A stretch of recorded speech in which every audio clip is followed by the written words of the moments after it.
And as this room fills all the way up, be sure, and I mean just that, be sure to hit that like button, share this content, let that friend, that neighbor know where to go when it's time to tune in to Cowboys Sports Talk.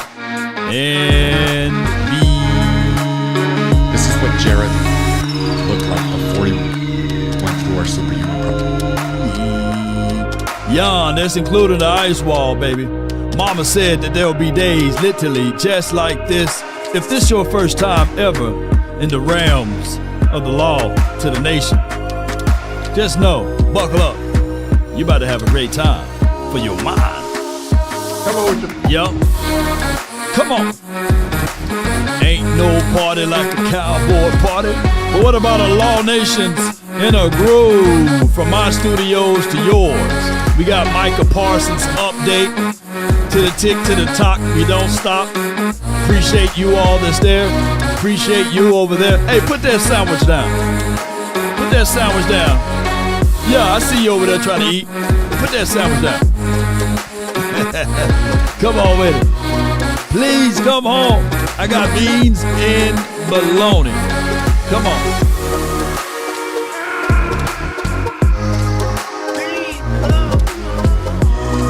Micah! Bologna. Hey, come on with it. Stand tall or not at all. 5, 4, 3, 2. Let's go, man! Let's go! And 1.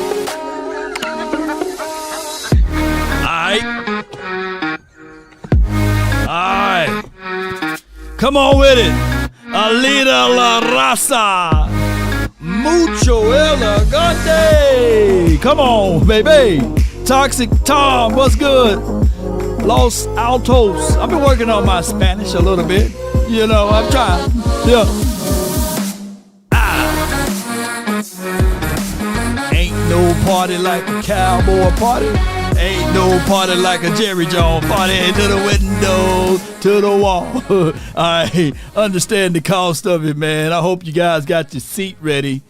Buckle up, baby, because I had another plan to do something. And then by the end of this day, I got to do something else. So it is for what it is. Timo shopping. Cliff, what's good with you, Chief? Swag, what's good? Swag, what's good with you? Larry Williams, what's good?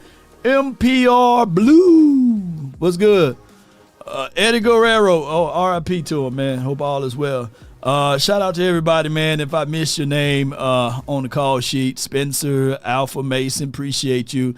The beginning and the ending over there, the first beginning and all of that good stuff. Appreciate everybody for rocking with me. My name is Law Nation. We talk drama, Cowboys football now. You know, shoot, they took things away from me, man. I'm like Superman with a kryptonite cape. You know what I'm saying? Like, I can't do nothing. I can't show y'all film. I would love to. Thank you for tuning in to the Law Nation Film Session as we take a deeper look at Isaiah Land or Dayo, Alita La Raza. You know, I can't do none of that stuff now. But we can talk about some of this stuff about what's going on with Micah Parsons, Adam Scheffner, right? He got some details of some news. Several teams have reached out. Breaking news is all over the world right now if you're hiding under a rock. And if you MP fatigue, just like we was Dak fatigue, if you MP fatigue, that's Micah Parsons, just put 11 in the chat. In the beginning, yeah. If you are MP fatigue, because we got to talk about it. I don't want to talk about this. And it hit me.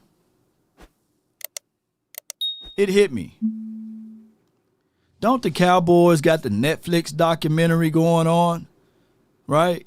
And then it hit me that, damn, don't the Cowboys, are they included in this season's HBO Hard Knocks? Yeah. I mean, Jerry, man, He figured out, and then they've been reevaluated. Instead of $12 billion, since the freaking Netflix premiere happened, they are now valued at $13 billion. So for those who say, hey, man, I'm boycotting, man. I can't stand them boys, man. And it's all about Jerry. It's all about Steven. It's all about Gene Charlotte. It's all about Jones Jr., Jr. Jones. It's all about them. It's not about them boys. And they cashed in an additional $1 billion since the Netflix documentary been released. Oh, my God.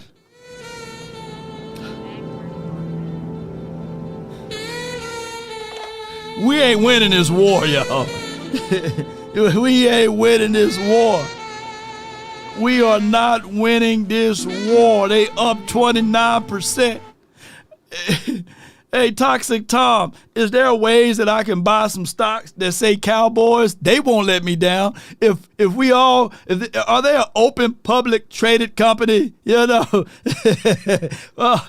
can y'all help a brother out? You know, is there a way we can buy some stocks and shares for the Cowboys? We be winning since '95. I guarantee you that, man. Shoot, God, dog. Forbes now estimate the Cowboys are now worth $13 billion, up 29%.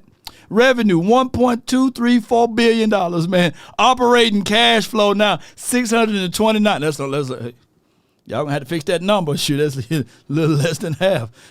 Shoot, of what you making, really. Yeah. No, it's private. Hey, man, they need to open this up to a public trading company. Are you shitting me? Are you shitting me? How can we finesse Jerry to open it up so we can buy shares and stocks into it? What we need to do, Toxic? Well, all my financial advisors out there who got degrees and all of this stuff or certificates and certifications, how can we convince Jerry? How can we convince him to say, hey, man, you'll make more and more money, more and more resources if you let the public be able to buy some of this stuff, man? What we need to do, man, what we need to do. Yeah, we are cooked for life. So it's not going to go anywhere, ladies and gentlemen. And look, I'm a diehard true fan. But we also try to be real with everything, with concepts and stuff. If you team trade Parsons, put a 1 in the chat. If you team no trade Parsons, put 0 so I can know where my audience at today before I read this excerpt from Adam Scheffner. Yeah, I just need to know. I would have been invested. Boy, we'd be all invested. At least give us something to cheer with, Jerry. It could be 30 seasons, 30 years of this particular situation. But now we could be looking back at it and be like, you know what?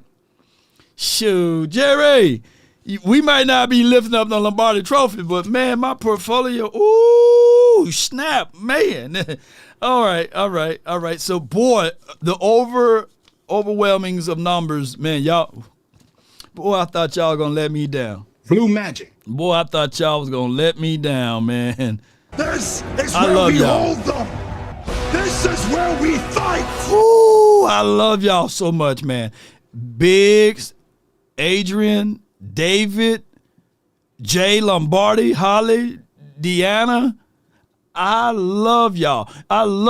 If y'all haven't heard that from anybody today, at least you heard that Law Nation, the brother from Mississippi, you know, that brother love you, you know. So, and Tony and everyone, if I left your name out, you know, just charge it to this beard, not my heart, okay? So with that being said, let's get to the meat and potatoes of it.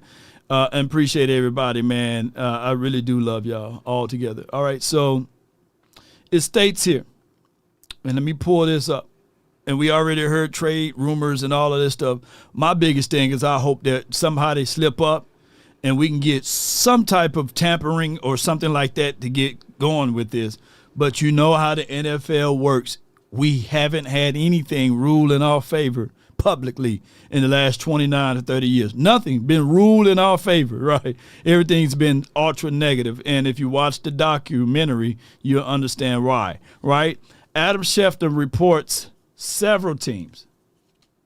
Okay, now you got Ed Warner. Ooh, everybody today or tomorrow is a trade possibility. Oh my God, this is getting even worse. All right, so several teams have spoken. Swayze.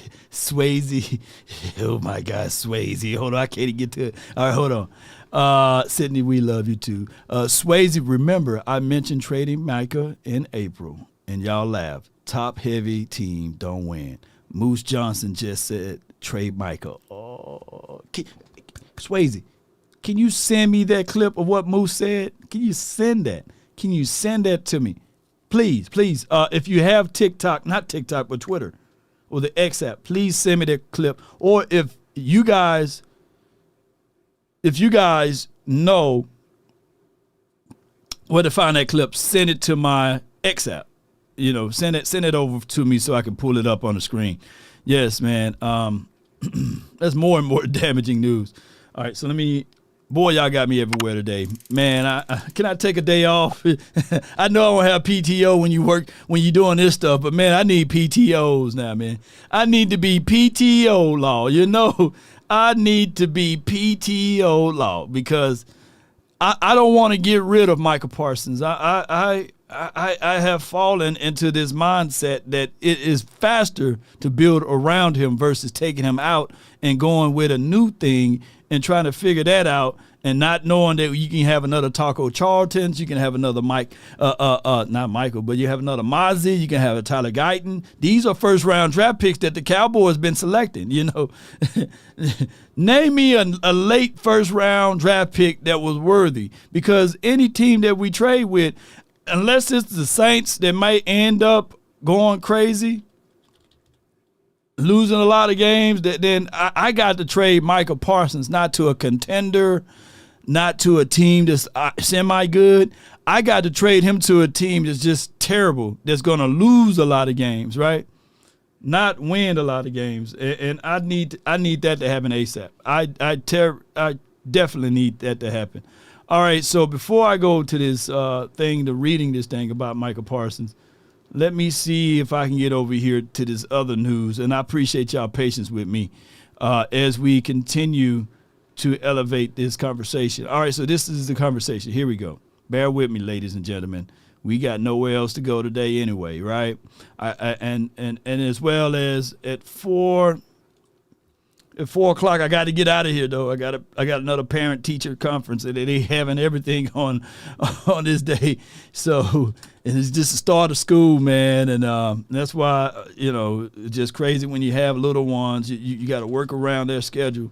Hopefully, when I get old and gray, they'll work around their schedule for me, right? They say when you have girls, boy, you got somebody gonna watch after you for the rest of your life. You good, Law? All right. So it states here.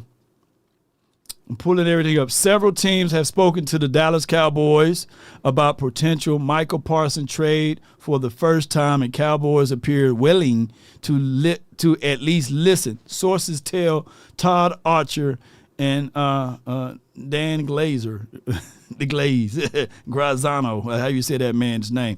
All right, the Glaze and Dan. All right, so what we got here also. The Cowboys' reported willingness to engage in trade discussions with teams interested in Micah Parsons seems the next escalation in their contract dispute.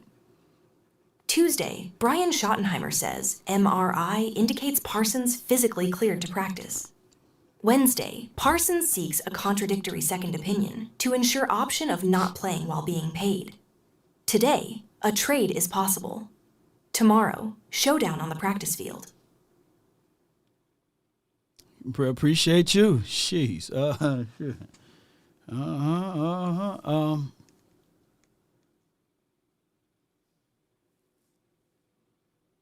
I don't want. Toxic Tom says, it's the front office leaking this too. Yeah, because I'm so tired about this whole conversation, because it's muddy right now. And if you are a star-studded player, what will inspire you to be here, right? What will inspire you to play for this team? What will inspire you that the front office would take good care of you and look after you and look out for you? Because this is what I said here. I said, one thing I know for sure, that the Cowboys really do value edge rushers, defensive ends. But Micah, never mind. The Cowboys have added defensive end Isaiah Land, Dayo, however you say that man's last name, Dayo, and that's not even his first name. They shortened his first name so we can at least say that, to their practice squad, and would bring back Zion Childress if he clears waivers. And y'all let me know if Zion, did he clear waivers today or what have you. If not, we'll roll with Reddy Stewart and as well as the other guy that we picked up. And you check out his stuff. I'll call him Twerk. I call that guy Twerk, but it's shoot, now I forgot how to say it. But y'all know the other guy we picked up. He's sheath. But neither here nor there. I'm going to say this, ladies and gentlemen. The two guys that we did pick up on the secondary, I'm not worried about that. But what my major concern is out of all of this is that, yeah, we got a gang of edge rushers. If you compile all of these edge rushers up, like a Donovan Ezaraku, a Dante Fowler, a Triwick, that's his name, Triwick. I knew he would come back to me. Triwick, I forgot his last name. He's on his team now, or on the practice squad. I call that man Triwick. Triwick, not Twerk, but Triwick. What's his last name, y'all? God, dog, I can't move on until I get this man's name right. Oh, go to my Instagram. Okay, all right. I'm go to my Instagram. Here he is, right? What's this guy's last name? Bridges. Yeah, Bridges. Yeah, Triwick Bridges. Yeah. Triwick Bridges. I called that man Twerk Bridges so many times yesterday. His people reached out and said, hey, man, I don't know who you are, but, man, his name is not Twerk. It's Try. So shout out to his people, man, that reached out or what have you. Bridges is his name. All right, so where was I? I was talking about edge rushers, right? I was talking about them before I got sidetracked by saying this man named Twerk. Triwick. Try to say that, without reading it. Tri-Weezy or something, tricycle, try. Oh, what's his nickname? He got to have a Tri-Weezy or something. But neither here nor there, man. Let me get back to the point. The point is, man, ladies and gentlemen, if you add all of our edge rushers together, I don't think that they even become a Micah Parsons. Let me say this once again. If you group and add all of our edge rushers together, I don't think they become a Micah Parsons. If you add all of our edge rushers together, I don't think they become Micah Parsons, right? So what I'm getting at is that you got you an unbelievable. Y'all killing me over here. Shout out to y'all. Shout out to y'all. Yin Yang twins. Yep. Nope. If you add them all up together, they would not become Micah Parsons. And we are tired of hearing the Micah Parsons news. And it is here to stay because this team tends to continue to stress this point out.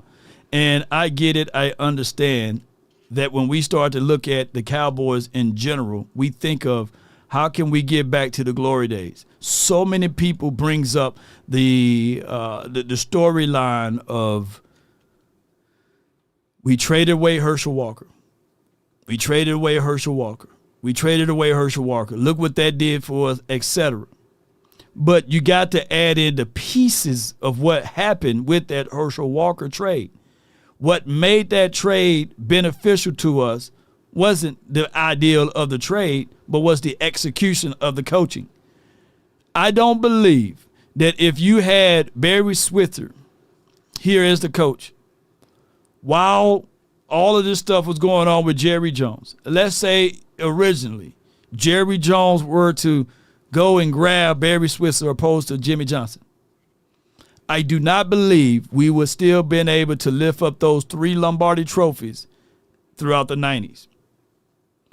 So what we are trying to do here is convince ourselves that there's another Herschel Walker type of trade that we can do with a Micah Parsons to accumulate a lot of draft picks and then in return flip those draft picks into some valuable, rangeable players that's going to be able to propel us down the stretch, No, this would not happen. Green Bay would give us 3 first picks in defensive line, Rashawn Gary, who's 6'5", 280 pounds. I would rather have a Micah Parsons because at the end of the day, the Cowboys can get rid of their first-round draft pick for 2026. Find them one solid big boy, big nasty. Who's the best big nasty in the NFL right now? I don't want a 3-tech because we good at that department. So if we talking about Quentin Williams, I don't even want him. I don't want Simmons. I'm talking about a big nasty that don't even wear colognes, still have his drawers on from the time he was drafted. Who's the best big nasty that's open right now? Vita Vea.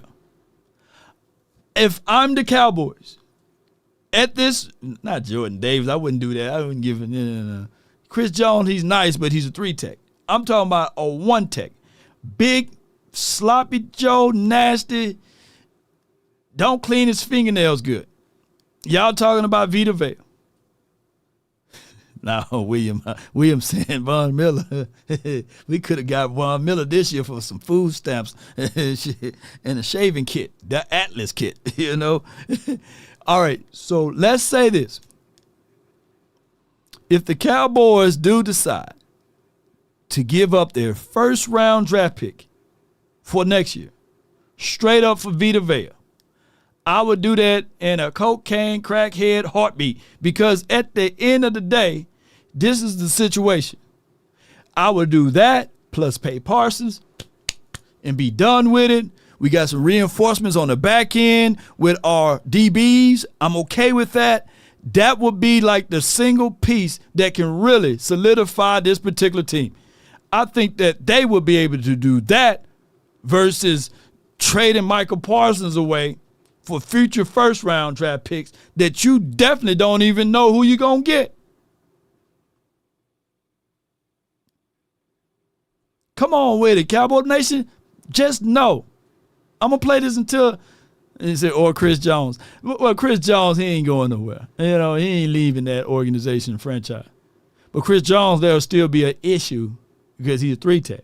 He get up fields. This is a perfect defense for him. Spagnola's defense is very akin to this particular defense, by the way.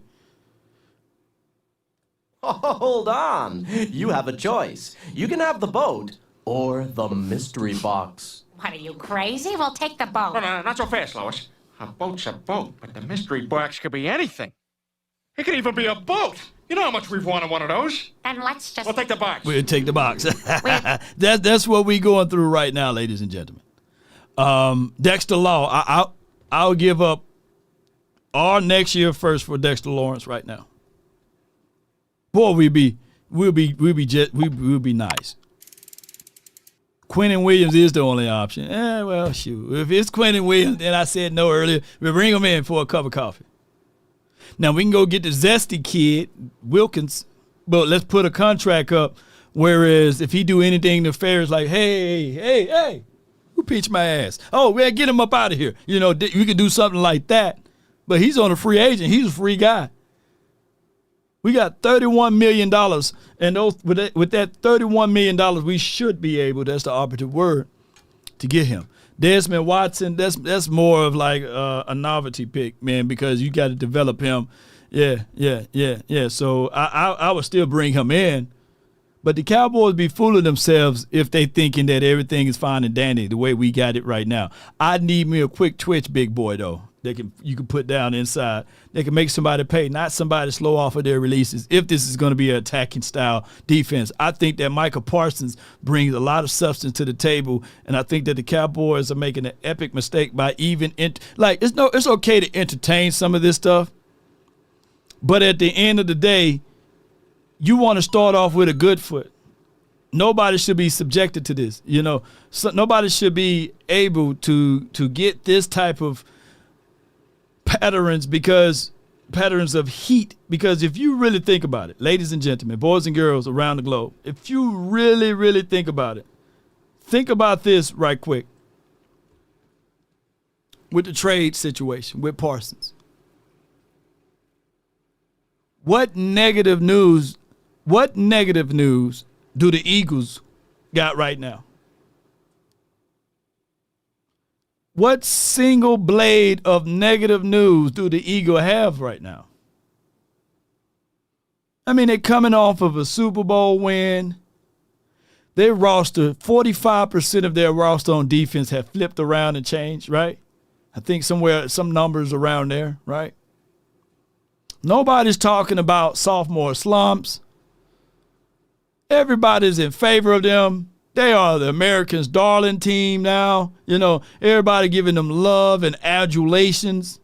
Oh, man, you know, I've seen Jalen Hurts pick up a napkin off the side of the street. You thought that he's finna get a Nobel Peace Prize now. You know, AJ was hurt, but now he's running wind sprints, doing the 110s now. He's okay. He's eating his fruits, eating his vegetables, his bird seeds, and all of this stuff.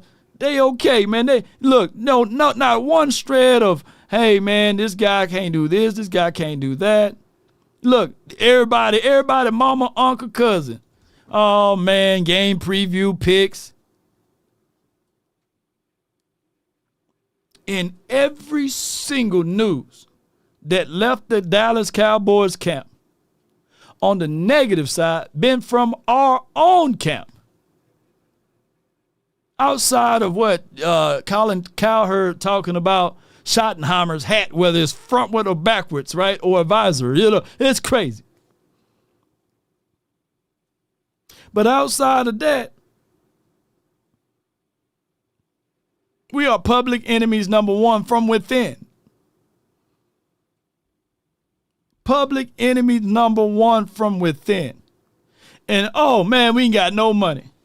When I pulled this, let me go over the cap. I seen the Bills sign someone else. They signed another person. I mean, where the Bills' money? The Bills in the negative $6 million, and they still signing people, man. The Giants, they in the hole. Don't they have to release some of these guys? According to the CBA, according to the NFL policies and rules, it states that a team must remain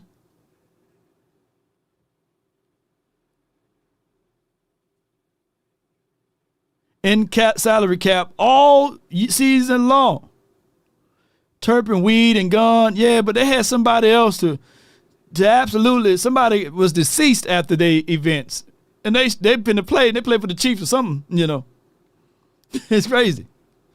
These teams, I shouldn't see them signing nothing. These teams shouldn't be able to sign nothing. I don't give a dog what cash spent, cash moving, and all of this stuff. I know that's not how it works. But, man, come on, man. At some point, well, this site is useless. All of these sites, they are useless at this point. These sites are useless. So the Packers got $23 million.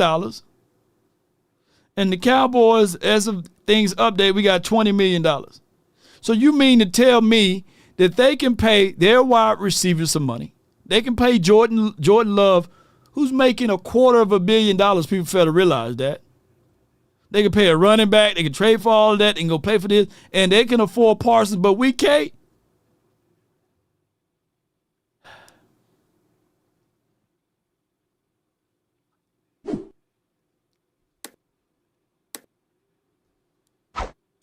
I know, man. This is all made up, man. This whole list, throw it in the trash, man. Throw it in the trash. We seen the moves that the Cardinals, not the Cardinals, but the damn Commanders made, the Commodes. They made all the moves. They got $19 million, man. This ain't no money. Tony A says, Law, are we going to win week one? Yes, we're going to win. Yeah, we're going to win. We're going to win. Let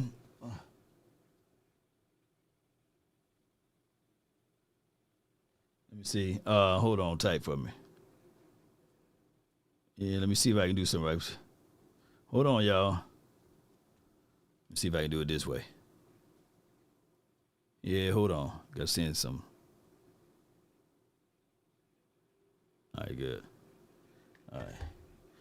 So what we doing here, man? They trying to learn how to do this on the fly. That's what it is. That's what it sounds like. They trying to learn how to do this on the fly, and it's killing us, man. The Cowboys had Parsons undergoing MRI on his back Sunday, and Coach Brian Schottenheimer said the results were pretty clean. If Parsons going to continue to hold in until he receives a contract extension, he'll need the doctor to sign off his back tightness being too much to play through. What you thinking, Ocho? I love the game, huh? For the love of the game. Jerry can play his, then Micah can play his. It's all a game at the end of the day. You know how it goes. Oh, that's how you feel? Well, shoot, this is how I feel. My back hurt. I got to get a second opinion. So we can both play the same game. And I don't think Micah ain't gonna fold no time soon. You know, if anything, honestly, if I was him, I wouldn't play week 1. I wouldn't play week 1. Smith leverage on. Yeah. So you go out there, you're playing the Eagles, you need all hands on deck for one to be playing them, the defending Super Bowl champions, especially on the defensive side of the ball. Even though it's not the same. In 93, who was the first 2 teams we played? I know y'all know off the top of your head. The game of Joneses, man. That's wild. Well, who was the first 2 teams we played? I think it was Washington, one of them, wasn't they? Who was the first 2 teams? Parsons should be back by tomorrow. There should be some breaking news tomorrow that doggone Parsons signed that $200 million contract that everybody want to know. You know what I'm saying? I need back autonomy. Did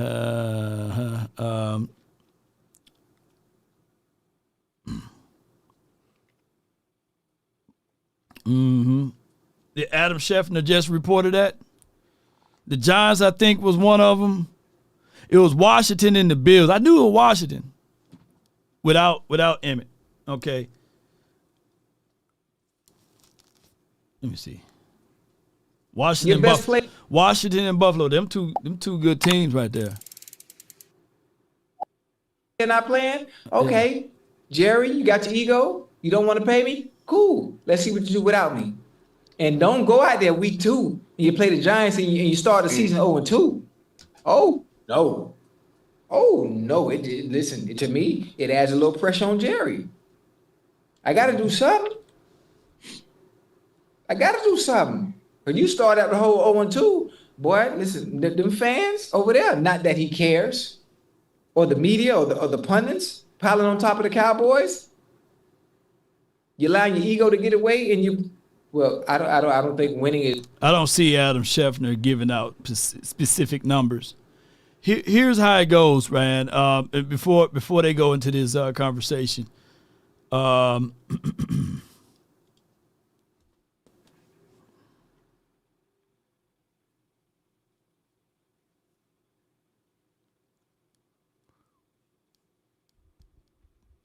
who benefits for leaking numbers out? Who benefit from leaking numbers out? I don't see the 5-year thing, $200 million, because how you get all of that conversation going and to be leaked out when they haven't had conversation?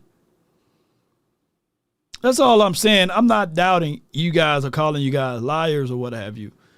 But what will it benefit?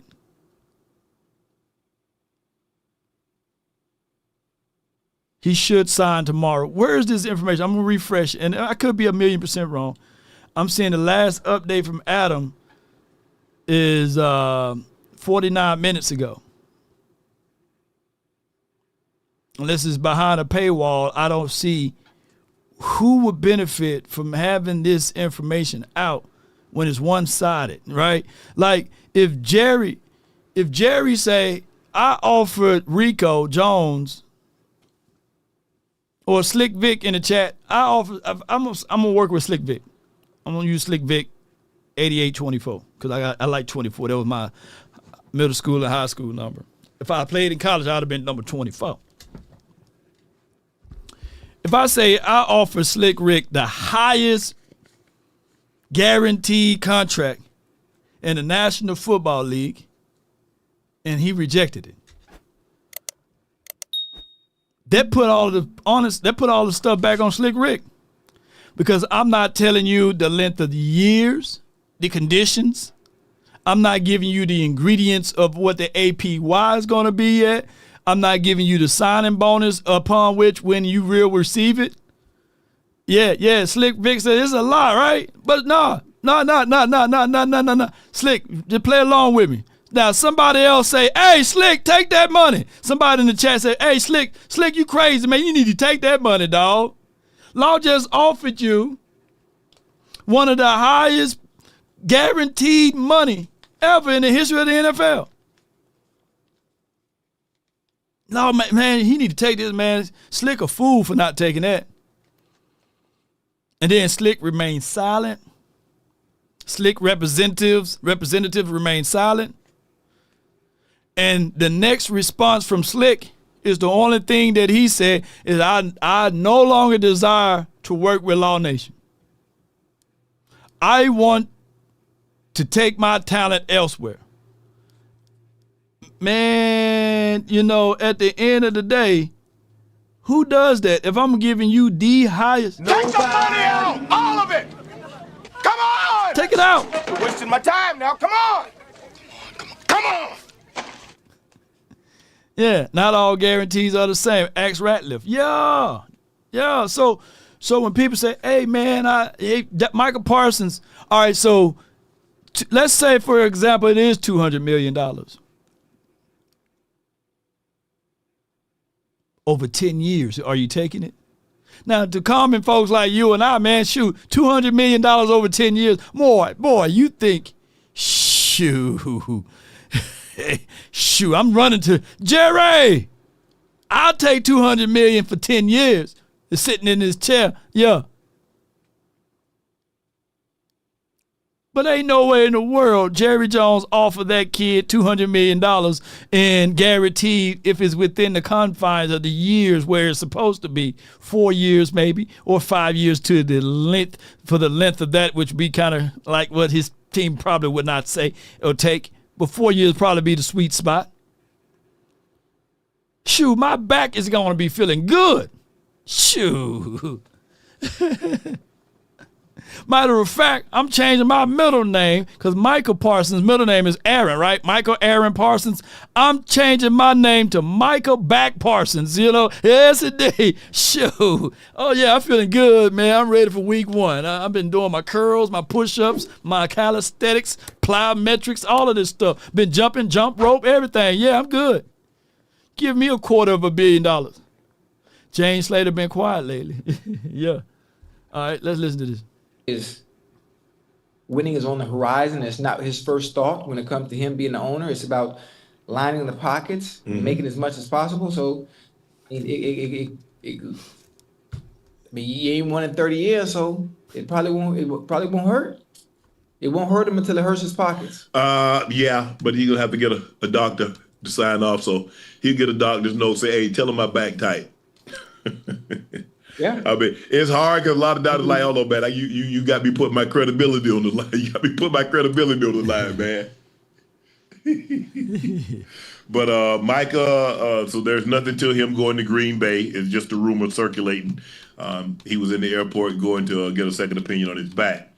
Jaguars rookie wide receiver quarterback Travis. No doubt. All right, so what we got right here. So with that being said,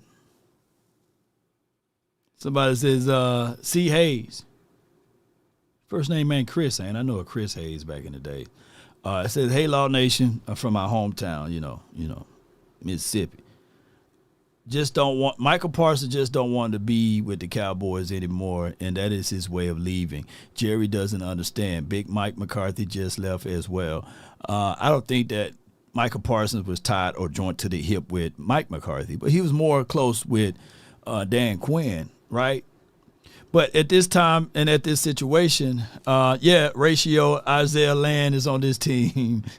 And don't beat me up, y'all. Would y'all rather for me to be talking about Isaiah Land, or Micah Parsons right now, landing himself with a big contract? Because losing Isaiah was a real good movie back in the days. Boy, I watched that movie several times. That was one of the first ones with Halle Berry in them.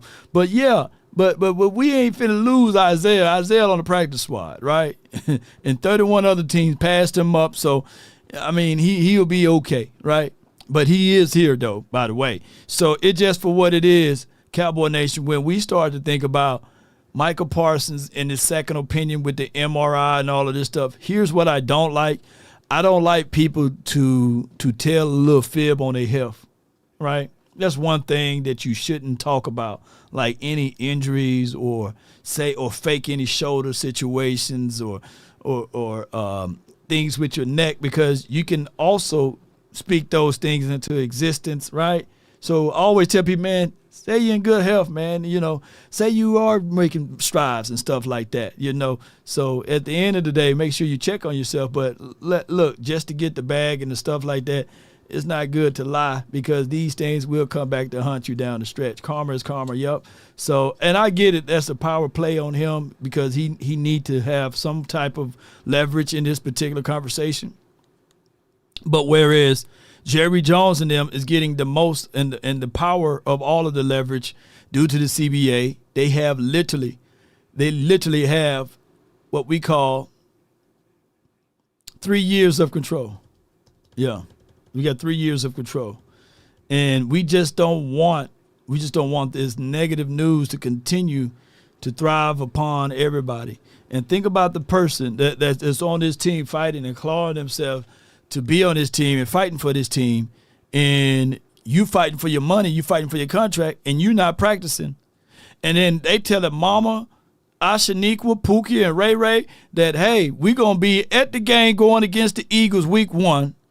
And then right before kickoff, they tap you on your shoulder saying, hey, we're going to have to move you out the way, and we're bringing Parsons in, right? That's crash too. So that's why I say this is not a good thing. This is definitely not a good thing for the organization and franchise. I think that cooler heads should be able to prevail. And Jerry, I know that you want to do things right by the book. But, man, you're a multi-billionaire on your last leg of life, right? He might outlive us all. I don't know. But at some point, if you really want to win this, figure out a way to tell Micah Parsons, I got a house in Cedar Hill somewhere. This is the address. When you go into the house, there's your money. You know what I'm saying? Now let's go back to football, because out of a billionaire, he can just send some money over there elsewhere. Come on, man. Come on. See now, old man. Don't tell me they count all your money like that. Buy some stuff, give it to Gene Jones, or Gene Jones give it to her cousin or somebody, and leave that. I'm talking about some crooked stuff we need to do to get this deal done. If you really want to win it, let me know. And all of a sudden, Micah Parsons said, okay, all right.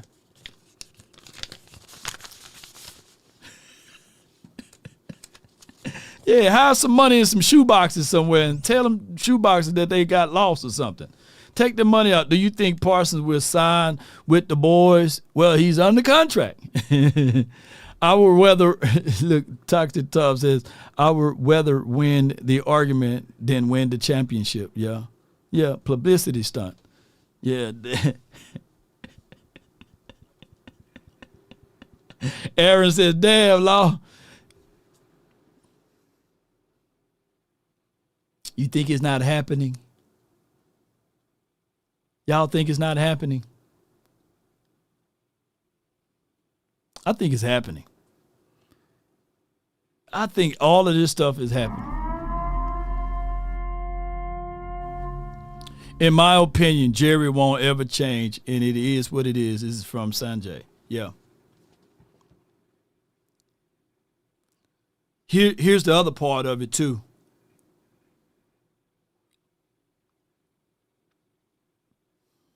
And I'm being very cautious when I say this.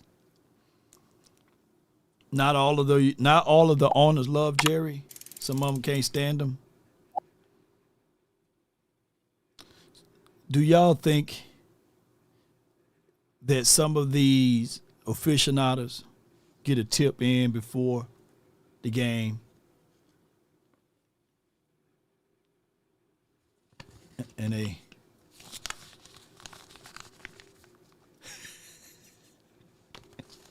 yeah, I think that's happening too in the National Football League. There's a statement saying that you can call holding on every single play. You can call pass interference on every play down the field, whether it's offensively, defensively, and those calls can't be reversible. I think that's what's really going on too, because when you piss off a guy that work at Fred's and Walmart, you just got to worry about going back to that Fred's and Walmart, right? You piss off somebody at Popeyes, and y'all shouldn't be talking trash to somebody that got to take care of your meal, right? You just got to worry about them the next time you come by. They might put some of that good paprika on your stuff, right? Y'all don't think these billionaires, they got mad at Jerry? They said more than half got mad at Jerry about that deal. You don't think they hold grudges against him? And shoot, it's falling upon us. And they do it right at the right time. Shoot. Yeah. Cowboys about to score. All of a sudden, flag on the field. At the right time, they do these things, man. I know y'all don't like to hear this type of content, but that's just the reality of it, man. I bet you, my bottom dollar, one of them nudged the officials and said, hey, in this game,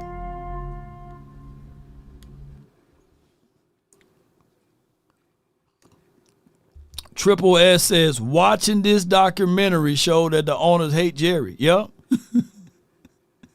Hell yeah. Shoot. Especially not everybody like Nike. Some people love Reeboks and Adidas. Now, they didn't have Adidas. But some people like Rodale and stuff. Some people had some personal gain, some money in that. Yeah, you mean to tell me you going to cut my legs out from under my feet? And the craziest thing is he put money in their pockets, but sometimes not everybody like it that way. You know what I'm saying? It's just the reality. And we could talk about just pure football all we want. But there have been some phantom calls, man, in Cowboys land. Yes, indeed. Check it out, Law. You're a servant of Christ. Yeah. Check it out. Check it out, Law. R. I don't know. You're a servant of Christ. I'm just a servant of the Creator. You know what I'm saying? Not necessarily Christ, but you know what I'm saying? I'm a servant of the Grand Creator. You know, that's all I'm going to say with that. Yeah, you get what I'm saying? At the end of the day, ladies and gentlemen, these type of things can destroy an organization, destroy things as it relates to these particular parts of life. And that's what we're getting at. Let me find out you're still rocking some K-Swisses, Law. It's an evil world we live in. Everybody agrees with me now. Micah fanboys are in shambles. Nah, Swayze. It's just the reality of it is that when we start thinking about these things, we start to think about other parts of things that's all created. And this right here is Jerry Jones has been the known parts of it all, you know, the Grand Creator. Yeah. Just do your reading, man. This is not a religious podcast. You know what I'm saying? Do your research, man. That's all I'm saying. Yes, indeed. I'm just telling y'all for what it is. At the end of the day, ladies and gentlemen, the Dallas Cowboys are in some type of way that need to figure this out. And speaking of that, let's just go ahead and open up what we call the phone lines to get things going, because it is 3:00, and you know how the phone take you, and it's just for what it is. Woe begone Dallas Cowboys. Micah filed a grievance against the Cowboys over his fifth-year option. The more I look at this, the more I just get disappointed and sad for Cowboys fans, because without question, this is the most futile organization in the NFC. Since 2010, every team in the NFC has made the conference championship game. Yes, the pathetic Panthers, the sad sack Saints. There's only one team in the entire conference that hasn't. Dallas Cowboys, 1995 was the last time they made the conference championship game. Jerry Jones is not serious about actual football. You wretched. No, my goodness, man. It's crazy. And we find ourselves in these moments. We find ourselves in these battles of all the time. But at the end of the day, if you fooling around, driving around Dallas, especially in this beautiful state of Texas, and you get rear-ended, let me tell you, the first person you need to pick up the phone and call. It starts from the first phone call. Most of the time, you're going to talk to Gene Burkett, a 30-year partner. You're not going to talk to some employee that just got put on the phones that day. There are things that are so crucial, especially if it's a cataclysmic event, to have our experts get out and look at the vehicle, witness statements, photos, the whole thing. Call Frenkel first. Chosen by the people, feared by the insurance companies. Call Frenkel first. 214 or 817 and all of the threes you can dial. That's Frenkel and Frenkel personal injury lawyers. We get it. A lot of people talking about making a movement to Wisconsin. Well, Franklin Frenkel won't be in Wisconsin, but they right here in Dallas. And if you can't call that line, visit FrenkelFirm.com. Someone there will be able to assist you during business hours. If you fool around and call Franklin Frank at 3 o'clock in the morning, you may get AI. But don't fret from there, because even with the AI, they will be able to respond to you at the earliest time of the next business day. But call that line if you're in trouble. Somebody need to call it now, because Jerry Jones driving them up and down, left and right. But my hotline for your mind is 657-390-7391 is the hotline for your mind. First and foremost, I have from the 214, you live, Darius, you live on the nation, man. Talk to me, man. How's my audio long? Can you hear me good? Yeah, I can hear you, bro. So, I want to ask you a question. So, talk to me. Dak Prescott not playing in the preseason. Micah Parsons not being signed. Haven't played in the preseason. Haven't practiced. We not really establishing no running game in the preseason, or really know what to expect from the running game. Does all of those things seem like a recipe for success for week 1 versus the Eagles?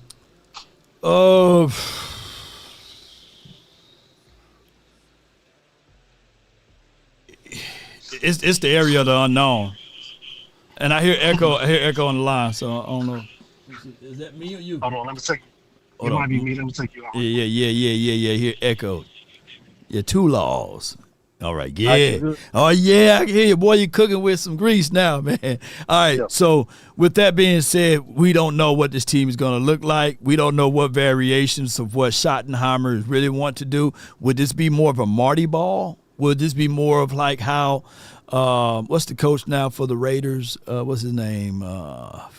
Pete Carroll. Pete Carroll. Is it going to be more of a Pete Carroll style of offense, defense, or what have you, of how he kind of like merged his stuff together? So that's what we got in our bag, the element of surprise. And we got to keep it as much as possible. And I'm cool with that too. Yeah. And that's why I'm holding out hope for how we look, how our offense looks this upcoming, I guess, Thursday. But what I don't want to happen, which is gonna happen anyway, I already know. If we lose this game, I can already see the people in the chat, the people that's finna call in, they gonna hit the panic button. But it's like, what did you expect when I just named you 3 of those key factors? What else did you expect?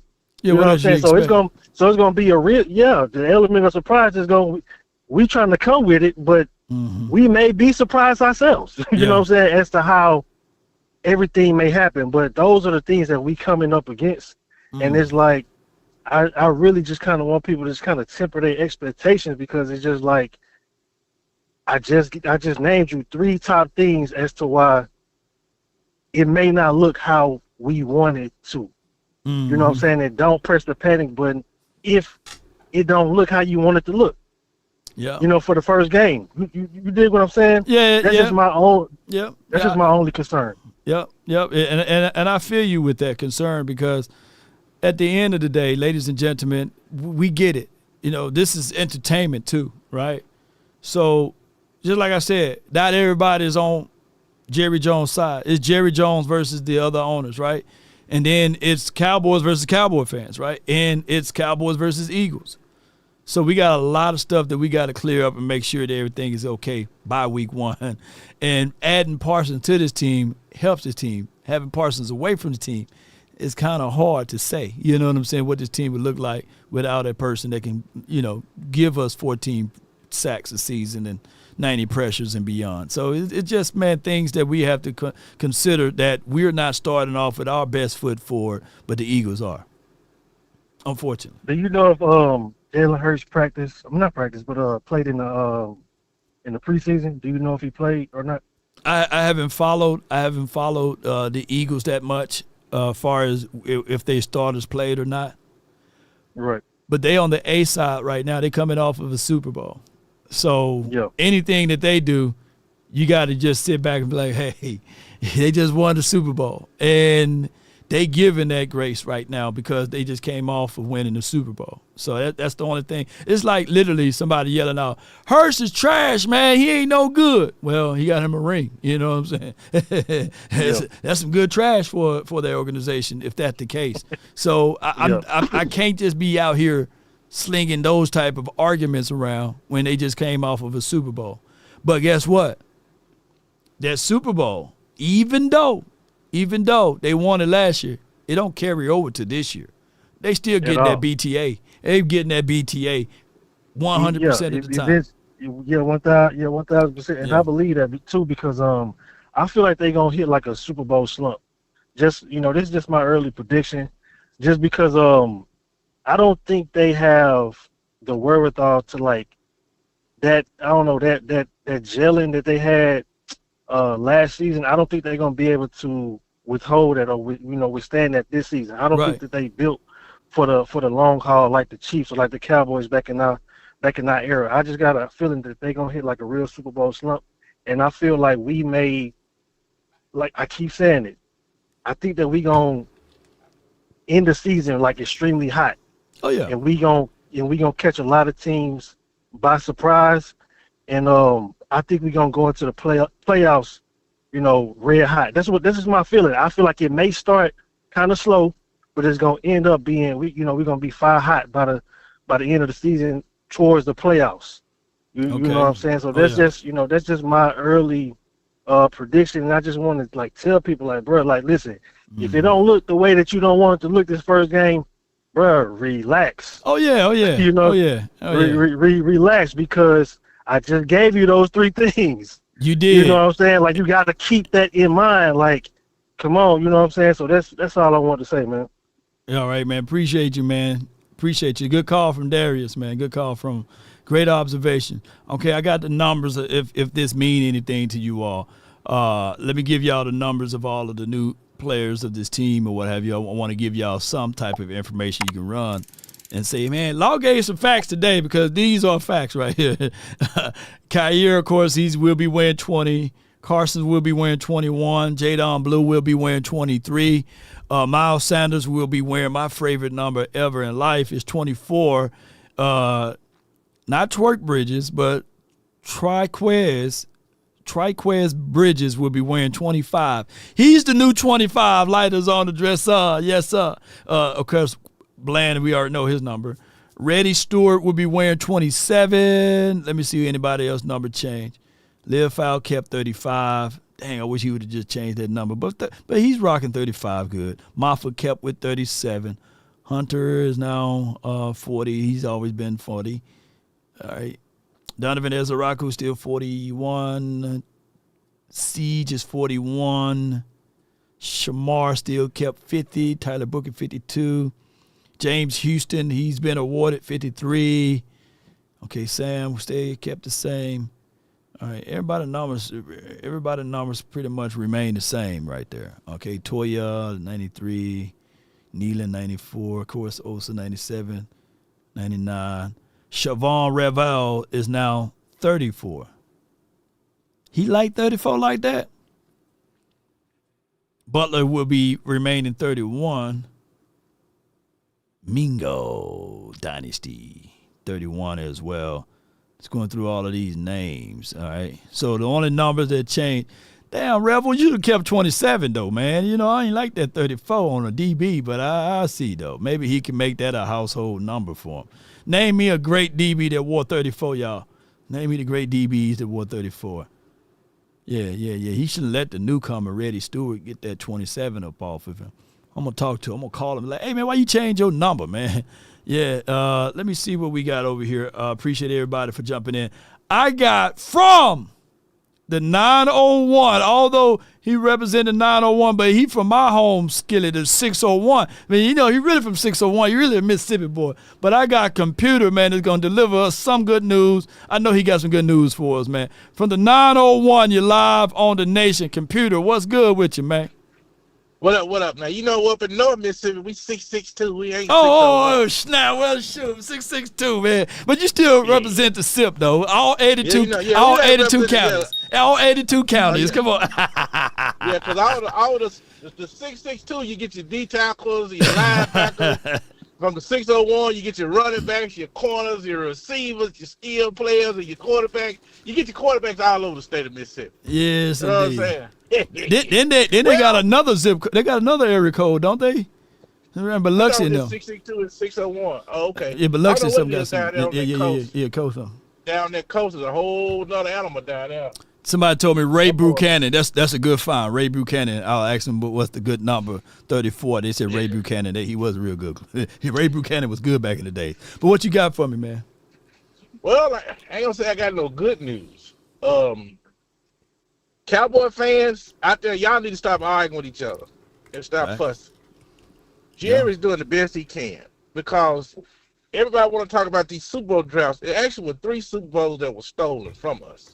Well, runs. Okay.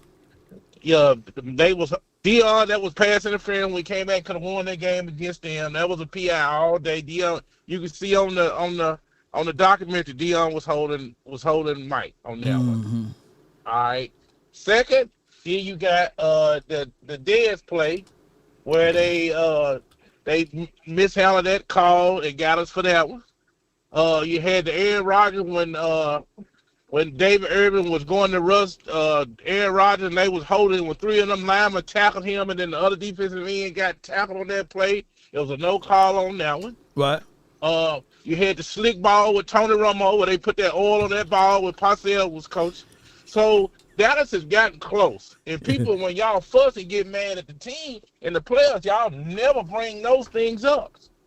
And then also, you want to get mad at Jerry for not paying players, but let's be honest. Name one playoff game that all those stars that got the $100 million contract dominated in the game. I'm not talking about the team. We had the fixes where we had no running game, where we had no D linemen, but what about the other players? How come they didn't ball out? These other Super Bowl teams that get in the playoffs, they players ball out. You know, we don't like Jalen Hurts, but hell, his ass balled out in the playoffs. You know, he got him. He got his team there, and they won. Even Jared Goff, slow tail, did what he had to do in the playoffs. You know what I'm saying? Our players got to stop worrying about and getting their feelings about their money and play on the field and stop being so crazy. We support them. We support our players 100%. We don't never say anything bad about them when their contracts come up. We take their side because we mad at Jerry because we feel like he hadn't got us in the Super Bowls. You know what I'm saying? Jerry might be stubborn, might do some bad things, but at the end of the day, if any one of us was hurt and messed up, it'd be Jerry Jones to show up and help us out. And it's been showed time through time. I need Jerry to show us right now and get this out the way. Look, there's two things I want. He can't, Law, from my inside source, from what I heard, This has been David Magetta's plan all along to try to get Micah Parsons up out of Dallas. He never was gonna sign no deal last year. When they tried to do those deals, that was just talk. They had no intention of doing it, because if you remember, Micah came out and said, "I don't have to be the highest paid." How Right. come all that has changed? How come nobody's never brought that up? Even though Jared might have been messing around or something, why you still can't stick to your word? You said you didn't want to be the highest paid. Now he wants to be the highest paid, the most guaranteed money, and all this, but he disappears when we play the Eagles. When we play the Eagles and play those big teams, Micah has not sacked Jalen Hurts one time. I think he got one of them a tackle for loss. I guess they committed to the run on that one. He got beyond the LOS. But let me ask you this though. So you've been a Cowboy fan for a long time, bro. Yes. What do you want to happen in this case? What do you want? If it's true that Micah and David Magetta is playing this whole thing, it's hurting the team, and he's not a leader. I don't want a player that'll take himself over the team. People talk about Michael Irvin getting high and partying all day long. Troy Aikman didn't have a contract. So it wasn't like he was trying to hurt the team. Emmett didn't even have a contract during that situation. And then back then, if you didn't have a contract, once the season started, you could only negotiate with the team that drafted you. That's why you said why other teams didn't try to pick up him. I heard you say that on one of your shows. Yeah. That's why that happened. Here come Rampage Daddy driving his van. I just passed Rampage Daddy. Rampage Daddy's driving the 18 van I just passed him in Memphis. Oh wow. His daddy took that van from him. Yeah, the one from that movie. But like I said, if Micah and his agent is trying to do this to make the Cowboys look bad, because if you think about it, if Dave Magetta can get Micah Parsons traded from the Dallas Cowboys, give him this big deal, his company is set up for life. He'll never have to want for any money again. Well, he represent like 5 other players that's on his team right now currently. So how's he gonna really cut his big toe off to solidify the other things that he need to get things moving? Because if he gets this Michael deal, he don't need those other 5 contracts, those other players. You know what I'm saying? I'm sure he's gonna try to play hardball with Pickens.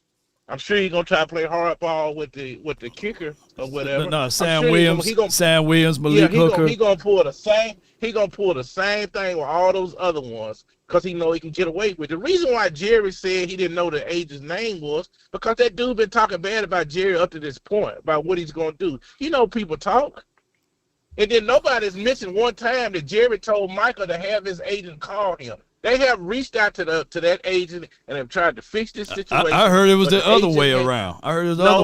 No, he said it on Stephen A. Smith. He said, Stephen A., go back. I put the clip on my Twitter page. In that interview, he said, see you over there standing over there by that tower right there. At the last day of the training camp, I talked to Michael, told his agent to tell him to call me, and let's work this out. Because when Jared and them called the agent, they told him, no. We're going to do it the way we want to do it.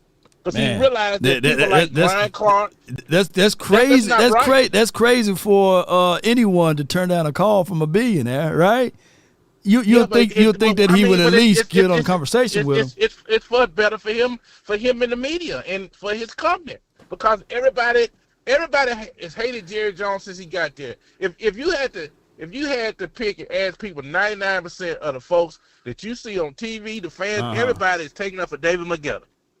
Oh, David Magetta this, David Magetta that. They don't care nothing about David Magetta, but it puts a onus on the Cowboys. You got all these people that work on these radio stations that are fans of other teams. They don't care nothing about the Cowboys. They just getting a check, bro. It's all about the money when it come down to it. They do not care about the Dallas Cowboys. They don't care about those players. Because I know people that be in the press box, know many of them be laughing at those players. Like when they had that playoff game, they was laughing at them, talking bad about them. All right, so but computer, I know I got a long line, longer than Jay Leno's chin, right? But let me ask you this though. But before I let you go. If tomorrow they sign Micah Parsons, what would be your stance? Or if tomorrow the Cowboys trade Micah Parsons, how would you feel? Which one? Give me both.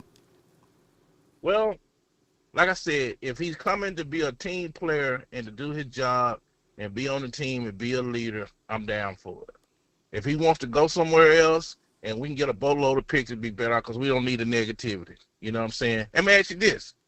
Let me ask you one question. Who would you rather have, Micah Parsons or Chris Jones? Because if you look at football over the past 10 years, it's not the outside that affects the quarterback.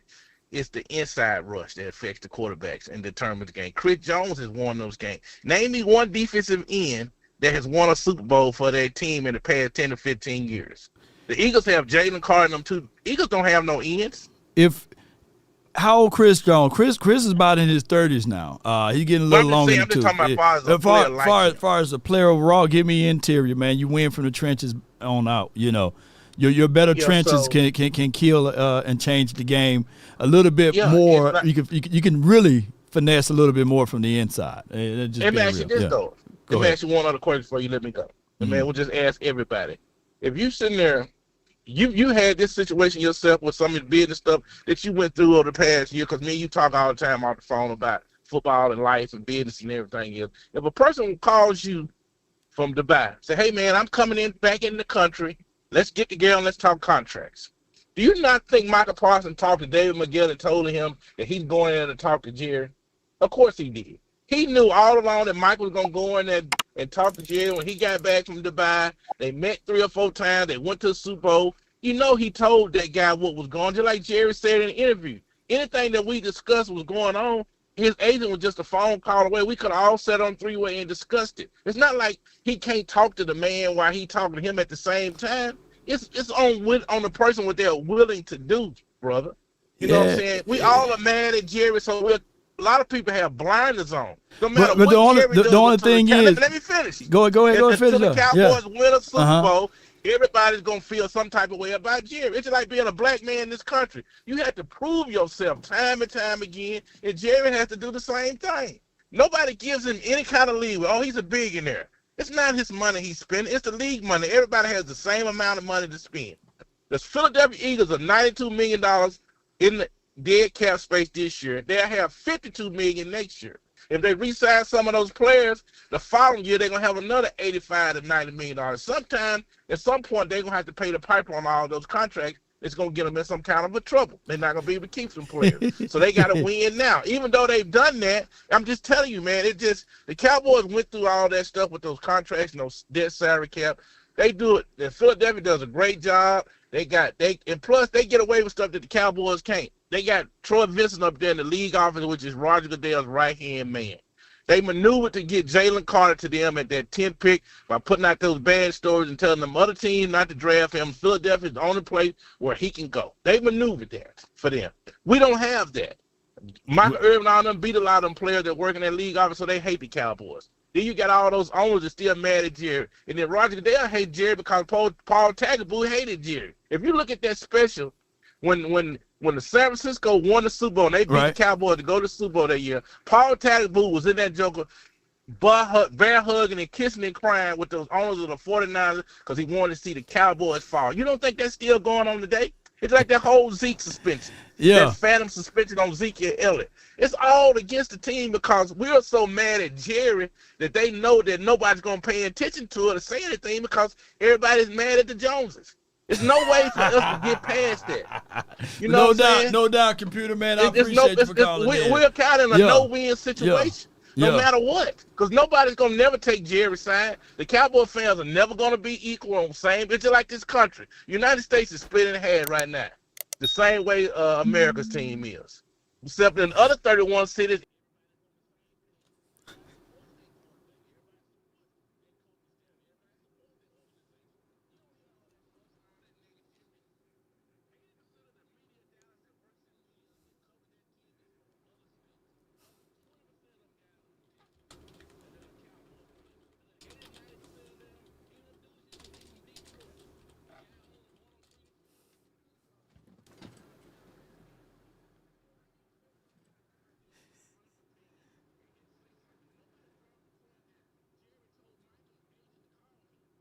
Is I don't want to talk to the agent. It's Jerry's fault, and the agent is loving that.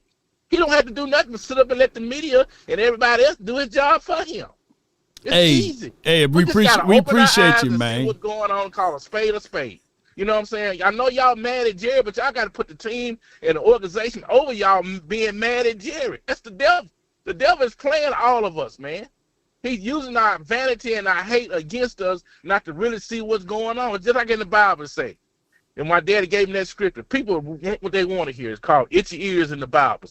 As Cowboy fans, we got to stop having itchy ears to want to hear negativity. We got to be positive about the coaching staff. We can't build this team in one night. I know we want defensive tackles and all this stuff, but just like Shotty said in that interview, it's not going to all get done now. Him and Will are starting from scratch.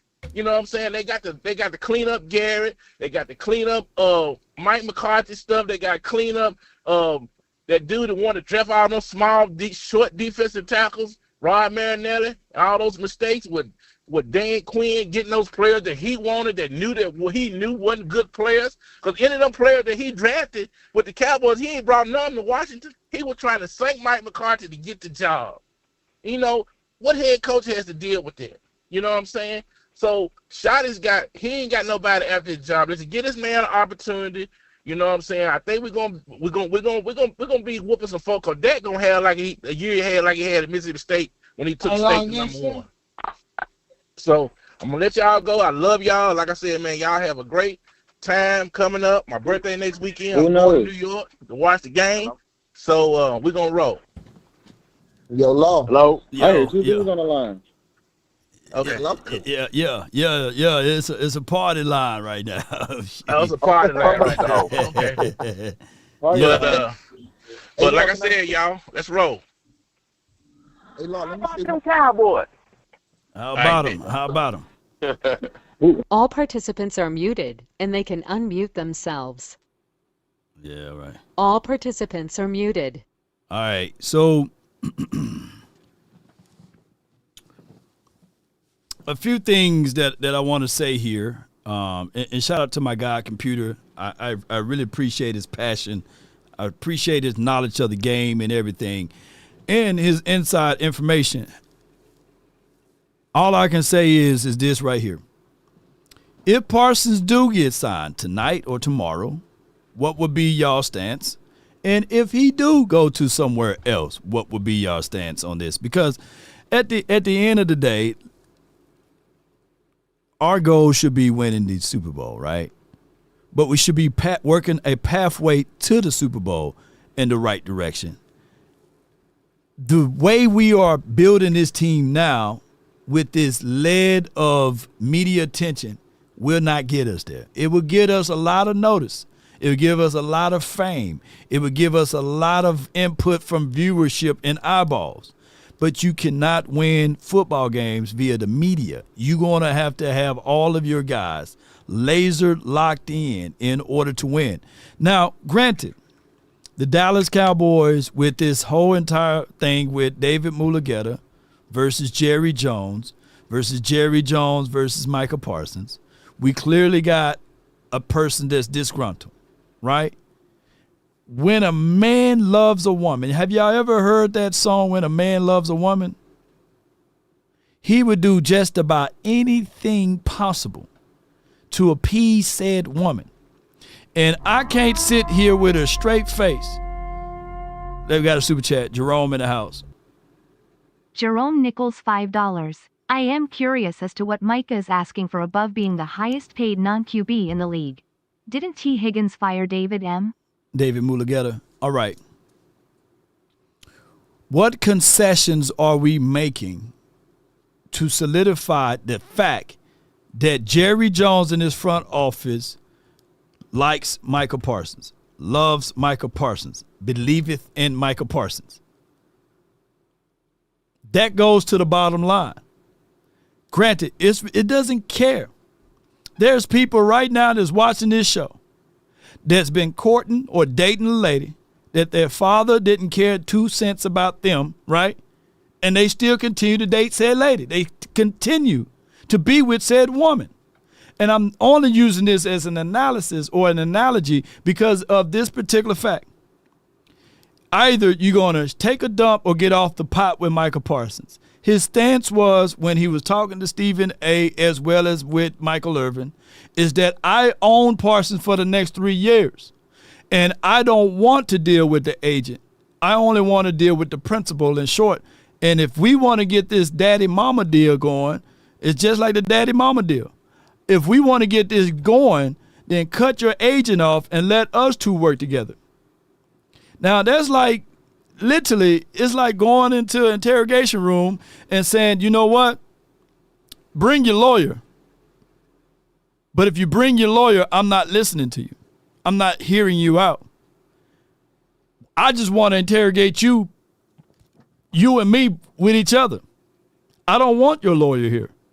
We already got something signed, sealed, and delivered on this napkin here. Let's get this deal going.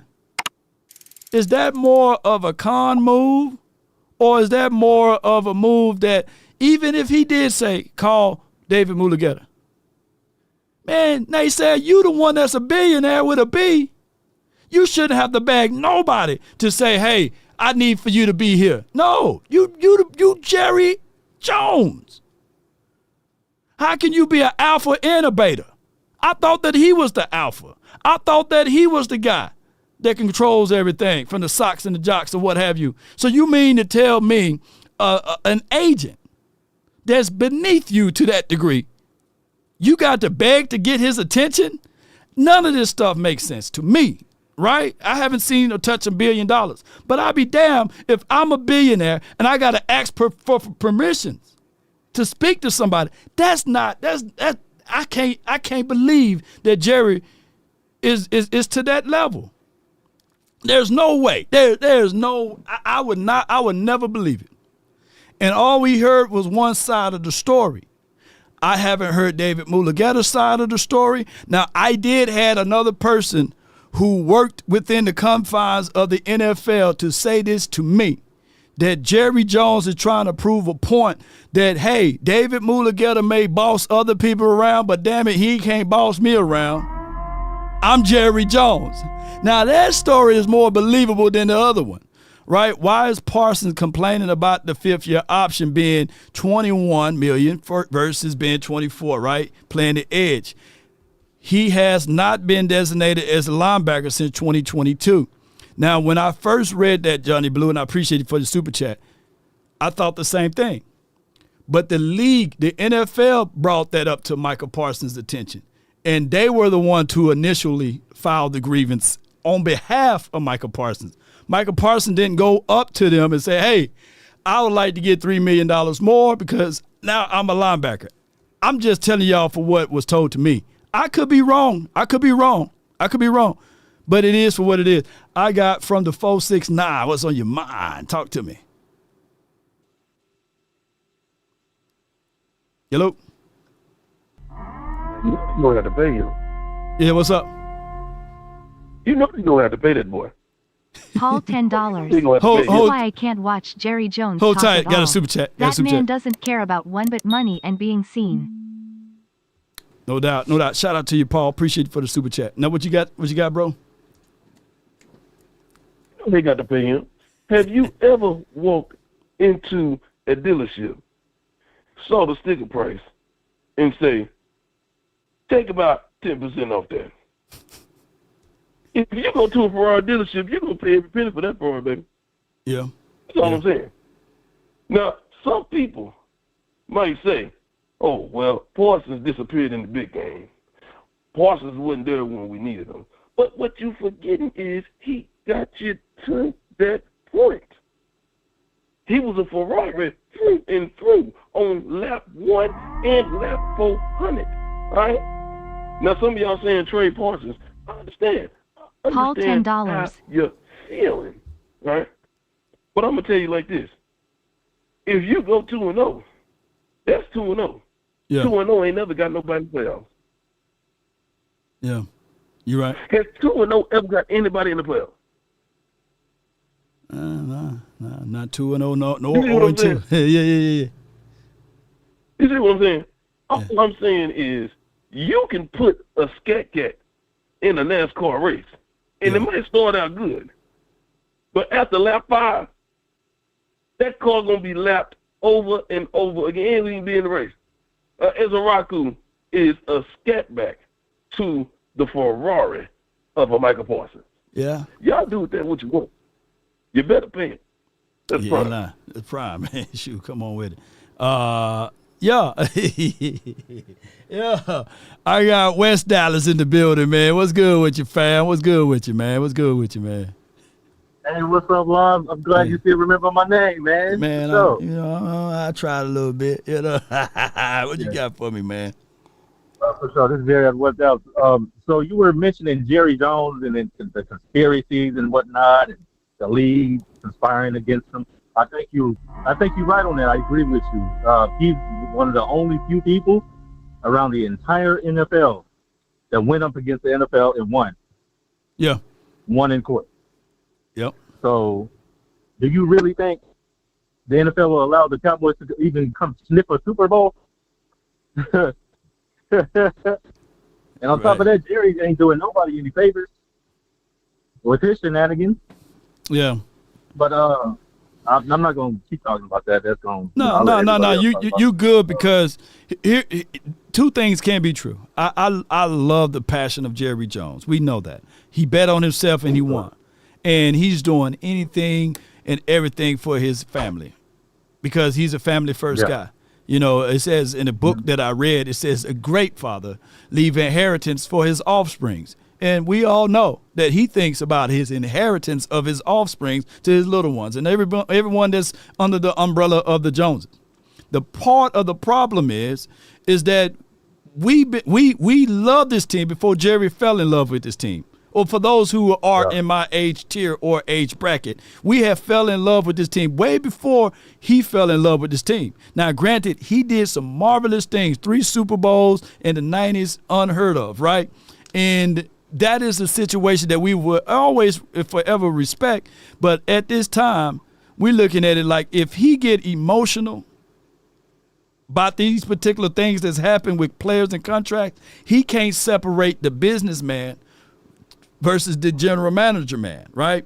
And by him being so much in tune with the emotional side, it hurts us at this point because all we want to do is win. You know, we don't give a dog about this and that. Son of John, $10. Hold tight. I got a super chat. Why did Micah let himself talk to JJ on a handshake deal knowing that Mulugeta is his agent, and the deal can't work without him involved? JJ talked to media, and Micah, Mole not? Yeah, we definitely gonna talk about that Son of John. That's a real good thought track. But go ahead, go ahead, bro. Here's where I disagree with you, man. I think Jerry Jones, he's been marinated in this business for 30 years, more than 30 years. Yep. I don't think he's emotional about it at all. I think he's just playing a fool. You know what I'm saying? If anything, I think Micah or whoever was dealing with him is emotional. Micah knew what he was getting himself into when he got into this business, when he was dealing with Jerry Jones. You know what I'm saying? Jerry Jones is a business tycoon, man.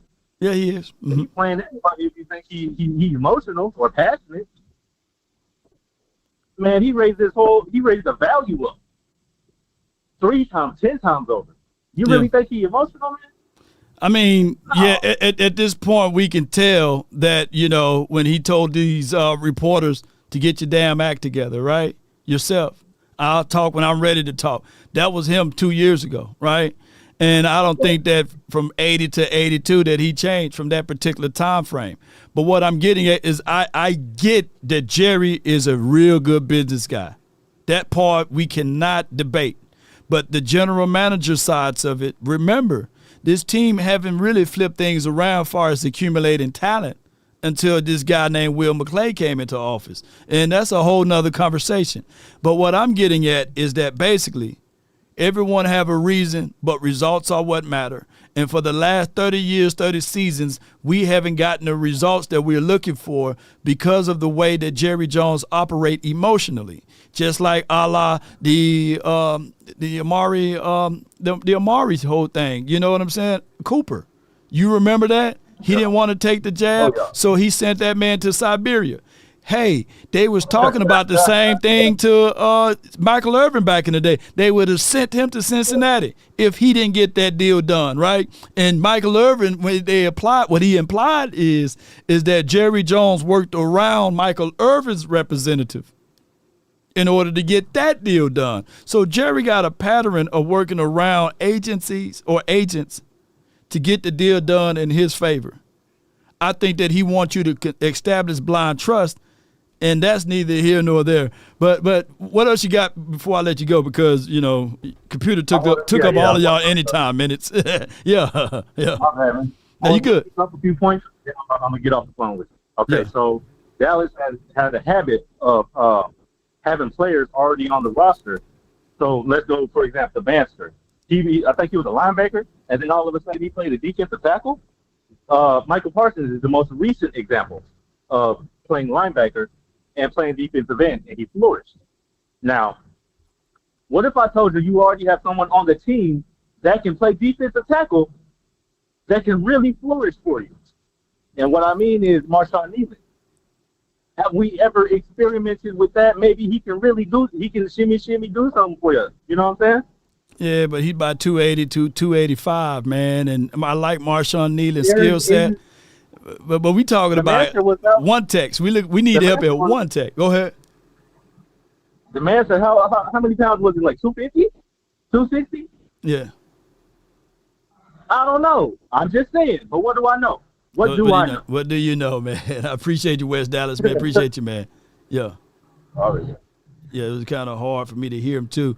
But before we go any further with this, man, I want to know, man, if you are elevated with your mind, right, and you are elevated with, you know, stress and anxieties, I want you to relax just a little bit, chill just a little bit, and get on to something that can help alleviate some of that stress. And we got a new sponsor, Unlimited Realities, right? And they ain't talking about the Reality Stone. Be sure to check out endthecloud.com and let people know that Law sent you, L-A-W. And when you go there, be sure to take your time, speak to their representatives there that can help talk to you about your choices that you may need to check out before you dive too deep into the deep end. But I'm going to let you know with In the Cloud, you can get in the cloud and get all of the stress and worriness from your mind. So right here, be sure to check out our partners in the cloud, and they got some stuff for you, man, that can alleviate a lot of stress and unwarranted decisions making as it relates to those anxieties. So come on out, be sure to check out In the Cloud, and be sure to let them know that LAW Law Nation sent you. All right, I got the next caller on the line from the East Coast. My guy, Cowboys Dwight in the building, man. What's good with you, fam? Talk to me, man. Yo, what's up, Law? Hey, man, all is well. I can't complain at all. Hey, I'm going to keep it real simple, man. All of this back and forth stuff, man, both of these jokers is acting like kids, man. I mean, it's like, and then I heard, I can't remember the guy or somebody I heard or was looking at on YouTube. I hear a lot of things about this agent or whatever. The one, how he did, what's the guy's name? Ramsey. How he did Ramsey's contract, right? And how he did the other Hurts. I mean, not Hurts. The dude that was hurt, that was in that's in Houston now. It's a couple of I forget his name, but it's a couple of contracts or whatever that I see. My biggest thing is he's trying to get, like you said, as much as he can for his clients, which I understand that. Right. But then it comes a point where you can't try to do too much where it affects what's most important, and that's making sure that your player or your person that you're representing is happy in what is going on. Right. Because all of this stuff, man, this is everything that's going on right now. Micah is hurt and he's disappointed because, like you said, I mean, the biggest thing is he got a family. Yep. And I mean, and it's like, and being a family man, you know, you want to do the best that you can to take care of your family. Right. And when you have an opportunity to get a certain amount of money or whatever you need to do to take care of your family and something holds that up, it's a problem. But then all of the other stuff where he's doing, where he's saying the back and forth and stuff, and I don't know if maybe the agent is telling him to go get another opinion and do all of this other stuff to try to, like what you were saying, it's not a good look if that's what he's doing to try to make it seem like he hurt just so he don't have to pay that money or whatever for missing games. Hold tight right quick. I got a super chat. Yeah. The whole argument about JJ's antics are semantics. JJ been doing this when he bought the team, fired Jimmy, coach with Barry being a yes man, etc. But if you know this, then Micah and Agent knew too.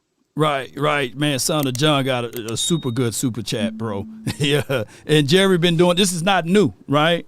Fam, Dwight, this not new. This not new because, and I get the pathway you going down the stretch too. My guy Skywalker still also pointed this out a couple of days ago, right before all of this heat and got even hotter. In 2015, I'm gonna go down this list, and I'm gonna let me know when you hear David Mulugeta, okay?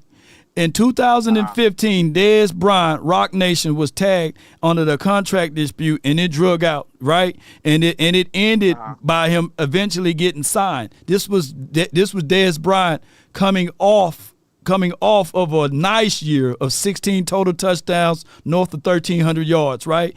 And a playoff win. Of course, we lost to Green Bay or what have you. Was David Mulugeta representing Dez Bryant at that point? Not that I know of. I don't think so. Yeah, okay, all right. So yes or no, right? No, right? All right. In 2018 and as well as 2019, DeMarcus Lawrence, David Cantor, which is his representative, was tagged twice in a dispute that really put a hole in this particular team. Was that David Mulugeta? Mm-hmm. Was that David Mulugeta? Yes or no? No, that wasn't. All right. In 2019, Ezekiel Elijah Elliott had to fight for his contract, which was drug out for a longer time than what was necessary, right? Zeke who? Cowboy Zeke, right? Zeke gained about 10 pounds trying to get his money. Was that David Mulugeta? Yes or no? That wasn't him. No. But there was Rocky Arsenal, who's T. Higgins' new agent. So what we getting at is the same thing. In 2020 to 2021, Todd France with Dak Prescott, tagged twice, drug out. Is that David Mulugeta? Nope. All right, Zach Martin, Tom Condon is his particular agent, held out for contract dispute. It drug out for a long time, and he had by far his worst season ever in his career. Worse than his rookie season, his sophomore season and beyond. Hit drug out in 2023. Is that David Mulugeta? Nope. That All right, wasn't him either. C.D. Lamb, 2024. Tory Dandy is his agent. Drug out between all of last season, all the way up until we got back to Frisco is when he got signed. So what I'm trying to say is that how all of a sudden this is finite David Mulugeta's problem, but everybody else having the same problem. Who is the same person that's handling these situations is what I'm trying to get at. Right. And I understand what you're saying. And I mean, and it's like, a lot of this falls on Jerry because he's the one who controls how these people get paid. Right. And I don't know if whoever came to who first, but like you said, the biggest thing is if Jerry stopped dragging his feet and waiting so long to do these contracts, it can be done. But the biggest problem is he'd rather go and spend, I understand he want to spend time with his family and all of that and go out of town, but why do he always do stuff like that when football season is getting ready to come around? Like he don't know that he got other things that needs to take care of. So he should be doing all of that other stuff first. But like I said, the biggest thing is all of this stuff could have been done a long time ago. And like you was just saying, and I'm going to let you go, the biggest concern is we got a game coming up in 8 days. Mm-hmm. Next Thursday, we play Philly. And all of this other stuff back and forth with Micah and Jerry and whose fault and all of this stuff, man, I hear like he just need to either go ahead and sign him or let him go. Because, I mean, the biggest thing is I want Micah to be there. A lot of fans want Micah to be there. But once again, like I told you before, once he gets signed and he is there, where is his mindset going to be? Because, I mean, after all of this, is he going to be – I mean, I know this got to be stressful and draining on him because you can see his body language on the side of the field. That's a sign of somebody who's stressed out. Yeah. And all of this contract and stuff is very stressful. So Yeah. somebody need to hurry up and make a move. Yes, indeed. All right, man. I appreciate you, East Coast, Alrighty, man. Appreciate you, man. Yes. God bless, man. Talk Yes, to you. indeed. God bless you. God created the whole multiverse in 7 days, and Jerry Jones can't get Micah Parsons paid in a day. Come on, man. This don't make sense, y'all. Look, at the end of the day, in 7 days, we will be playing against the Philadelphia Eagles. And I'm tired of talking about Micah Parsons and his contract. I'm so sick and tired of it. But at the end of the day, this is what the front office want. You can't tell me they don't want this. Because let me tell you something. Let me tell y'all something, real talk. If you don't want something to be talked about, you won't even bring it up, right? Because it had nothing to do with the topic line. But at the end of the day, this is what they want. This is what they want because they desire these type of an attention. They desire these type of attention. And it's crazy. It's crazy. And let me see. All right. Let me see what I'll do.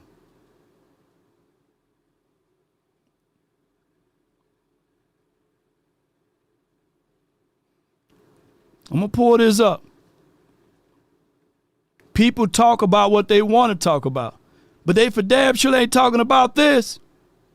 Trial in SA lawsuit against Jerry has been delayed again. But not 3-letter, 4-letter, not the beat writers. Nobody is talking about this because they know it's not good news. They know that this is not something that we want to hear. Just like we don't want to hear this Micah Parsons thing, it's the same thing with this SA allegation. We don't want to hear this. So therefore, nobody's talking about it. Look, they got this clip up here, but they talking football. They talking Micah Parsons. I can't make this stuff up. They got the title line, hey man, SA allegation, but let's talk about Parsons. Parsons is the lead to cover up this SA allegation. That's all over the news, all over court, like in the court of law. Because at the end of the day, we should be talking about how we're gonna beat the Philadelphia Eagles, but we're not doing that.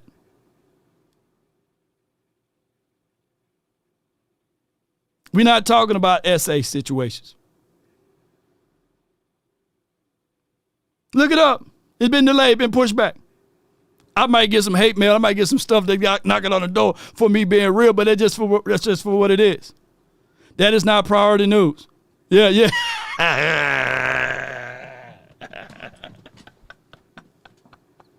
Yes, indeed. Boy, if y'all don't see me tonight, boy, it's going to be some rough stuff. All right, but we talked about this stuff.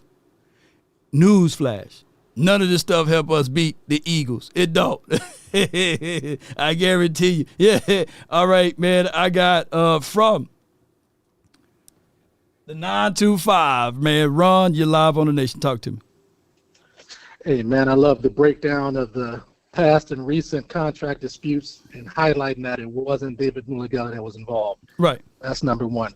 Hey, man, been a Cowboy fan since '77. Mm-hmm. And I don't know if, for most of us, the fan base, we can remember the 1992 season, of course, winning the Super Bowl, Emmett's great year. The 1993 season was almost derailed. And I don't think we really can appreciate just how close it came to being derailed. Right. Why? Because of Emmitt Smith's contract situation not being resolved, Jerry's ego was involved. Right. And if you remember, after the 0-2 start, Jimmy Johnson, the head coach, sighed. He said, oh, boy. He recognized they needed Emmitt. And then Jerry finally wised up and got the deal done. The dynasty, at the end of that season, began to get derailed. By who? Who was involved? Jerry Jones. Why? Mm-hmm. His ego, when it came to his head coach, couldn't work that out. Couldn't work through things. So if you look at what took place then, that's with their dynasty. You can fast forward till today's time. It still comes down to Jerry's ego. So here's a picture of what I see. Hey, before you go into this, and I'm gonna be real with you, fam. We didn't need Dion, and I love Dion now, but we didn't even need him. Yeah. We didn't need to do all of that. All we needed, Right. all we needed was just us, Right. sitting down with Jerry Jones and Jimmy Johnson and say, hey, Right. check those egos, man. This is your job. And it started, the whole thing, because I know you about to go into a good point, but this whole thing started from a Dallas media or somebody in the media asking Jerry Jones, do he know just as much football as Jimmy Johnson? Right. Now, come on, man. This man been coaching for over 30 years at that time. And Jerry smirked and he laughed and he said, man, if I need to know anything from football, I get it from Jimmy. But then they asked Jimmy the same question. They were just stirring up the negative pot coming off of a Super Bowl, right? What you think? What you think an alpha male gonna say?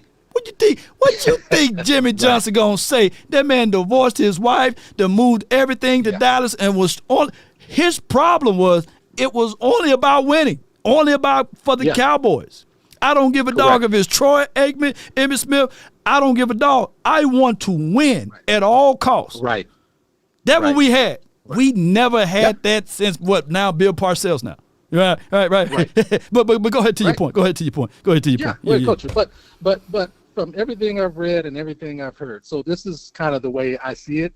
Is he had Micah come over to talk about leadership and some other things team related. Mm-hmm. The conversation shifted a transition to contract. Yeah. Now Micah was probably happy to hear numbers being thrown out. Understandably so, and then it led to a handshake. He likely said, hey, let me just run it past my agent. Now, we recall Jerry Jones ran his mouth saying that I didn't need some sports agent involved in this, and I don't even know his name. It was something disrespectful. If we recall, Micah responded saying, no, my agent is going to be involved in finalizing this deal, right? So he's speaking up for his agent.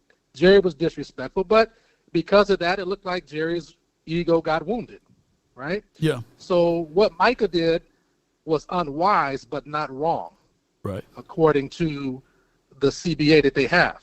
What Jerry did is wrong as a general manager because he knows better, but his ego won't allow him to acknowledge that because he feels he could do the deal without the agent. Yeah. So what could the agent be looking at? We don't know. We don't know. Yeah. We're talking about Micah once more. Micah's being greedy. Maybe the agent saw clauses in it. Maybe he saw the language in it, and some things weren't quite right, where Micah's money could be taken from him for whatever reason. But we got to lay this at Jerry's feet. He's the owner. He's the GM. He's the one not closing the deal. Right. And he's the one that's got to be the bigger man. So for all of this distraction and theatricality, this is something that we know that he likes to generate and create. He said it in the documentary. Yeah. He'll manufacture it for attention, to get his team in the news or headlines. Yeah. So lastly, I envy the Philadelphia Eagles and their GM because they just don't have these distractions and these problems. But I see this as Jerry Jones creating this, and he is the one that needs to step up and get the deal done. Yeah. Yeah. Man, you ain't lying, man. Appreciate you, man. Thank you so much, man. Yeah. All right. Yeah. All right, so I get it, RJ. He says trade Micah. Let's say you do trade him. And the three players that you get is David Mulugeta's people. What we do now? What we doing now? I get it. Trade Micah. What if we do trade him? To the 49ers. What do you think they going to do? What you do trade him? To the Green Bay Packers. How valuable are those first-round draft picks then? How valuable? You still if you don't get a star-studded player for them and you only get the draft picks, it's going to be more of the same. Damn. Hold on, Parsons that got to be some catfishing bull sugar. That ain't Parsons' account. Thank you, Dallas. Go Packers. Breaking news. The Cowboys are trading Parsons to the Packers. He gets $188 million. Oh my gosh! Over 4 years for $136 million guaranteed. This got to be. Oh my gosh, man! This is crazy. This is crazy. I got parent-teacher conference, man. The parents gonna have to be. Hey, this is crazy. This is crazy. Oh my gosh! He did go to the damn Packers. Now what we gonna do? What we getting for the trade? Damn. It got to be true. Jordan Schultz just reported it. Breaking news. Now we got no more Parsons there. No more Parsons. I'm pissed off because at the end of the day, what we getting? We better be getting some juggernaut big boys down inside. I'm not lying. I'm for real. This is breaking news. And you trade them inside the interconference. This is crazy. This is crazy. Jordan Schultz just reported this. Breaking news. Parsons. Let me highlight this all together. And I'm going to take this title out. Whatever it is, this is crazy. And matter of fact, this is damn near crazy. I'm hurt. I'm literally hurt over here. I'm trying not to cry tears over here. Because y'all know I can't stand the damn Packers. And he goes to the Packers. This is crazy. Flat out crazy. I ain't gonna say I'm done with the boys, but man, I'm effing done with this situation. We better win every game. We better be winning. We better be winning. We better be winning. That's all I'm gonna say. He the ops now. Yeah, he the public enemy number one. And we play Green Bay this year, don't we? Traded that man to Pelican Bay, Green Bay.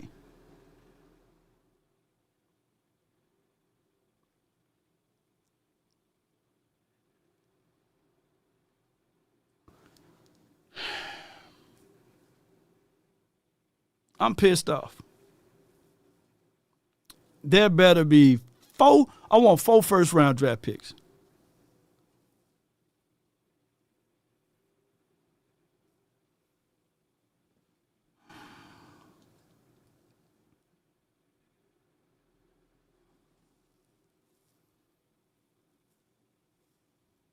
What week we play them?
Man, boy.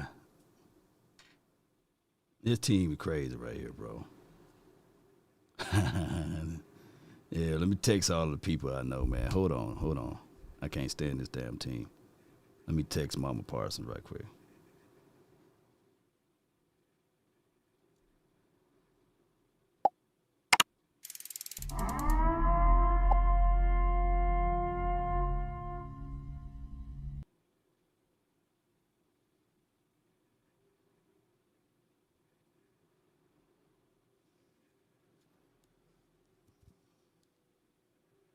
It's crazy. I'm speechless, man.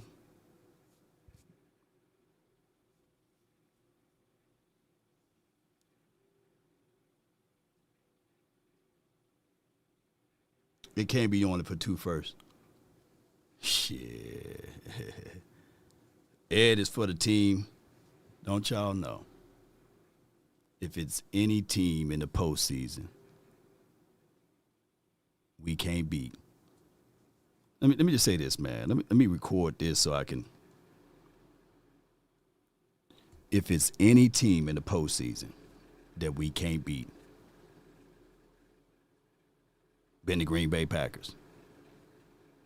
2014, they were in a thorn in our side. 2016, they were a thorn in our side. And in 2023, they've been a thorn in our side.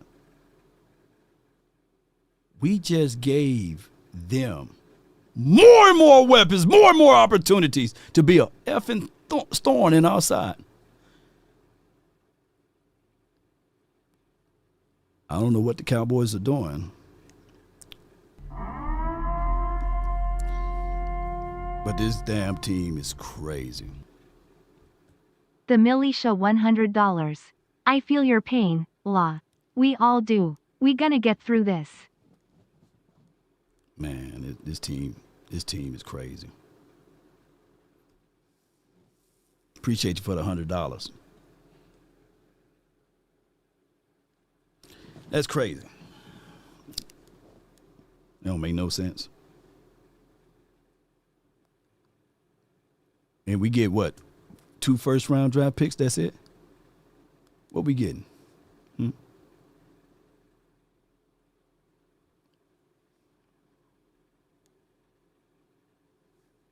It's crazy.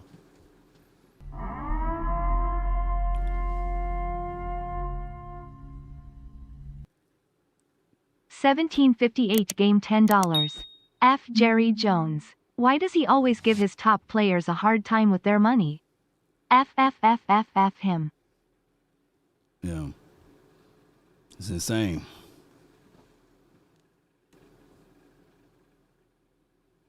It's crazy. The Cowboys' way. It's ridiculous.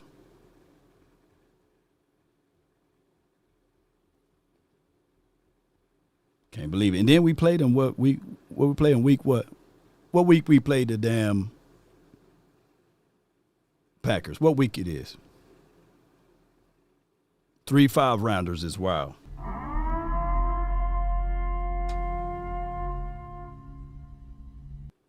Yeah. Paul $10. Parsons knows our whole offense and defense. Jerry ego ain't poop.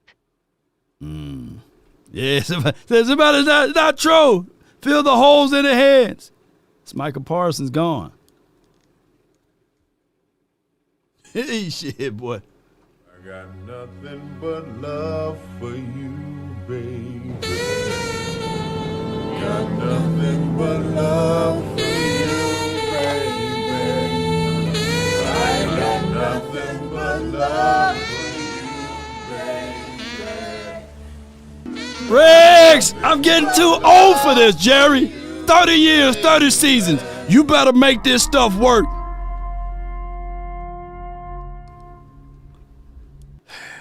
Nigel Wanza $5. Parsons must have pulled a Charles Haley.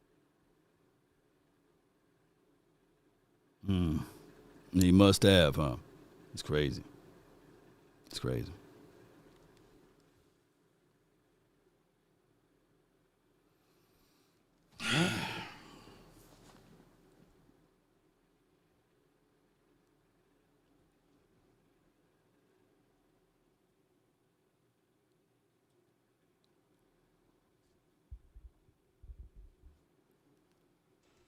There you go, Swayze. Go ahead. I'm giving you your flowers, man. Go ahead.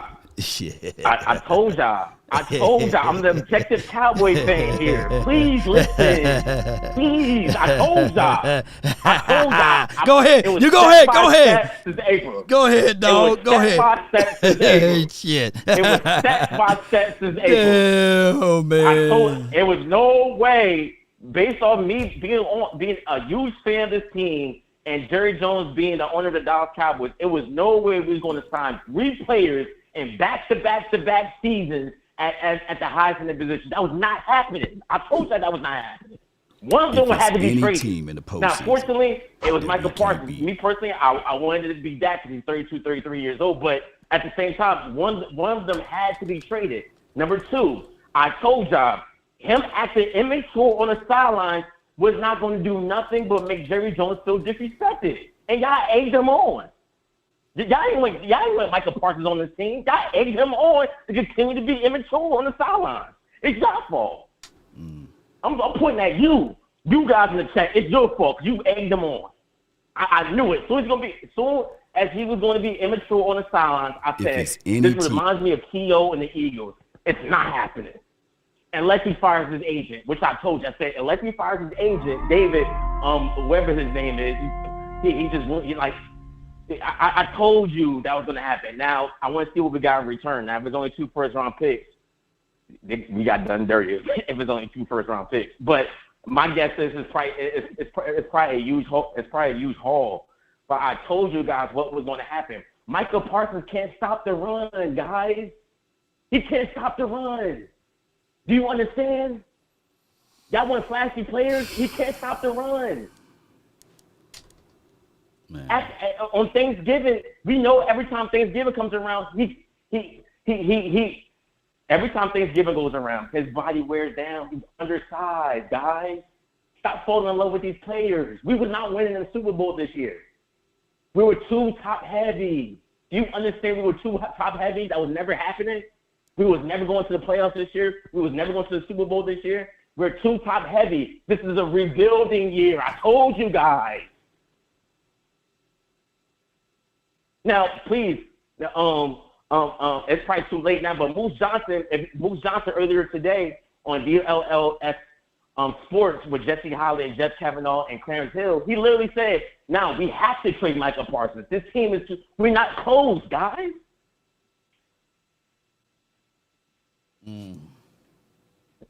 We're not close. That was never happening. And Michael Parsons, he looked sad because Michael Parsons at the airport. They say I'm sad right now. I'm sad right now. Don't you know? I'm sitting here like, come on, man. You know. It's crazy. Like, I honestly, you sad, Law, because you think into your head, you like, damn, it's gonna be another year of us not having a chance to go to the Super Bowl. But this might be a blessing in disguise. But I just want to go back to Michael Parsons at the airport. He looked really sad. It looked like he kind of regrets doing everything that he did in the summertime.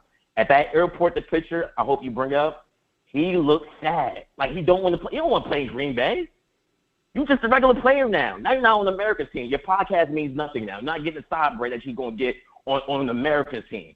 Now you ain't get the flashiness. Everybody don't know you. You're not going to the Grammys. You're not doing all that. You're going to be a good Green Bay Packers player. Okay. You're still not better than the Eagles. So, that was dumb. What the agent tried to pull, what Michael tried to pull, that was dumb. That was never going to happen with Jerry Jones. He is the NFL. You don't dictate nothing. You don't dictate nothing. We're America's team. We're $13 billion. You don't dictate what happens here. I got all this signed, autograph, Michael Parsons stuff, and it's just crazy, man. Oh, my gosh, man. Man, appreciate you for calling in, Sway. You rubbed it in good enough. You rubbed it in good enough. Yeah. I'm going to ask a question, Law. I know it just happened. Do you continue, like at this point, me personally, I'm not gonna bring it up now. I'm gonna wait to wait. Yeah. I'm waiting to the season. I'm gonna no wait. doubt, bro. Appreciate you. Love. Thank you. Appreciate it. Fuck me running.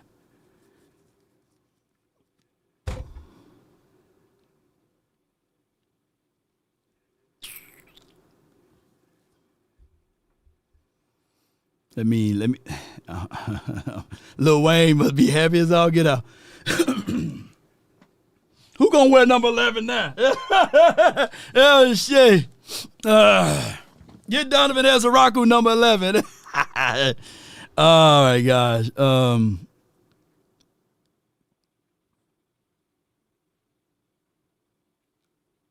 Did we get a defensive tackle? I'm watching all this stuff now, man. I'm sitting here like, hold on. Let me recall.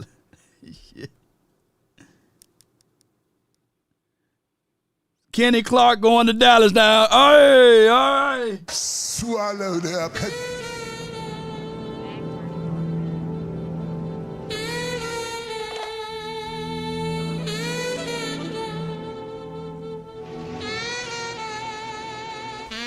All right, so Kenny Clark is going to Dallas. Sources from Ian Rappaport states that Kenny Clark will also be coming to the Cowboys. Boy, I'm in shambles over here. All right, so the defensive line room. Hold on. Let me. I got to do this, y'all. Y'all bear with me. I'm gonna let somebody else on the line. Got to let me get my guy Jamie on the phone, man, right quick. You're live on the Nation while I look up this information. Talk to us. Man, I don't know what is going on with this team. I don't know what's going on with this team. You draft players hoping that you find a Pro Bowler. You draft players hoping you find an All-Pro. You draft players hoping that you find a future Hall of Famer. And when you get that player, what do? You trade him before his first contract's up. And to a team that is going to make the playoffs, so you're going to get a couple of late-round picks. I'm lost for words, man. I don't know what to say. I don't know what to say. I don't know what's going on through them Jones's mind. Oh man, I'm upset right now, man. It just ruined my whole weekend. I know, man. I feel you, man. We got Kenny. I hope nobody kills Hey, Kenny. well, we got Kenny. Yeah, we got Kenny. Nobody we got kills Mozzie. Kenny. Yeah. Yeah, we got Mozzie. So I mean, I guess not all's lost, right? Yeah. No. We got Kenny Clark now, and Mars is gonna be rotated in. yeah. Kenny Clark, your 2 first. Kenny Clark and 2 first-round picks. 2 first. All right. So we got a top 25 pick, maybe, possibly this year, next year. Man, Jerry, what is Jerry trying? Is he just trying to lose these fans? Like, I just don't know what's going through his mind. I just finished watching the Netflix series. I'm a little behind. I just finished watching it. Where was that Jerry? Where is that Jerry? That's what I want to know. Where is that Jerry Jones? When he was signing Dion, when he got Charles Haley, like where is that Jerry? You know, I'm just wow. Yeah, man. This is my Lord. I appreciate you are like the therapy that we all need right now. You know, because I just don't know what to say. I just turned on because I just got out of work. I just turned on and it was breaking news. I was like, there's no way. This can't be happening. And sure shit, man, it's happening, man. So hopefully you can get us through this, man, because we all relying on you, Law. No pressure, though. Yeah, man, appreciate you for calling in, Chief. Yeah, thanks, brother. Yeah.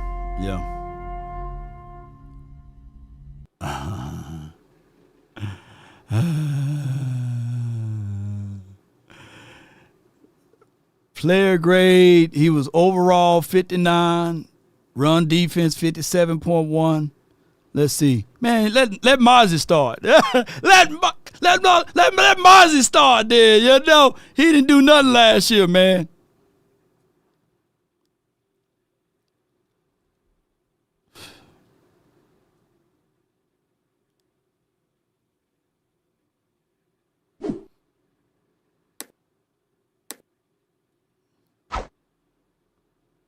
Me.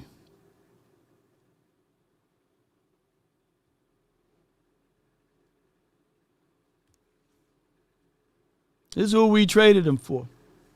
And 2 first-round draft picks.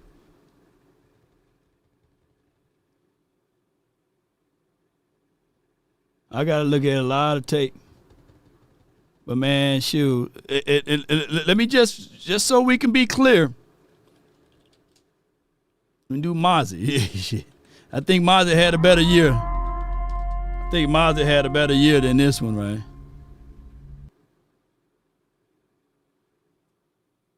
Shit, this is not okay. Shit, we kissing sisters now. Shit. Hey. Well, all right, man. Y'all let me know. Clark, he gonna make some plays for us, though, man. We gonna get things moving and grooving.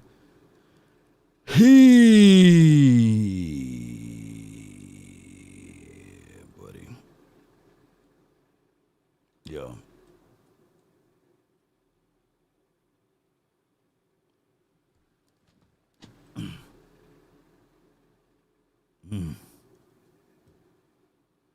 Give me 1 second here. I got to collect myself. I'm posting some stuff up here. And at the end of the day, man, y'all, shit. And they understand the cost that is involved. There's 1,000 of you. I said close them doors. Ushers, close the doors. Close the doors. Close the doors. We all gonna leave together. D Park $702.05. tonight, Jerry and needs those his that are snake beat. It's SMH 1,000 Clark, that's not even watching better than online. Micah. This is a small seed. If I get 1,000 online to give this, I'm challenging each of you all down here to give a $20 seed. But I need everyone standing up here with us, with me, to plant a seed of $100. Because again, it costs to sit up here. I got you. And this is what I need you to do. If you're giving electronically, or even if you're giving tangibly, bring them baskets. I want the baskets up here. I want to see the folk. Y'all start moving. Y'all can bring it right now. Oh, I forgot about you, my dog. 305. Go ahead, I give you your flowers, man. 1750. Oh my gosh, man! Don't beat me up too bad, man. Front office. Don't beat me too bad, dog. Don't beat me up too bad, dog. This is a perfect show for the Indie Cloud because I'm gonna need some of this, man. Yeah, unlimited realities. I got my guy from the 305. Oh my God, talk to us, man. You said trade Parsons. Yes, indeed. Hey, I told you, man. Y'all should have known after the interview what he had with Stephen A. How he was talking. Jeez. Y'all should have known, dog. Go ahead, how you feeling, Big Law? Man. How you feeling, Big Law? The only thing that I'm glad is that I didn't go live earlier. Oh my gosh, man. Breaking news. Breaking news, man. Sheesh. Breaking news on the show, man. Nigel Wanza $5. Hey, man, Trust me, Law. Kenny Clark is a problem on that D-line. Packer fans aren't happy to see him go. What we got, 2 first rounds? What we got for him? 2 first rounds and a shitload of guys that's gonna be mad that Parsons gone. Yeah, some people mad, but some people gonna be happy. So just for what it is, man. Yeah, I feel like you got the picks what you needed, but it's the wrong team. Like everybody's saying, you getting what in the 25th you're gonna be drafting around in the 20s. You get what I'm saying? And around that, and that's the position I don't want to be in because they don't draft well when it comes down later in the rounds like that. You get what I'm saying? Yeah. So I got mixed emotions, but it had to be done, Law. He wasn't gonna pay all of them. He wasn't. Like, he wasn't going to build a team around. If he would have paid Micah, I'm telling you, guys, we would have had a worse team than we have now in the near future.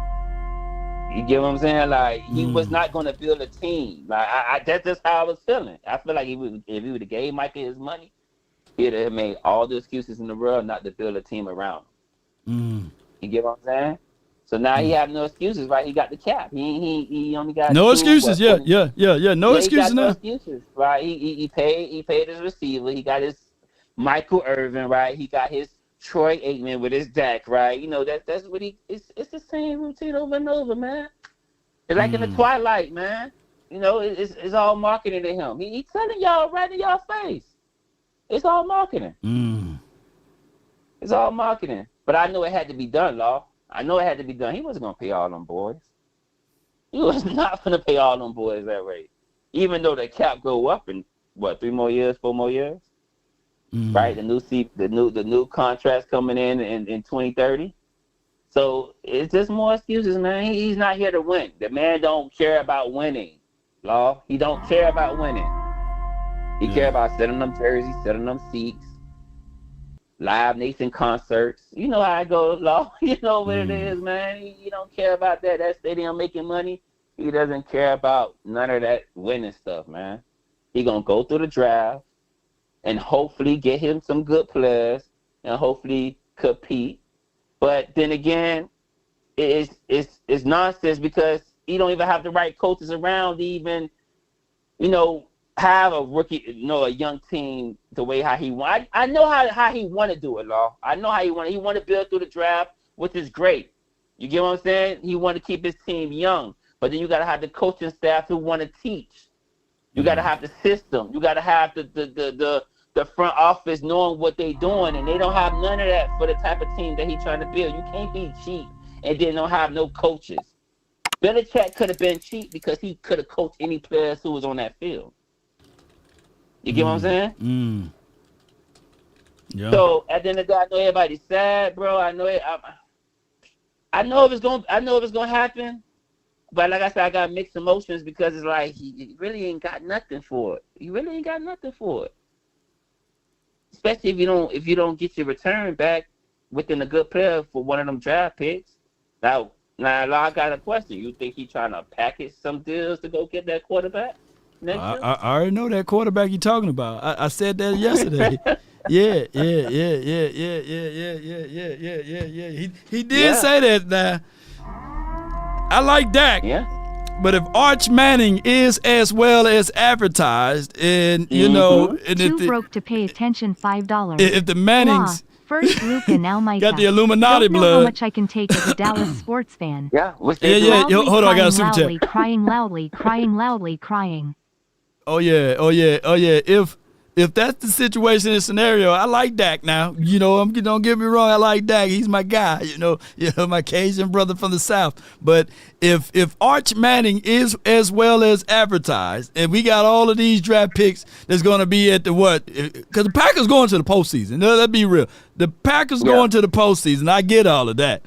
So we can package stuff together and move all the way up, you know, and then Arch Manning can be an understudy under Dak for at least another 2 years, then that would be good for us. Yeah. We can do all of the clownery talk we need. Charles, $10. Good, I am glad this sitcom is over with. If that's Now his let's strategy, get back to football. which is a good We will one. be If he's fine. saying, hey, man, I'm going to get all the draft picks because we really want to get Archie. If Archie becomes what we think he could become. Package them up together, move all the way up to the first. Yeah. That's the only way. That's the only way. And that's the only way that the fan base can come back right now.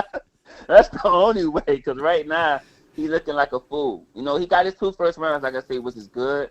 But the team he did it with is like, it's like, yeah, you could have held on a little longer. You know what I'm saying? You could have held on a little longer. But he wasn't gonna pay that man. But shout out to Parsons, man. At least he got a chance to win now, though. Yeah, at least man. He got a chance to win.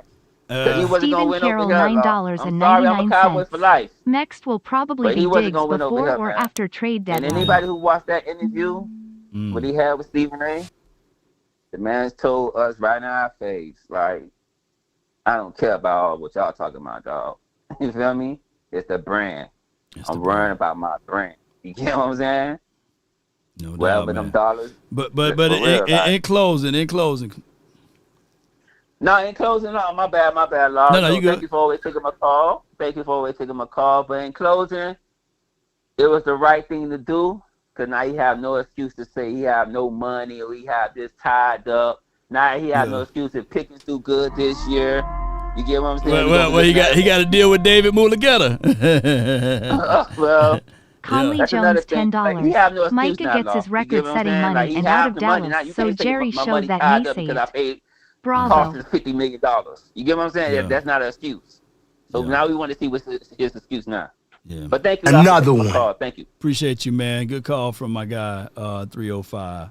Never knew his name. I just always know 305 and I see him, you know.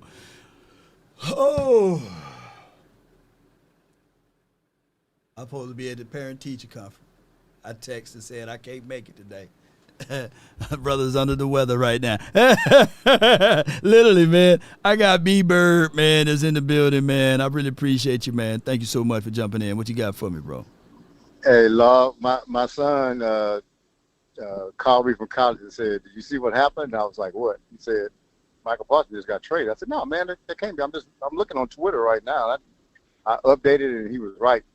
Yeah. The thing about it is, man, I feel bad for my son because he is really frustrated with the Cowboys, man. Your kids grow up and they become Cowboy fans because you are, and it's really hard because I'm telling you, my dad said, my son said, "Man, I'm through."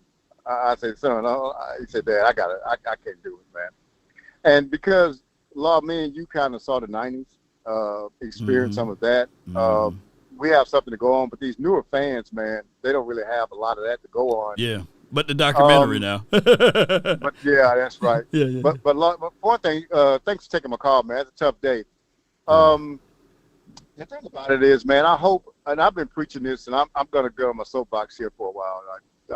Not for a while, but I'm just going to say this. I've been telling people for the longest, when I get an opportunity, man, Jerry Jones and the Joneses is the reason. And it is like 90-some% of the reason why we have not won or even make an NFC championship game. There's no other GM in the league that would have actually fought in the media against their star player. They just don't do that. They cannot afford to do that. So they got a new president at Green Bay, and the general manager is under a little bit of pressure. So what is he doing? He's saying, I got to win, man, because this new president might, hey, he didn't hire me, so he'll fire me. So they said, hey, we're going to make this move on Micah Parsons. And so why would we make this move? Because we got Angie Rebel Chicks $19.99. Eberflus must have a godlike defensive scheme. We winning the Super Bowl this year, y'all. Tears of joy. Nobody will score on this defense. Is under the pressure of having to win to keep his job. Yeah. Jerry does not have to win to keep his job, y'all. If y'all don't understand that by now, also that gives him the liberty to throw Micah, throw Dak, throw CD up straight up under the bus, because the person that he would answer to is him. No other GM has that in the league. And I've been trying to preach this forever, and people are like, well, Dak sucked. I'm tired of that. It ain't Dak, man. This is the ego of a man. He was not going to let Micah Parsons and David Mulligetta beat him. It was more important to beat them, to show Micah something, than it is to win. That's what it is, man. And so this day here is just more clarification and more evidence of what I've already known after watching this team for this many years, man. This thing is ego-driven, man, and it's ego-driven by him. And then the sad part about it is, man, I saw the fans turning on Micah Parsons. When Micah Parsons did nothing but play ball hard and got an agent, and Jerry knows he's supposed to go to his agent, but this is what I say. It's not like they're pro Jerry. They're more anti-players. And a lot of people, I'm just going to say this. I'm saying I don't care. A lot of people don't like the hue of some of these people that's getting paid. They don't like the hue of some of the people that's representing the people that are getting paid. The reason why I say that, and I'm going to say this, is because I don't ever remember him going hard in the public against Martin. You know what I'm saying? And Martin's contract, he had a contract that's set out. He ain't go hard in the public. He said a couple of things. He ain't go on the media. He didn't do that. He did it against Dak. He did it against CD. He didn't do it for LVE. He ain't do it for Sean Lee. He ain't do it for Fredericks. He ain't do it for none of those guys. So I think he takes some liberties because he knows the public already have a certain feeling about these dudes anyway. And so I just don't like the whole thing, man. It's a bad look for our team. And one thing that I've noticed is that we loaded up on defensive ends. So I don't know if this thing was in the plan all along. I don't know what you think about that, Law. I'm gonna end it and ask you, do you think this was in the back of Jerry's mind all along, man, to isolate this guy and trade him? I don't know, because we have so many defensive ends on the team, which didn't make sense to me. And we even got the kid from Jackson State or FAMU back. So we loading up on defensive ends. It felt like this thing was kind of in the cards from Jump Street because he just didn't want to sign him. And I'm glad Michael got his money, got $47 million, and and whatever, man. And I'm gonna get off the phone and just listen to you. The question I want to ask you: how far do you think this was out for Jerry? I mean, do you think it was in the plan all along, or do you think he really wanted to re-sign Michael? I mean, could you just expound on that? I'm gonna get off the phone and let somebody else get on, man. I appreciate the time, bro. No doubt, man. Based off of what we drafted in the second round, using that for an edge rusher, and also bringing in more and more edge rushers do solidify the fact that they already had something in plans of just moving on from Parsons. They said that their patience was running thin with Parsons anyway about a year ago. So this could be like one of those things, whereas you're dating this girl and she does one thing wrong, right? That you realize, man, I don't want to deal with this, man. She can't cook anyway. You know what I'm saying? Wait till she say one little negative thing, I'm getting her up out of here. You know, shoot, Ashaniqua can at least get me some grits and cheese and some burnt bacon, but this one not giving me anything. So I'm going ahead and just go ahead and part my ways, you know? So it is for what it is. But David Mulugeta got his hands really still tight on his team. He still got Sam Williams. He still got George Pickens. I think that they did also still have Malik Hooker. So Mulugeta is still here. So it is for what it is. I think that once you rub Jerry the wrong way, his patience ran thin anyway. And I think that he just said to himself, let me just move on from this particular situation. But Parsons get $188 million over 4 years, $136 million guaranteed. So that $200 million deal is gone, you know. It said the worst part about this is that Micah Parsons goes into another Hall of Fame career and is over with. He's going to go in as a Green Bay Packers, you know. Well, now he's going. We did get Kenny Clark, though. He's a bigger size guy, not to beat him up. He's a bigger size guy. Hopefully he will be able to get things moving and grooving for us. But it's one of those things whereas this is not something that we can gear in and going into Philadelphia Eagles week with a mindset that we got our best starters here on the field. Now, granted, we will see how Kenny Clark will fit right on in. This is a good situation for Mozzie, right, and Jay Toya, because now you got a veteran guy that can show you the way. And that is a soften of a blow for us by getting somebody at least with the ability to play inside. And that's one of the things that we've been banging the table on for anyway. I got Aaron, man. You live on the Nation. Talk to me. No, I'm hurt. I know, man. I know, man. I'm hurt, man. Yeah. Like, come on, man. Get it together, man. Get it together, man. Don't drive off the road now. Man, shit. Nah, Law, that shit is wild. So I'm guessing he gonna use that money. He was gonna pay Parsons and pay Pickens. There we go. That's the only thing I can think of where the money's gonna go. And Kenny Clark, I'm not a big fan. Isn't he a little long in the tooth to making what, $21 million a year? Yeah. See, nah, Law, we could have did better. And we got to do what, 2 first-round draft picks? Yeah. Now we got 2 first rounders, Man. you know. My biggest thing is how this will work, and I'm on record saying this so people can already know. I'm praying to God that the Green Bay Packers lose every game. I need the Green Bay Packers to win only 1 or 2 games. If they do that, then Jerry, you are a miracle, man. You know, you're a miracle worker. If Jerry is able to see this team win only 1 game, I'm talking about Green Bay Packers, or 2 games, boy, I'm rooting every single week. Because I can't stand Green nor Bay, and I can't stand no Packers. You know what I'm saying? And I can't wait. I'm looking for them to lose every game, because then that would be a good situation for us, man. If that's a good situation, man, that's the only way they can resolve all of this, bro. The only way. Yeah. Right. Hey, Law, appreciate the call. I got to pick up the other line. All right, go ahead. Do your thing, man. Do your thing. Yeah. I'm calling. Put me on hold. I'll play with you, man. Yeah. So he need to. Hell yeah, you lose. I need Green Bay to lose every game, and we'll be all right. We'll be all right with it. You know, from the 253, you're live on the Nation, man. Talk to me. All right, Law. Dan, first of all, how you doing today? Man, well, Jay with 2 did. L's though. Jay With 2 did. L's. Outside of the Parsons. I've been done I with the just want net to say, behind Jones family. But how big stupid fan of the can show. you I've be? been listening for a while. This family doesn't want to win.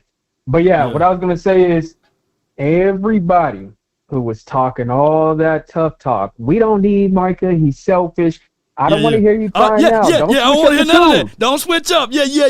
Don't switch up. Yeah. When we go through the pains and the growing pains of our rookie D end who's now going to have to perform like Micah, thinking we got lightning in a bottle twice. If y'all think James Houston about to do to the starters what he did to the preseason, backups and second strings and third strings, I'm just saying we're going to have some growing pains. There's a silver lining, though.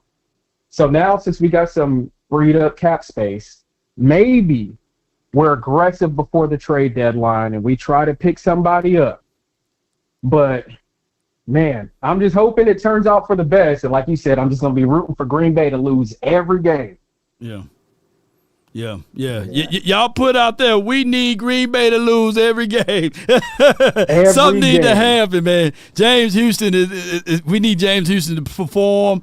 Donovan Ezraku, please don't give him number 11, but hey, put number 11 on him. Oh God. You know.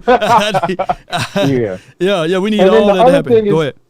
Mm-hmm. Yeah, I was gonna say, and then the other thing is, we got all this cap space freed up by getting rid of Parsons, and I was like, are they going for the, like everybody was saying, the Herschel Walker trade? Is there a reason why they were highlighting that to say maybe we get a haul for him, and if we cut the guy that they give us, then we can get a compensatory pick? But I'm like, we not even gonna get a good pick if you cut Clark.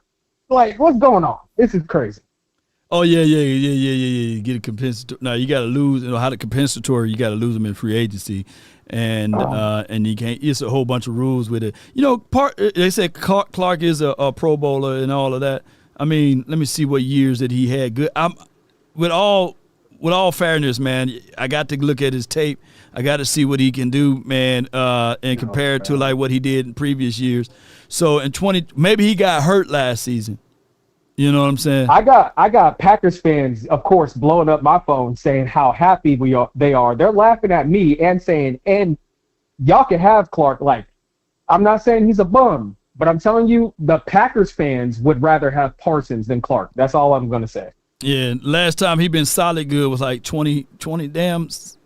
18 and 19. So yeah, so we'll find out, man. I'm looking at his, but that's just me stat watching. You know, me stat watching. So I got to look at tape. Yeah.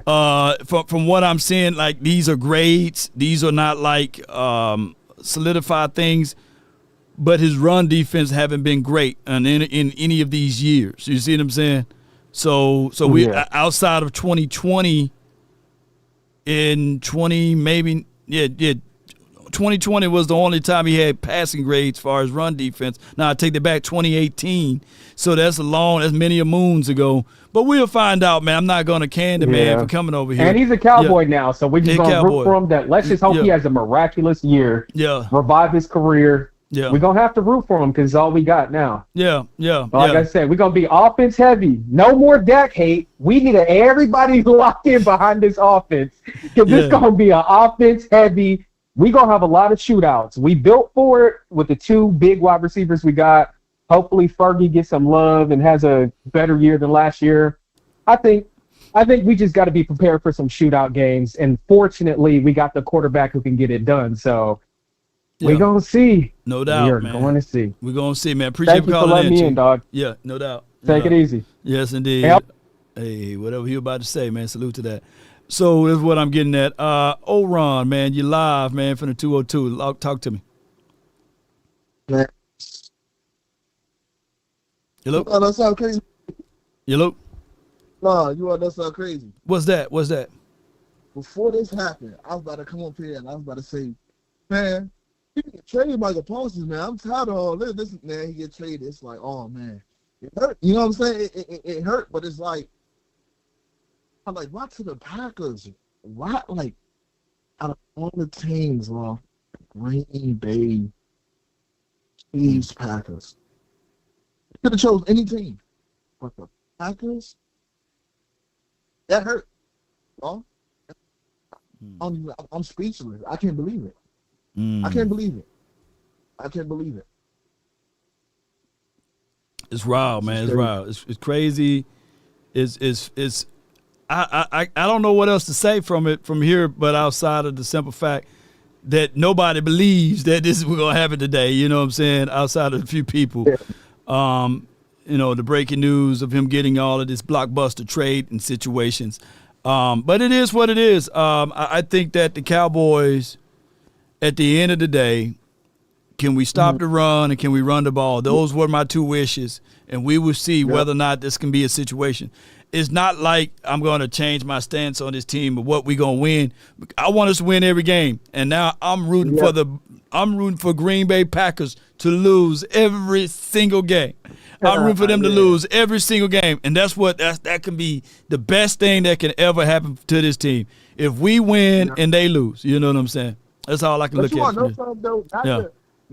Not you know, Parsons is different, but you want to know something crazy though? Well, what's that? Look at every player that Jerry has let go that was good or traded. Like DeMarco Murray, when we traded him to the Eagles, what did he do after that? We didn't trade him to the Eagles. I mean, well, we cut him. Whatever we did with him, we didn't re-sign. We didn't keep him here in Dallas. What happened after that? Hold on, right quick. You just go ahead and go with your point, bro. Go with your point, because I got to take this in. So when he was playing with the Eagles, he did not play as like, you know, he was playing when he was with Dallas. You know what I'm saying? I know Micah Parsons is a different player. It's like, I ain't gonna say I hope, but I just hope that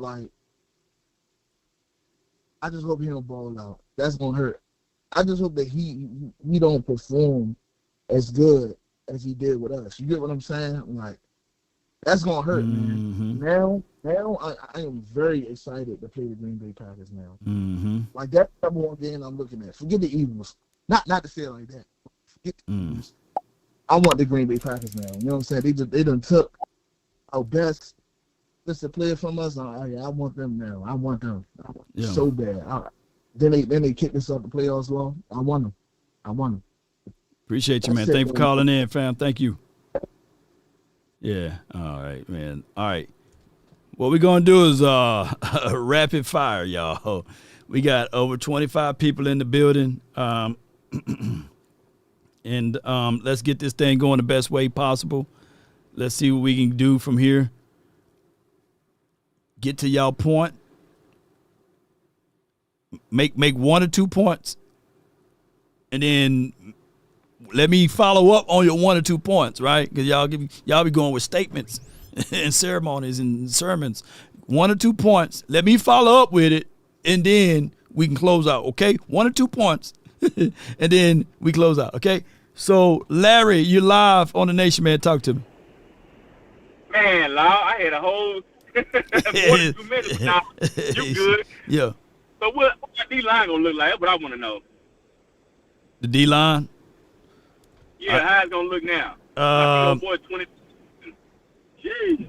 I got the D-line right here. It's going to be Osa, Kenny Clark, Solomon Thomas, Dante Fowler, Donovan Ezeraku, Sam Williams, Marshawn Nealon. That's all D-line. Going to start?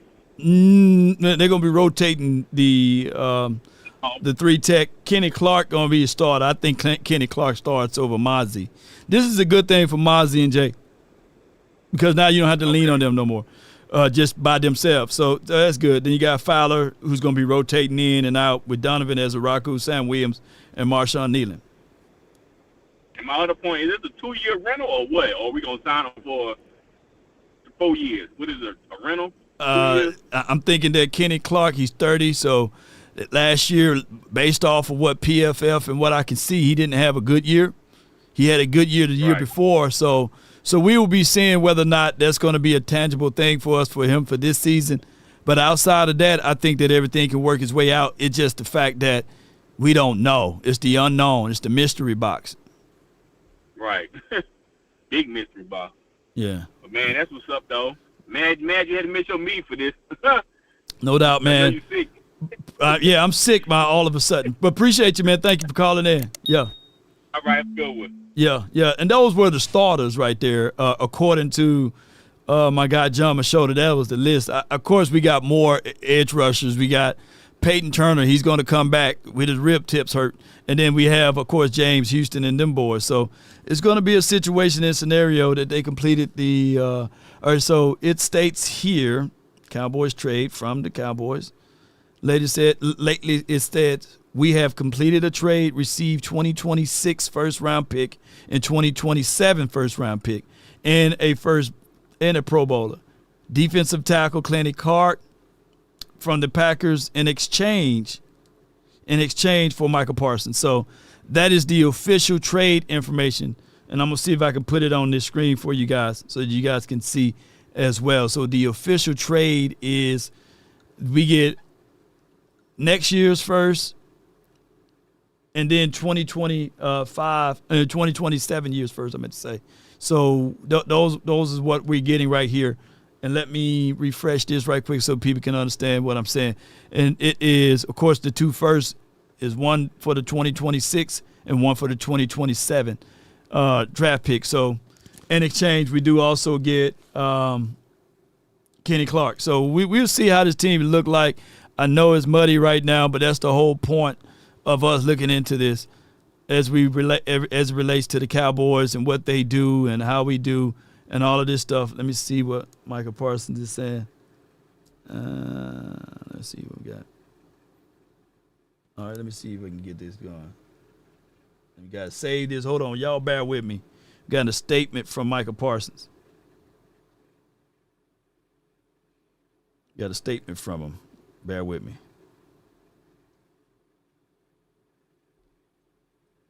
Yeah. All right. And bear with me, Cowboy Nation.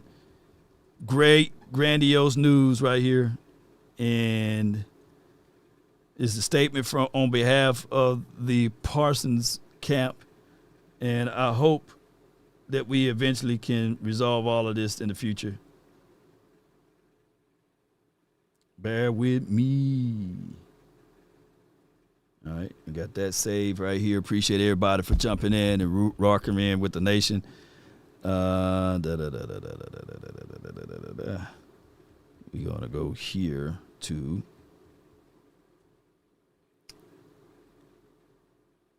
where my Gmail at. I got so many people, man, hit my phone up that it done caused my phone to. It's crazy rumbling, and it's a bittersweet thing. I even got family members of the Parsons crying, and that's okay. You know, it's going to happen that way. All right, and I hope everybody happy that wanted him up out of there. I hope y'all are happy. I hope y'all are happy now. You know what I'm saying?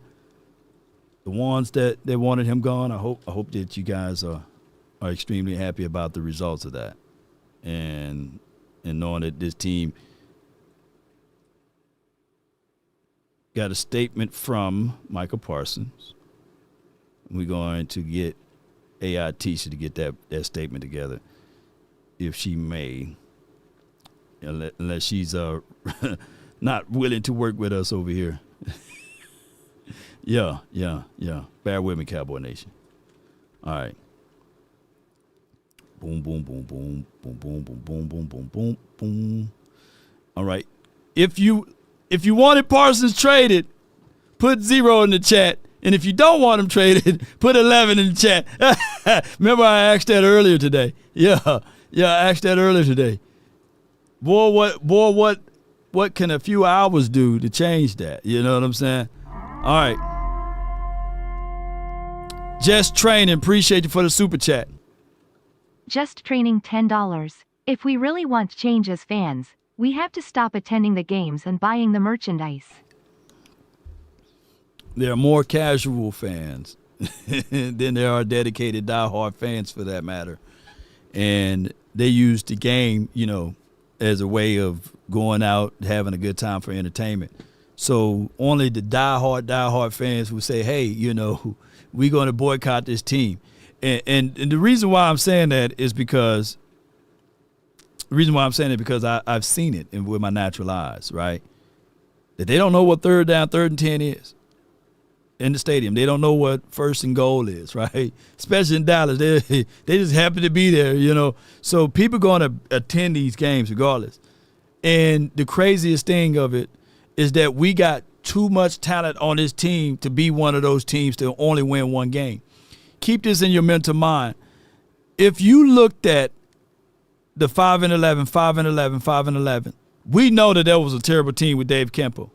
We didn't suck enough then to be a team that everybody was on the same page to start boycotting, right? So I come in to tell you, that the staff and everything, as far as players and evaluation, is a whole lot better than the 5-11, 5-11, 5-11 Dave Campo years. So we're going to win too many games this season for anyone to try to take a stance on that. AI Tisha, can you see that? And if you can, when you see that's on the screen, look on the screen right now, AI Tisha, and can you read that to the audience? Can you read that to the audience, please, por favor? Cowboys Nation, growing up in Harrisburg, Pennsylvania. I was one of the few kids in my neighborhood who cheered for the Dallas Cowboys. Nearly everyone around supported the Eagles, but I always believed in the Star. To wear the blue and white at Penn State and then carry those same colors into the NFL as a Cowboy. Pause. Let's start all the way over again because I want y'all to gather up, make sure that you guys get a chance to screen record this and get these things. True fans would never consider boycotting Laughing Out Loud Timothy Brown. You're right. You know, they go through the highs and lows and the ebbs and flows, right? But also true fans will voice their frustrations. But we are in a situation whereas there's no changes that's going to happen. Win, lose, or draw, there's no changes that will ever happen. Like what B. Bird said, most people have the ability to get fired when they don't get the results. But what happened when the ultimate boss is your guy, and that's Parsons, right?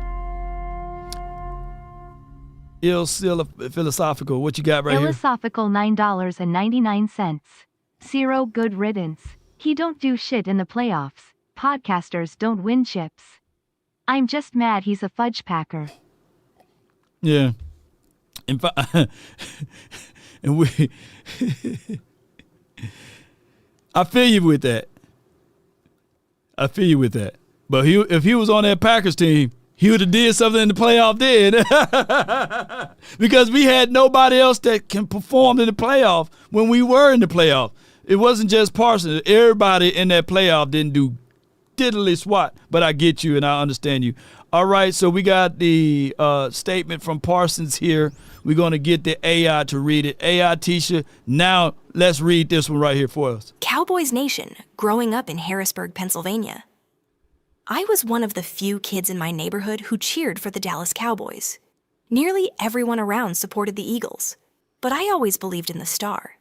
To wear the blue and white at Penn State and then carry those same colors into the NFL as a Cowboy, it was more than a dream. It was destiny. From the moment I arrived in Dallas, you embraced me and my family as your own. You made a kid from the East Coast feel right at home in Texas. Every time I pulled up to work, every time I stepped onto that field, I felt the weight and pride of representing you. You didn't just give me a jersey, you gave me a place to belong. I never wanted this chapter to end, but not everything was in my control. My heart has always been here, and it still is. Through it all, I never made any demands. I never asked for anything more than fairness. I only asked that the person I trust to negotiate my contract be part of the process.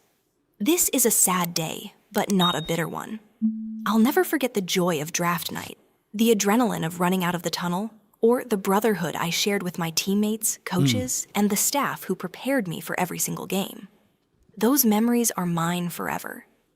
North Texas will continue to be my home in the off-season. I'll still be here, giving back to the community that gave me so much. And no matter where the next chapter takes me, the bond we've built will never break. Thank you, Cowboys Nation, for every cheer, every moment, and every ounce of love you showed me. Wearing the star has been the honor of my life. With gratitude and love.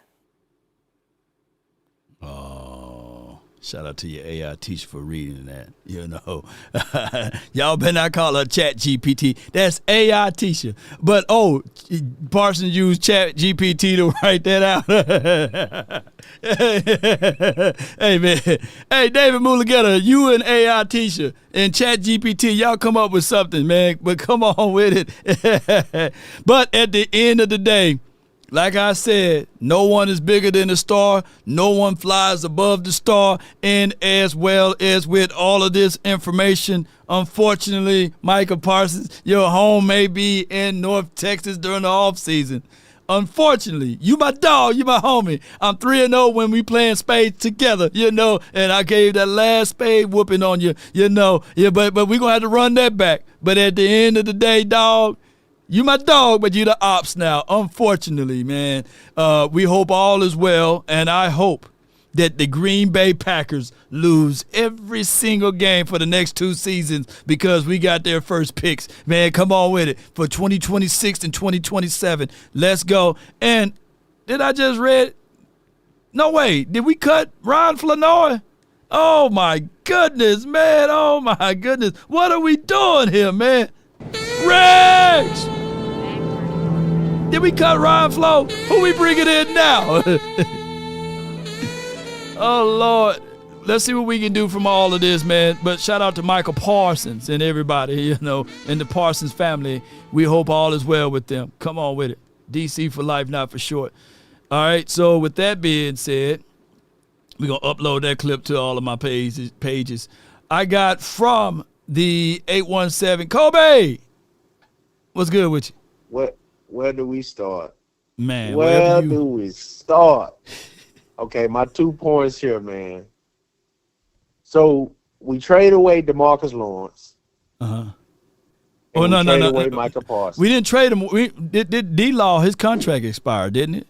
Yeah, we didn't sign him. Oh, right? you didn't re-sign him. Yeah. So then we trade away Micah Parsons for a second rounder from Boston College, who I'm not gonna say he no scrub or nothing, but he ain't no Micah Parsons. No. All right, so we got the for Kenny Clark. So now we got Kenny Clark, Fowler, Big Sam Williams. We got Osa, and that's what we're leaning on. Who scares you on the defense when you look at the Dallas Cowboys? Who scares you now? I mean, it's going to have to be somebody to stand tall with it. As far as our defensive front, Osa is going to be Donovan Ezaraku. No, Fowler. I'm talking about the whole. When these offenses are coming to Dallas, they say we got to prepare for that man, number 11, Micah Parsons. We got to prepare for him. We got to chip him. Whatever we got to do, we got to prepare for that man, number 11. Just like back in the day, we got to prepare for Dion. Do not throw to his side. Right. Now, when you play the Dallas Cowboys, who scares you on our defense? It's gonna be the whole entire Right, team. so we got that's the only thing I can think of, man. And Right, you're making exactly. a great valid point. I forgot Sam Williams and James Houston. Appreciate them exactly. guys. So it's just I don't know what Jerry's motive is. My second point is what you go get George Pickens for? You go soup up the offense, but you take away the best player on defense for what? Were you trying to put up 30 and hope that 31 will make you win? Because the other team gonna put up 30 or 40 on you. Yeah, it's too soon to tell, man. It's gonna have to be somebody to fill in those shoes, man. I know, man. Them is some hard shoes to fill, Law. There's some hard shoes to fill. Them clown shoes, huh? Man, they shacks. They shack size. They shack size. Man, I'm born and raised right here in Fort Worth, Texas, man. I know. And I've been a Mavs fan all my life, a Cowboy all my life. We lose Luka, and then we lose Micah goddamn Parsons to these owners, man. These owners who don't really care about the fans, it's sickening, man. It's sickening. And every Sunday, every Thursday, whenever we play on Thursdays and Mondays when we play, my blood pressure up. I'm screaming and yelling at the TV. It's just a game, man. It's all politics. It's all politics. And the more you invest in it, the more you fall in love with it, the more you see, man, it's all politics. This guy in Green Bay, he's on his last leg, so he's throwing every number he can. He gave Micah Parsons $47 million a year. Yeah. He's a great defensive player, but $47 million a year? Yeah, man. That's quarterback numbers. It's quarterback money. Shoot. So man, we'll find good out, Lord, man. Yeah, man, I sat on here for about 2 hours, man. Wait, and the whole time I'm like, I got something to tell them. I want to tell the fans that they ain't got to worry about no trade because we just traded such and such. And as soon as I'm sitting on the phone, we trading away Micah Parsons. I said, God, no, I got to switch up what I'm gonna tell. Yeah, somebody said Isaiah Simmons is available. Y'all crazy. I was going into the scripture. I was going to say, everybody be still. The Bible say, be still and know that I am God. Everybody relax. Mike ain't going nowhere. Bull sugar. He gone like a fart in the wind. He ain't coming back. He ain't coming back, dog. Well, he be back week 5 whenever we play them. So I think we play him week 5. He gonna be back to hold that. Is that a home game or we got to go up there? They got to come to The Green Bay got to come to Dallas. Oh wow! Yeah. See, this politics, man. It's politics. Yeah. The Netflix that Netflix good, but that HBO series gonna be better. We got an HBO deal. I don't know when we gonna do it, but man, that HBO deal gonna be fire. Man, I appreciate you for calling in. I'm trying to tell you. Yes, indeed. Yes, sir, man. God bless you, man. I'll be tuning in. No doubt, man. That's Kobe, man. Yes, sir. Yes, indeed. From the 817, boy, I'm telling you, I got from the 973. You're live on the Nation. Talk to us. You can hear me? Yeah, I can hear you, fam. Talk to me, man. Yeah, man. That's what's going on, bro. Big fan of the show. I sent the $10 super chat. My name is Eldorado. Peace. But listen, I love Micah, man. He's my favorite player. But at the end of the day, there's certain characteristics that I've seen champions carry that homeboy just didn't have. I don't care how modern the times in that we are. Podcasting right after an emotional game on a Monday, I don't see a championship coming out of that. And I don't think his talent can supersede that distraction. Would I have loved him? Of course. But if you're doing that, what if we paid him $47 million and he's still doing a podcast? I don't feel comfortable with my best player doing a podcast on a Monday after these emotional games like that. I don't like that. So as a Cowboys fan, for us to dismiss that, it's kind of crazy. Do I want Frank Clark? Would I like a better situation? Of course. But at the end of the day, we have assets, we have money, and this team is in a better position to win than the team was back in the day when we traded for Herschel Walker. There's way more talent on this team than back then. This team is not talentless. We don't have to be the best defense. We just have to be a good defense sometimes. And we do have the pieces to do that sometimes, and we have the pieces offensively to do it all the time. So ain't nobody bigger than the star. Peace to everybody. Yo, shout out to you, Law Nation. No doubt, man. I appreciate you for your support, man. This is great. The Cowboys will be hosting a press conference at the Star at 6:30. Lord. Oh my God! Now we gotta hear Jerry, you the man, dog. You know what? I have to tip my hat off to Jerry, man. He's the man, because when you make a deal like this, practice start tomorrow. This brother right here is gonna have a press conference today at 6:30. It's going to be the lead into I guess we got the Cowboys Collective tonight as well. I'm supposed to be doing something with Clarence tonight, but I'm going to have to tell Clarence, man, I can't make it. But at the end of the day, because I think Clarence can't make it today, I'm going to let him know, hey, bro, you're going to have to tell them people, man, they're going to have to put that on a rain check or somewhere. But, man, oh, man, Jerry Jones can turn this stuff into even more clickable. Don't y'all know, as a content creator, look, as a content creator, we getting content now. That's the truth of it. But it ain't the kind of content. And they understand. Ain't the kind of content that we want, right? That is involved. Jeez, man. There's 1,000 of you. I said close them doors. Close them doors, man. Ushers, close the doors. Close them doors. Close the doors. Close the doors. Close the doors. We all gonna leave together. Hey. There's 1,000 of you tonight, and those that are watching, it's 1,000 that's watching online. This is a small seed. If I get 1,000 online to give this, I'm challenging each of you all down here to give a $20 seed. But I need everyone standing up here with us, with me, to plant a seed of $100. What did Because again, I thought it was AOC for a second. The Dallas Cowboys just traded Micah Parsons to the Green Bay Packers after not being able to pay him what he was owed, and now he's going to become the highest paid non-QB in NFL history for a team that has beat us in the playoffs multiple times over the past 15 years. And I got one question. Why, Jerry? Why? Tell him that is human nature. Why? Why?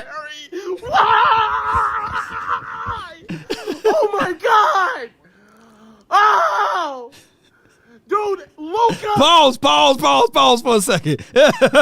You know, I'm not taking any jabs at my guy AOC, but if there's ever a reverse flash, he will be him. It's like, it's one person is AOC, he'll be the red flash, and he will be the reverse one. Damn, dude. He took your whole flow, man, bar for bar. Oh my gosh, man. I feel his pain. Though. I feel this man pain. Now, Micah Parsons, you've got to be kidding me. What did we do? Why, Jerry? Why? What did we do to you? The Dallas Cowboys just traded Micah Parsons to the Green Bay Packers after not being able to pay him what he was owed. Listen to and this now guy. he's going to become the highest paid non-QB in NFL history for a team that has beat us in the playoffs multiple times over the past 15 years. And I got one question. What is that? Why, Jerry? Why? What did we do to you? What did we do, Jerry? Why? Oh my God! Oh! Dude, Luka, now Micah Parsons! You've got to be kidding me! What did we do? Why, Jerry? Why? What's your point? What's your point? Okay, so what? Tell him that is human nature. Why? Bring back Michael Jackson. We were winning when Michael Jackson was alive. We were winning. We was winning when Michael Jackson was alive. That's why. Oh my goodness, man. Hey, can we at least, if you are fooling around listening to this particular video and you driving and someone else is just going through all of that and you need somebody to represent you because they ran into your car, let me tell you who you need to reach out to. It starts from the first phone call. Most of the time, you're going to talk to Gene Burkett, a 30-year partner. You're not going to talk to some employee that just got put on the phones that day. There are things that are so crucial, especially if it's a cataclysmic event, to have our experts get out and look at the vehicle, witness statements, photos, the whole thing. Call Frenkel first. Chosen by the people, feared by the insurance companies. Call Frenkel first. That's 214 or 817 and all of the threes you can dial. Be sure to reach out to our partners, Frenkel and Frenkel, personal injury lawyers. If you can't dial that number, visit FrenkelFirm.com. Let them know that Law Nation sent you over so that you won't be having none of those panic attacks and all of these good things. But they located here in the heart of Dallas, and for sure they know the terrain, they know the area, and they can help you out in the best way possible, especially if you're going through all of those things. Be sure to call me, too, 657-390-7391. That's the hotline for your mind. Let's get it, baby. Let's get it, man. Even though Parsons is gone, man, I can't even play this. I can't even play this no more. Let's go, man! I can't play that no more. Let's go! Please come home. Oh, my gosh. I got bees and bologna. Hey, sure. We in a world of trouble, man, if we can't get to the quarterback. Now, we may be able to stop the run, though, but can we get to the quarterback to make the sack? That's going to be the thing that we're going to be looking at. We'll find out. And hopefully our DBs can lock down the wide receivers, and we're not going around the blocks of saying, oh, now we can stop the run, but we can't stop the pass now. Let's see how that works out. By the way, let's see how that goes, Cowboy Nation and beyond. Yes, and y'all didn't mind me doing a little commercial reel while we were live, right? Because I'm just trying to knock out everything I can since we live. But neither here nor there, that was my commercial reel. I appreciate y'all. I got DP, man. You live on the Nation, man. Talk to us. Well, what's going on, Law? Appreciate you giving me a chance to talk. No doubt. It's man, I don't know what to say on that one. On this, man, don't get me wrong. There were parts of the whole situation that I didn't agree with from both sides, but trading him to a top NFC team, maybe NFC team, right, and to a team that, just like you just said, that we can't seem to beat in the regular season or the playoffs, just didn't make any kind of sense. So, but I mean, hey, happy for Parsons. I mean, I still think the young guy got some growing up to do. Right, but right. Like I said, I mean, but yeah, I wouldn't have done no dumb stuff like this. But that just shows you the ego of Jerry, man. That I'm interested in what dude's gonna say. But I mean, I know you got a lot of people on the line, so I don't wanna hog it up, man. So, but it's crazy, man. I still think Dallas is they're gonna win at least 10, 11 games, man. But I think they're gonna struggle a little bit though on defense for sure. But appreciate you giving me a chance to speak, brother. No doubt, man. I appreciate you, man, and hope all is well with you. And I appreciate your call, man. Thank you. You have a good one, fam. Good call from my guy. Yes, sir. You too. Yes, indeed. Good call from.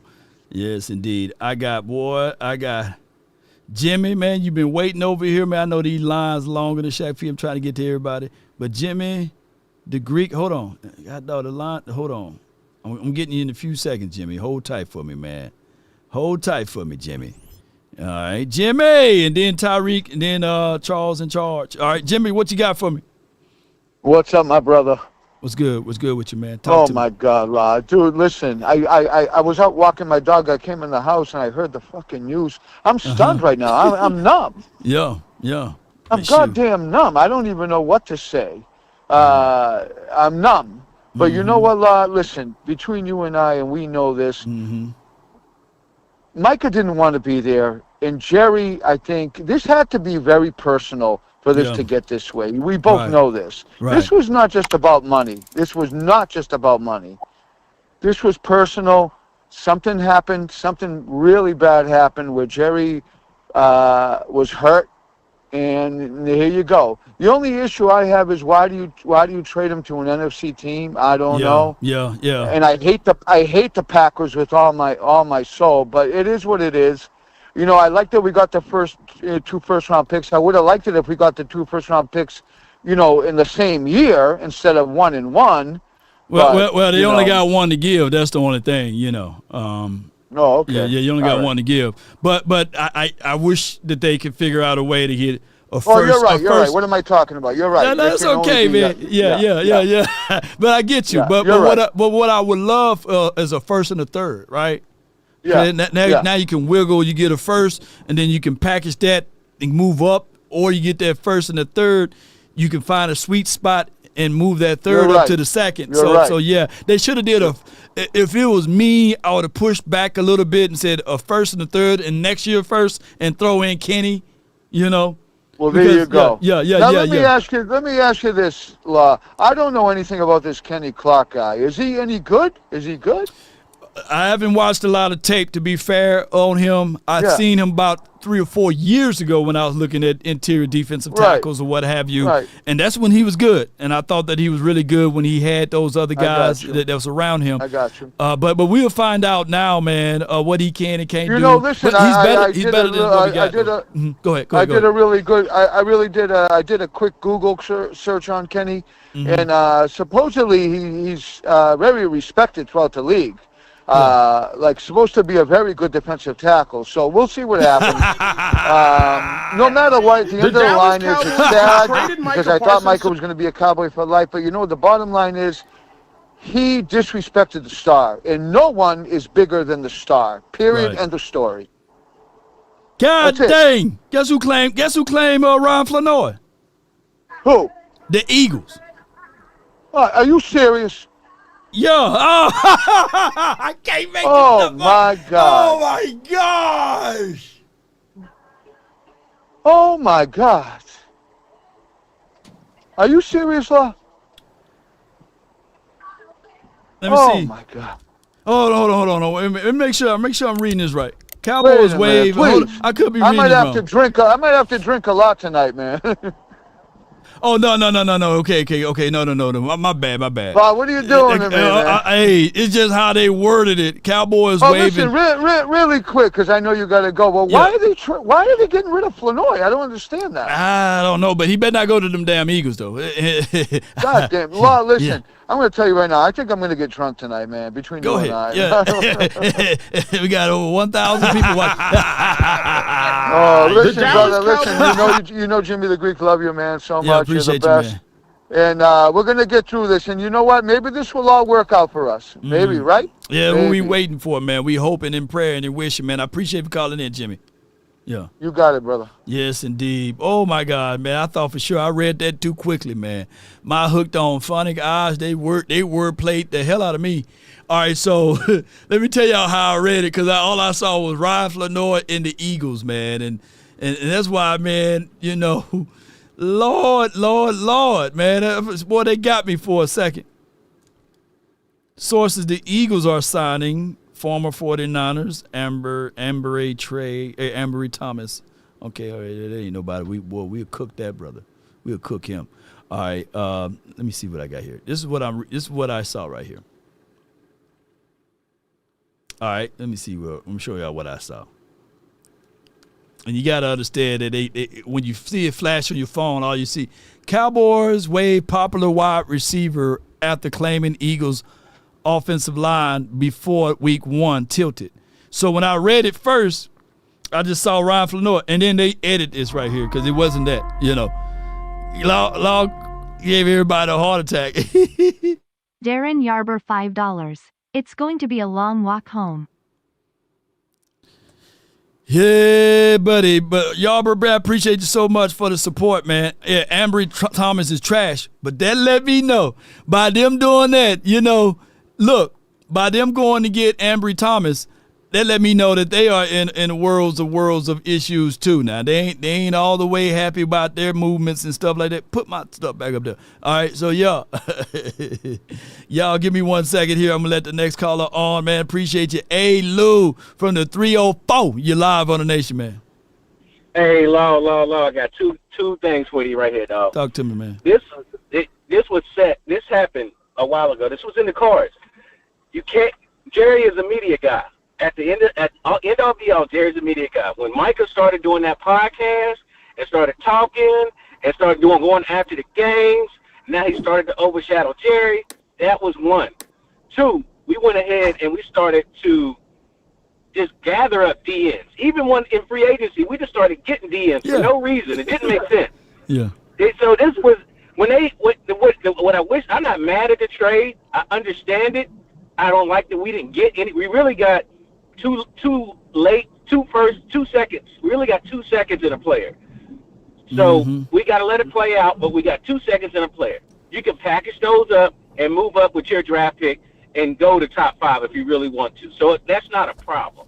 But what I will say is once they knew back when they had the deal done, or Jerry had the deal done with Micah, handshake. Come on now. We already know nothing happens unless it's on paper. This isn't the 80s. This ain't the 90s. Like, come on now. Once we knew that deal didn't go through, they should have traded him at the draft and got the best package possible. Because you could have got a better package than 2 firsts and a 30-year-old veteran that I think he's good. The metrics won't show because he plays D tackle and you don't see his impact off of those metrics. Right.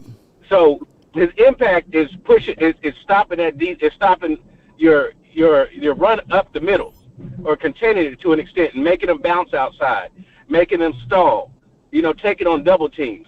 They played in the 3-4 for the most part, so it'll fit Micah a lot better. He's going to look a lot better on that team because Micah is not a real DN.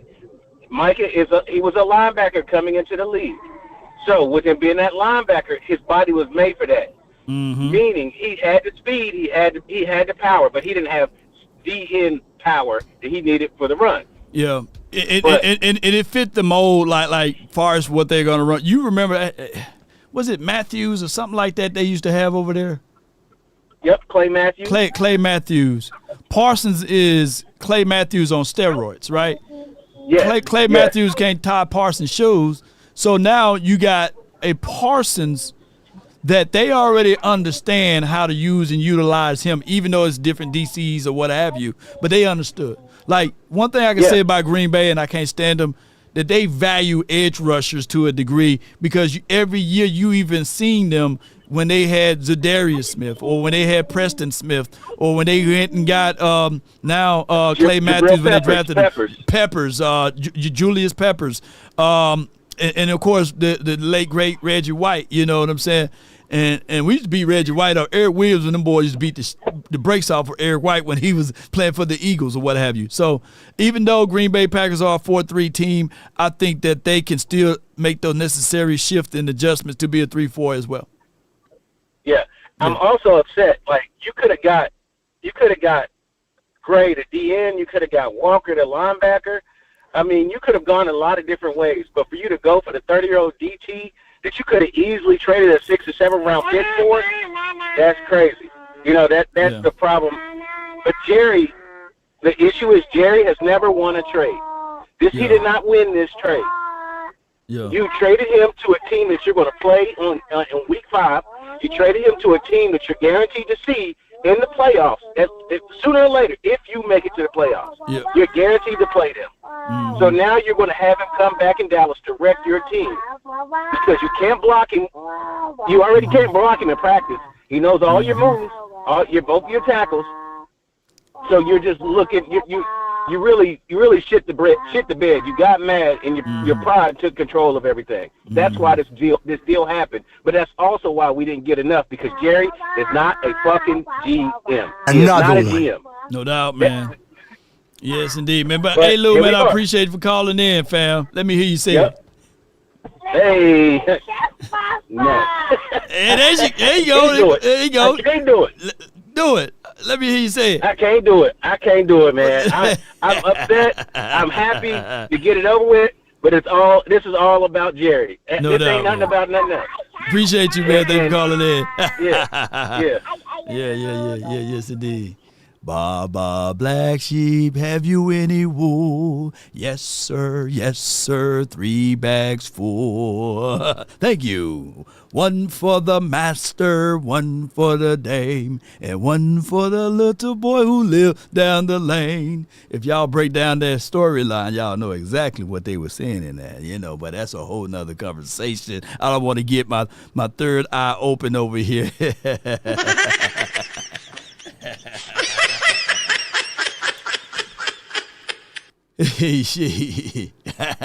Every time I sing that song, kids stop crying. I'm for real. Baba Black Sheep, have you any wool? boy, oh boy. All right. We got some more news over here. Let's see what they're doing over here. Appreciate y'all. Thank you. Milton, appreciate you, man. Thank you. Milton Brewer, $10. Relax, comrades. Agent Zero about to make y'all forget about Parsons. Knew this was coming weeks ago. Now let's get the Pickens and another deal done and find a trade for another LT. Can't get Pickens deal done because of David Mulaketa. We're going to be asking David Mulaketa. We're going to ask Pickens to fire David Mulaketa. That's going to be the thing is with that. Yeah, that's the only thing. And I feel you on that. Appreciate you for the super chat too, by the way.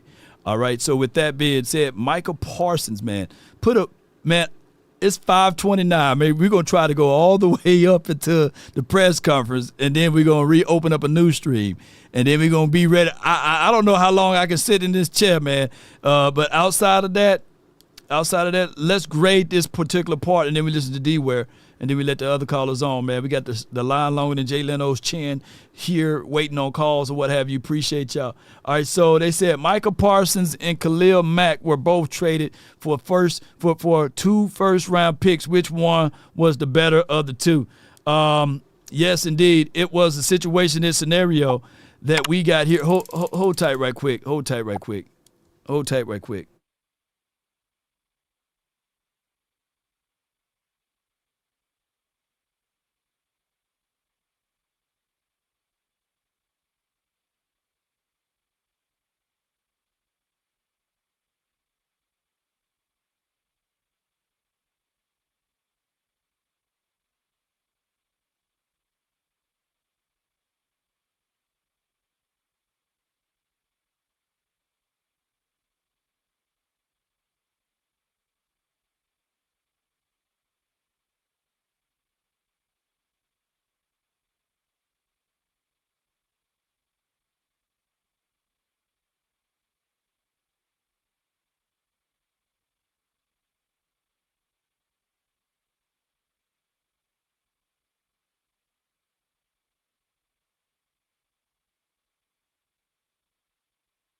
hey, man, I had to take care of business, man. Y'all saw that. I know, though, I had to mute that conversation. I couldn't have y'all that Jerry Jones talking to me, man. I can't have y'all.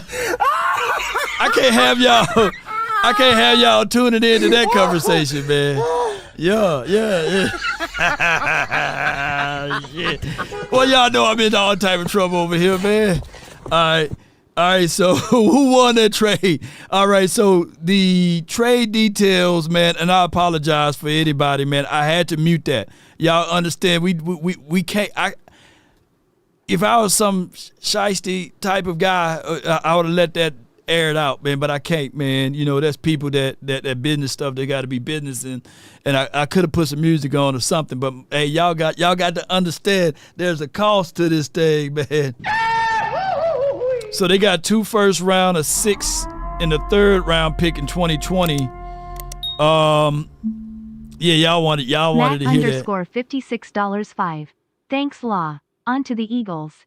Yeah, I should have played at least. Oh, they talking about download the app, man. ESPN, boy, y'all scrambling and scraping, man. If y'all knew anything, y'all hire me, you know. All right, let me go to my guy. Let me go to my guy right here.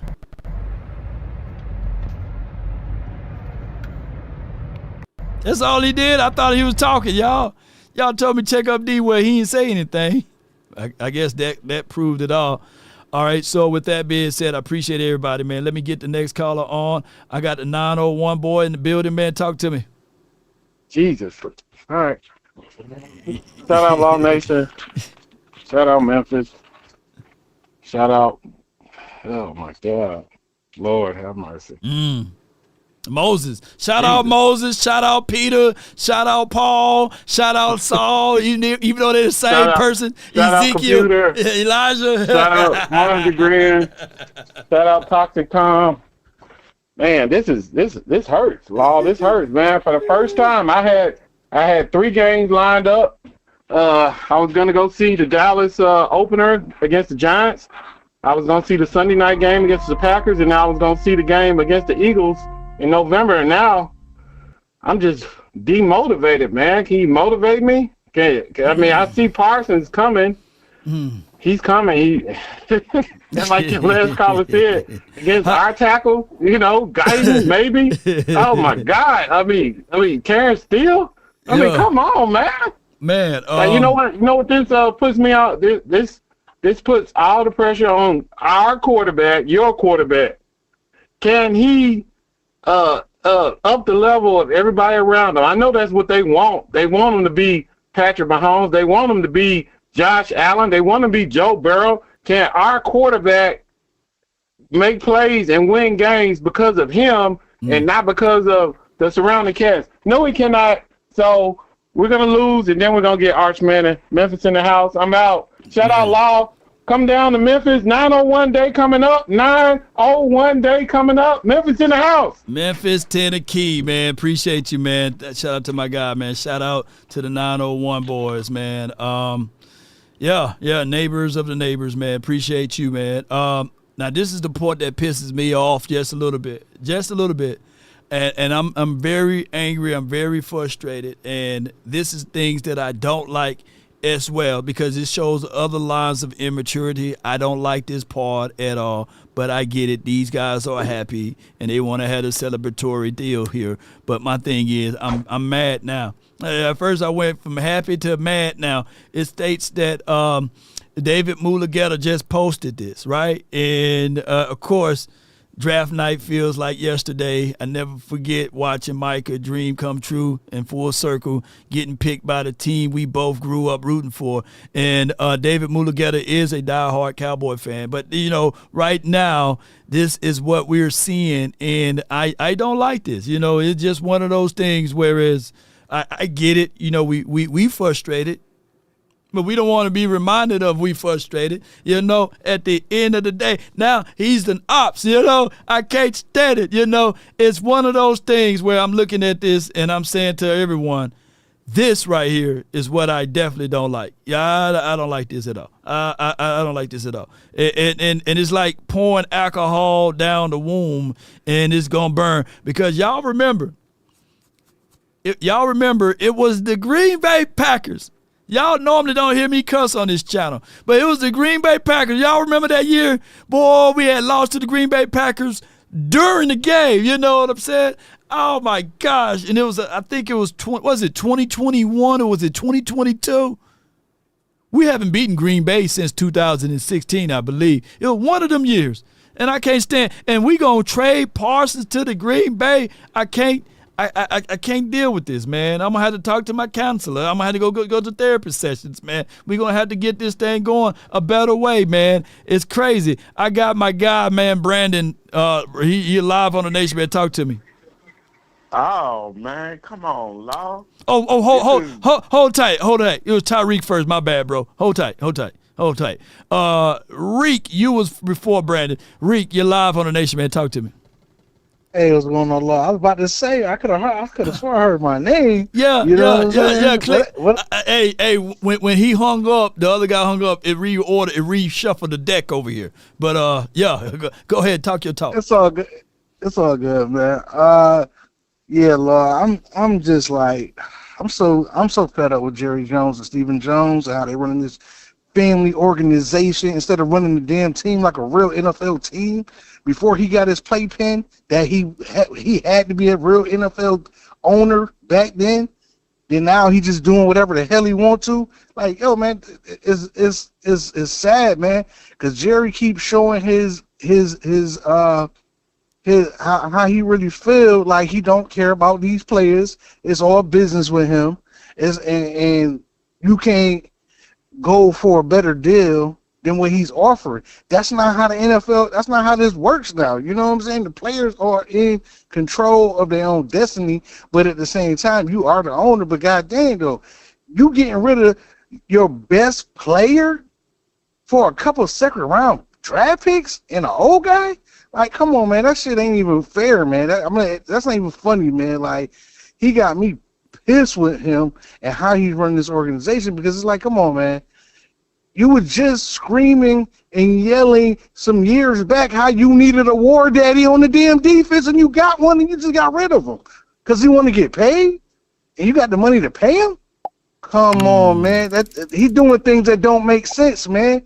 You know what I mean? And I really seen this from Jerry when DeMarcus Ware was on this team, and we just let DeMarcus walk and go win the Super Bowl with the next couple years. Like, come on, man. And then you gonna trade him to Green Bay? I hate Green Bay just as much as I hate the Eagles. Man, you know, at least put him on Cleveland or somebody, man. Somewhere. Nobody else offering offerings, you know. I would have had in the league would have loved to have Parsons. AFC, man. Would have loved to have Parsons. That what burns the most. Yeah, that what burns the most, man. God, that he didn't go to the AFC. That's the only thing to me is that he didn't trade him to. I would have a psychological mental breakdown if the doggone Green Bay Packers win the Super and the Bowl. You know, even if they win a Super Fork, I'll be mad. A Super Plate, a Super Napkin, I would lose my mind because it will be the same thing. Just like now, the Giants didn't trade Saquon Barkley, but damn it, they damn near did when they allowed him, basically after they released him, to go to the Philadelphia Eagles behind that good offensive line, behind they got AJ and Smitty. They literally, like the Eagles need to send the Giants a half of a ring or something, you know? Just say, hey, man, here you go to the general manager there, you know? Because at the end of the day, they shouldn't have never did that and allow him to go within the same division. That's crazy, but now within the same conference is almost same. It's crazy. It's crazy. Can I ask you this question, though, Talk to me. Before I get off here? Why in the hell would you trade this dude to Green Bay and your quarterback is coming from an injury? And your left tackle is hurt. What the fuck is you? Hey, excuse my friend. No, you good. What the hell is you thinking, Jerry Jones? You an idiot, dude. Like I'm not. This dude just so caught up in the '90s. He won't come to reality of now, man. Like, dude, you just gave this dude $60 million. Yeah. You just paid Dak Prescott all this money, and you go send one of the dogs from the defense to another team that you gotta see within this season, and Dak hasn't played a snap yet. and you use the regular season as fucking preseason games? How smart are you, dude? Yeah. I don't get this team. I don't get them, man. It's just so fucking frustrating to be a Cowboy fan. Let it out, man. Let it out, man. Oh my God, man. We just do shit ass backwards, man. And, man, more power to Micah Parsons and his family, man. I'm glad he got paid, even if it wasn't with us. But, yo, man, I don't understand this owner. I don't understand this organization. Honestly, I feel like Jerry need to sit his ass down somewhere because you just making a deeper hole for this organization. I understand you're a very brilliant man as far as a businessman. I get that about you. But, dude, as far as being on this football tip and everything being about football, you're messing it up for us. It's not fun, dog. Fuck that shit, man. Jerry needs to sit down. But he's not. He's the owner. This is his team, and he's going to run the way he wants to. But don't mean I got to watch it. No That's doubt, all I got to say. I'm still going to be a Cowboy fan, but don't mean I got to watch it. Hey, man, I appreciate you, man. Yes, indeed. Peace, love. No doubt, man. That narcotic, that narcotic as the Cowboys, it's addictive. Everybody gonna be watching it. yeah. Everybody gonna be watching that game. We played the Cowboys played the Packers week 4. Let me say this again. Cowboys played the Packers week 4, and that's a quick turnaround. You know, that's what. In 5 weeks, right? Is that 5 weeks or 4 weeks? 5 weeks from now, we gonna all be watching that game. We gonna be all watching the game. Matter of fact, it's gonna be a total pandemonium. You know. Milton Brewer, $5. So, what we can say is that in order to make a move so nuts, behind closed doors, that practice must be awesome. Let's not get caught in only our view. Yeah. But I feel you with that, man. We're gonna be watching that game. And it is for what it is, Cowboy Nation. I get everybody, man. I thank everybody for watching and tuning in. But there will be a situation in scenario that people will be watching that game. It will be the highest viewed game. It will be the highest viewed game. You can book it. I guarantee it. September the 28th. Yes, indeed. A month is not 5 weeks. Well, whatever it is, semantics right now. But right now, it's going to be week 4. The Cowboys versus... Is it week 4? Dallas week 4? Let me see. As it relates to that, let me pull this up. Appreciate everybody for rocking and rolling with us. All right, so it states here, Micah Parsons will make his return to Dallas week 4 as the Cowboys host the Packers on Sunday Night Football, a primetime game on Sunday night. All TVs will be focused in on the Dallas Cowboys. It will be the most electrifying game. It will be the most viewed game. It will be Micah Parsons dipping shoulder, getting upfield, ripping. And if he can put Dak Prescott on his back, or it may be a situation, Dak spins out and he makes a run to the right side of the field and he throws a Hail Mary to George Pickens for the touchdown. It's going to be total pandemonium. And everybody, Mama, Uncle, Tupac, and Biggie climbing up out of the grave. Even Moses is going to be parting the Red Sea to see. This particular game is going to be total pandemonium. You can book it. I guarantee it. Yes, indeed. I can't make this stuff up. And we might win. We might win by the nose of the kicker. It might go that way. I got from the 815. You're live on the Nation. Talk to me. This is one of the worst days in Cowboy history. Not only did we trade Micah Parsons, we traded him to the team that just spanked us like a 2-year-old baby. Like, I don't get it. Yeah. But as we look back, the writing was on the wall. Jerry Jones did everything to tell you. He actually broke a rule in plain sight. So, like, this is the worst day in Cowboy history, in my Cowboy history. Also, Law, I know y'all don't want to hear this, but this puts more pressure on somebody. I'm going to let y'all figure out who that is. The Dallas Cowboys do not care about winning the Super Bowl. We haven't cared about winning the Super Bowl for a while. Anybody that's a real fan, I'm talking to the real fans, they don't care about winning the Super Bowl. They do not care about winning the Super Bowl. I don't know what they're going to do with this money. History has taught us they're going to do nothing with it. and then next year they're gonna tell you that we're cap stricken. We're gonna have 4 first-round picks over the next 2 years. History has shown us we probably gonna draft the O lineman. We probably gonna draft a project DN, and the O lineman probably gonna be good. Arch Manning must be Jesus, because he's probably the second person I believe that y'all have told me y'all believe in, and y'all haven't seen nothing from him. Not a penny, not a dime, not a nickel, nothing. I want to end on this because I know you said the line is long. Y'all don't want to admit this, but I still think we can win 10 games if the quarterback is who y'all tell me he is, but I still think he's nothing. This is the worst day in Cowboy history. Shout out to Law. Shout out to Law Nation. How about them Cowboys? Matter of fact, no, take that back. Now how about them Cowboys? I'll see y'all Thursday. Get out of here. It was said shout out to Law, and then shout out to Law Nation. Shout out to both of the laws, man. All 10 of the laws, man. But appreciate y'all, man. Shout out to the common law. I got my guy, man. What the weather like over there, man, in California, man? Because I know it's blowing better air over there than here. What you got for me? What's up, Law? Not much. Man, let me tell you, bro.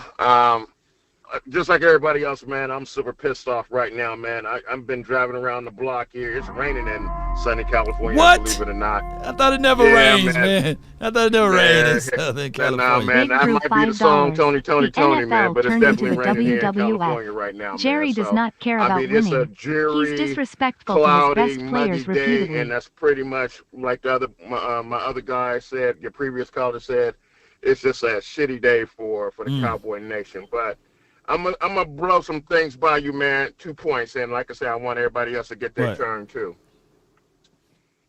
This is gonna be an impactful moment for everybody in that goddamn locker room. Now that Levin is gone, you lost one of your best players. You lost the leader. This is gonna force people to step up. Everybody needs to take a look at themselves and figure out, okay, 11's gone. He's an op now. Yeah. Not only he's an op, he went to an $5. opposing op. Law, He's I'm had hurt. our I'm ticket hurt. for It's raining in Dallas. for 6 or I'm 7 hurt. years or more. Standing in we the ain't rain beat right the now. fucking F. Green Jerry Bay Packers Jones. and I don't know how long, 2015, 2016. Yeah. I can't remember when the last time we beat the Green Bay Packers. So everybody needs to step up. I know boys is boys, and, congratulations to Parsons and his family or whatever. I wish no man, no ill will, and no unhealthiness in getting paid in a legal manner. Yeah. But his ass is gone now. So Parsons is irrelevant to me right now. Right. It's all about the silver and blue and the guys that wear those nice uniforms in that nice stadium in that nice city with those stars on their helmet. And with them, I would say now's the time to look at that man in the mirror. You were talking about Michael Jackson earlier. Man in the mirror, goddammit, stand up. Like I said before, if I'm that man in the mirror, if I'm wearing a Cowboy uniform right now, I'm pissed off for a whole lot of reasons. Right. But I'm pissed off like everybody's just throwing in the fucking towel. Okay, hell, we're not going to even show up. We're just going to get our paychecks. We're just going to lay down and die. And that's not how football works. Yeah. I learned this shit from Pop Warner in high school ball. What little did I play, Yeah. Next, somebody get knocked down, you get your ass back up and you fight. Yeah. Right? Yeah. One man, Micah Parsons, cannot beat a fucking, 10 or 11 other people on the field. Right.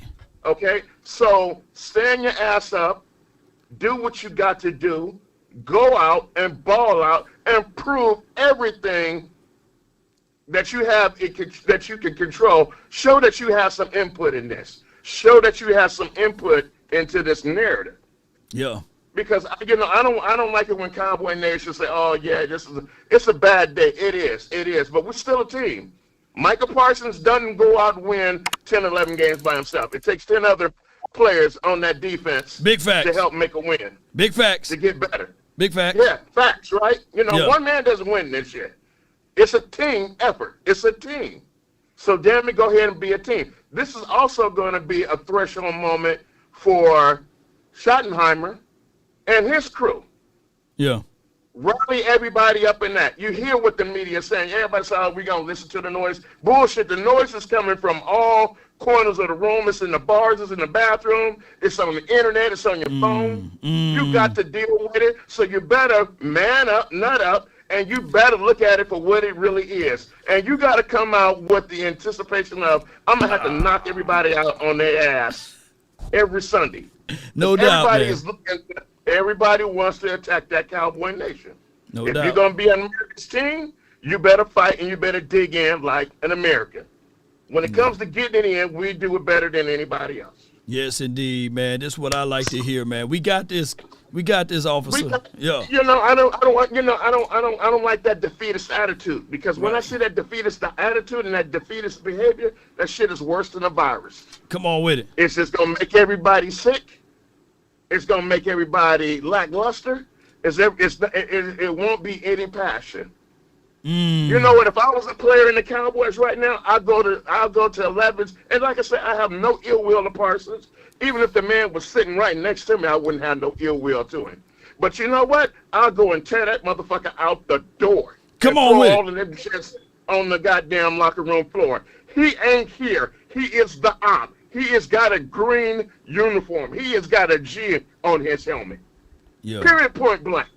Yes, indeed. That G gonna stand for Guppy when we see Yeah, Parsons you know, so we week gotta 4. gut his We ass gonna be like ready. this. We And gonna like be I ready said, to gut him, man. He's the ops now, man. Let's go, Cowboy Nation. Let's get it. He the ops like now. all these sisters like that clown my little son right Yeah. now. That's all they say. Well, shit, you got to stand everybody that's wearing the uniform, everybody that claims they're a long-time Cowboy fan, your ass better be standing on business. Let's get it. Because I don't want to hear all that laying down bullshit about blah, blah, this and this and that. And then we got a crazy-ass owner. We know that in Jerry. Yeah. Jerry comes from a standpoint and from a lineage that you can't tell him shit to do with his own money and his own team. Man, You no can't doubt, tell man. that man how to do what the hell he wants to do with his own team and his own money. Yes, indeed. I'm not going to give myself a headache and hypertension and high blood pressure trying to promote that fucking shit to him, because he doesn't understand that. Everybody that is a future Hall of Famer damn near, he didn't rooted out or pushed out or talked about. He disrespected DeMarcus Law with his contract. That's why he went somewhere else. D. Ware had to go to another caller said had to go to another team and win a Super Bowl. In closing, yeah. In closing, so he ain't about that life, man. He says he's about that life and wanting to win a Super Bowl before he goes. But shit, he damn sure don't act like it. So I don't know what's going on with that family, nor do I really give a rat's ass. No doubt, My man. thing is, I'm not here to support him, but I do. I'm here to support the Cowboys. Everybody else need to get on that. And you know, like I say, Levin is gone. R.I.P. He's gone. He's an op. He's done with. He ain't part of this organization. Go, man! Let's go! Everybody that's a Cowboy fan, and if you don't fuck with me, I don't fuck with you. And I'm outlaw. Oh, Sorry no about doubt, the profanity, bro, but You I had good. to get that shit off my chest. I know, man. We good. We having a therapy session, man. Appreciate you, bro. Oh, yeah. Oh, yeah. Let's go. Oh, yeah. Yes, indeed. Let's get it, man. That's my guy, Officer Larkins, man. Cowboy Nation, baby. Yes, indeed. All day, man. Every day. Let me get out of this helmet, though. Let me get out of this helmet, though. Boy, I'm telling y'all, boy. Yeah, he the ops now. And I don't know what I'm going to do. I don't know what I'm going to do with all this stuff, man. All right, this stuff worth 15 cents now. I'm going to wait till he become a Hall of Famer and say, hey, he started his first few years out here in Dallas. No doubt, man. Let me get Uncle, hold on. Charles in Charge is the guy that I'm looking for, because I passed him up.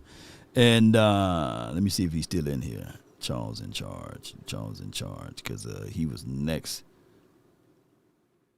But let's do Uncle Charles instead. Uncle Charles. I don't want to play for this team anymore. You live on the Nation, Unc. Talk to him. Yes, sir. What's happening, baby? What's going on, Law? Hello? I said, take care of the Hello? show. Take care of the show. I got somebody at the front door.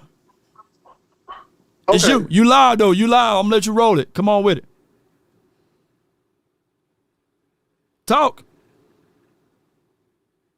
Unc. You don't know how to take care of the show? None of your business, man. Take care of the show right quick. Yes, I will. Now, I'm with the other caller. Okay. I'm a diehard Cowboys fan. I got the star tatted on my neck. Okay. I'm just as upset as everyone else. But we got to keep things into perspective here. The Cowboys didn't want to trade Micah Parsons. Micah Parsons wanted to be traded.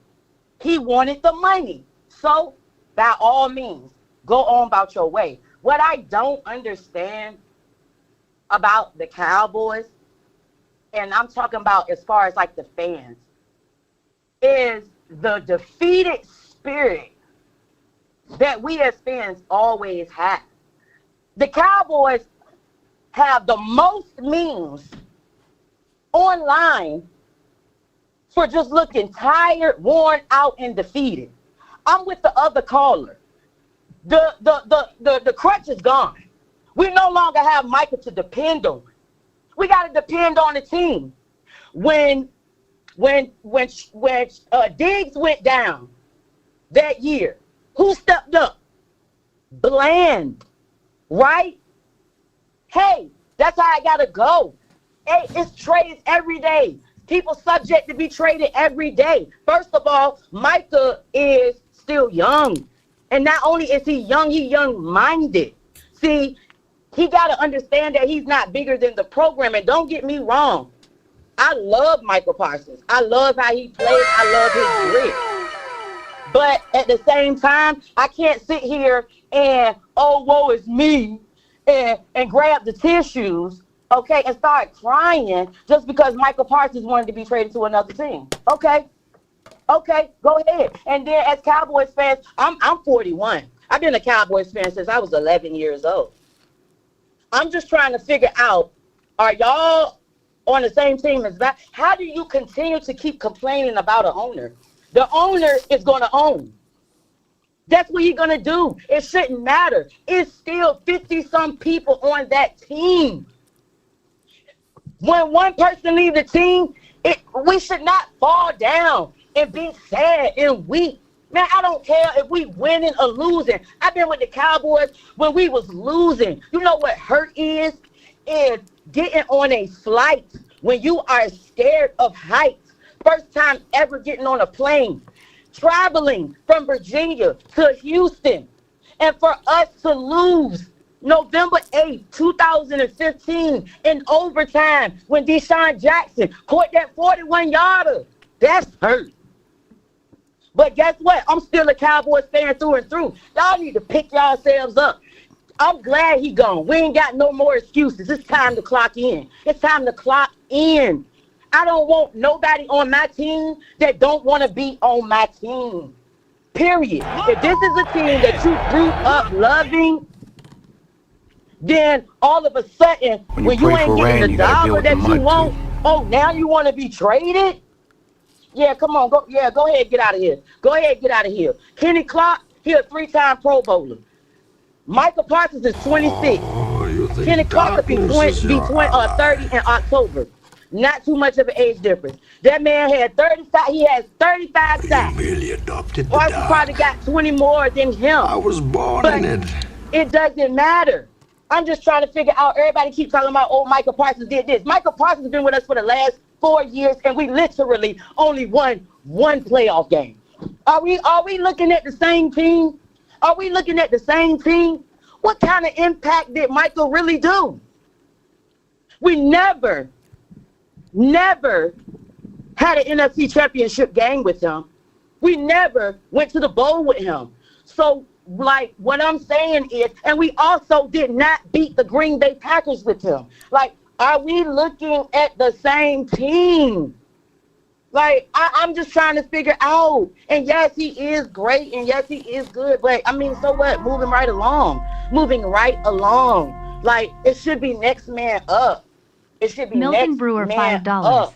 He was I a just leader so who turned sick his back of the on the Cowboys comrades. fan. Like, Our I new feel like culture. at the end of the Emmett day, didn't if you ask don't for want a to be a trade. That's the Cowboys fan difference. and you so sick We and the tired of boys, Jerry not and the you boy. can't take it no more, baby, it's 31 other teams where you could go. I need my diehard fans right here. I have a Cowboys star tatted on the back of my neck, baby. Ooh. I'm in it. I'm in it to win it. Okay, come I'm on in it with to it. win it. Come on with it. I don't want nobody on my team that don't want to be here. You got that T.O. mentality, baby, go ahead on about your business. Yeah. Go ahead on about your business. Because I don't see a damn thing that we won with Micah Parsons. What? What are we looking at the same thing? What have we won with him? What have we won with him? And he won over 100-some million. What? See, the thing about it is, though, everybody either want to A, put the blame on Jared, or B, put the blame on Dak. When we still got all these players out here, these players get thousands, millions of dollars to do what they do. My son been playing football since he was 4 years old. He is about to be 15.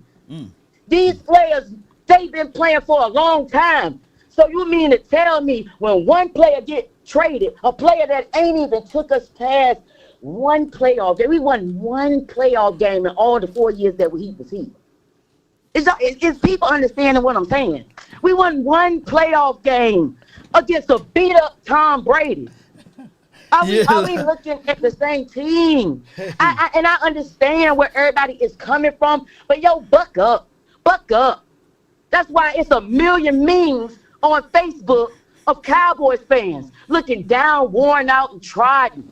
Like, if you can't take the heat, get your ass out the kitchen, man. I'm not thinking about Jerry Jones. I'm not thinking about Jerry Jones. I'm not thinking about him. I'm thinking about them people on that field. Don't matter what that man do. Y'all are in the NFL. In closing. In closing, I want these Cowboys fans to act like they got some damn sense. If not, then you could do what Micah Parsons did. Pack up and go on over there to Green Bay. If you miss him so much, if you love him so much, he just so this and that. Okay, go over there with him. I'm ready for when I tell you, I'm so ready for this Green Bay game. Oh, I'm so ready. Because this is when we really get to prove. We get to prove. And one thing about it, I don't care what nobody say. I feel like that gonna have a very good season. No doubt. And Appreciate you so much. Thank you like, so much for calling in. Let me hear you say it then. How about them Cowboys? Always, every day, all day. Never a day off. No doubt, man. That's none your business. That's her name. I don't know how I got her saved in there, but it's none your business. That's her name on there. And shout out to her chat room. Y'all all may not like what the caller is saying, but please be respectful. This is from Sadiq. Let the AI say it again. Charles, $5. Chat room, you all may not like what the caller is saying, but please be respectful.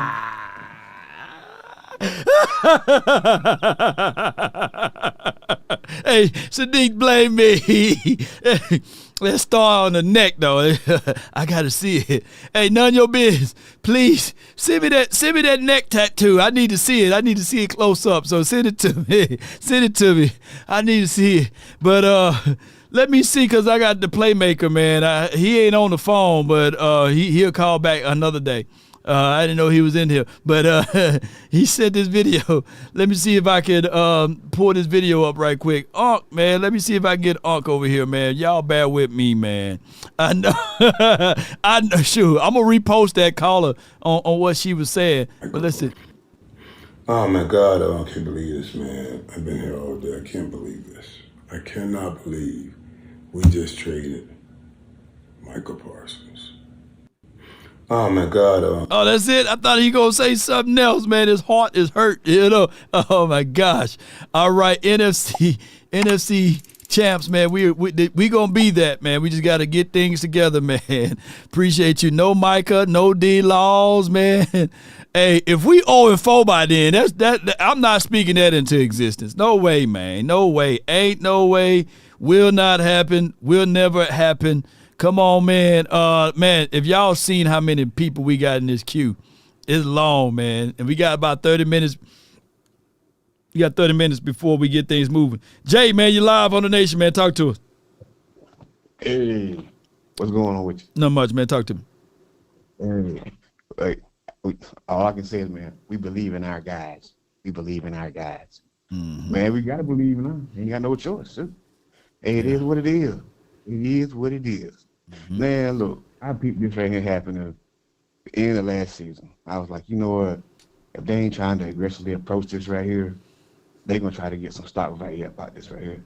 And then you can see when Jerry got dug in, we did that interview with Stephen A. Smith, you can see how he was reacting. Man, you saw it right then. And because in his mind, he probably was like, shoot, Dak played up under the, he played twice. And DeMarcus Lawrence, he played twice. So what the problem is, Micah, you can't do it. Man, you can see that writing on the wall. Am I shocked? The only thing I'm pissed about, I guess, is why trade him to the Packers? Packers? Oh, you could trade him to the AFC team or something like that. Hey, get him out the way. But it's gonna be fabulous come that game though. It's gonna be fabulous. Hey, all I said, man. Hey, everybody step up now, step up. Cause hey, like other callers said, man, hey, he an op now. He the ops, man. He definitely the damn ops now. Ain't nothing we can say or do about it now outside of he's the absolute op. Appreciate you, man. Thank you for calling in, fam. Pop's Shop Talk $5. No doubt, man. What fans are overlooking is Jerry gave some insight to his top players. Do you think they didn't feel obligated to put the team on their back? That's a good conversation. That's a good conversation right there, Dan. Hold on. I appreciate you for that call right there, by the way, and I thank you for that super chat. His top players, his things that he want, and the things that he like to see. I see where you're going at. I see where you're coming from there. Cowboy Nation. We got less than 30 minutes before that presser. And if I know the Cowboys, it's not going to start at 6:30. It's going to start at like 6:35, 6:45, the damn near presser might start at 7 o'clock, you know. That's why they said 6:30. So we're going to get things going. The phone line to jump in will be 657-390-7391. I lied today. I said I was going to go live for about 30 minutes to an hour. So can somebody let me know how long I've been live on this thing? Because I know it's longer than Shaq Feet. I know it is, right? And everybody are preachers and pastors over here. So let me see if I can get this going. Let me see if I can get this going for everybody, man. Bear with me. We're going to see what we can do to get things moving and grooving. And I know everybody preachers and pastors over here. And I'm going to see if I can find a way to speed up the process for y'all, because y'all definitely not listening, and I'm trying to be nice. I'm trying to be real City nice. Kid Charles $5. Playmaker told Micah not to let nobody do what is best for you. So he did what he wanted to do. David got what he wanted. Be aware, GP, you are next. Yeah, I mean he got. And at this point, I'm glad I don't got that note. That's a full. That's a full 47 million APY. Shoot. Let me see if I can get this thing going. I don't know why it didn't work the first time. Let me see if I can get it going. Hold on, y'all bear with me. God dang, here you go.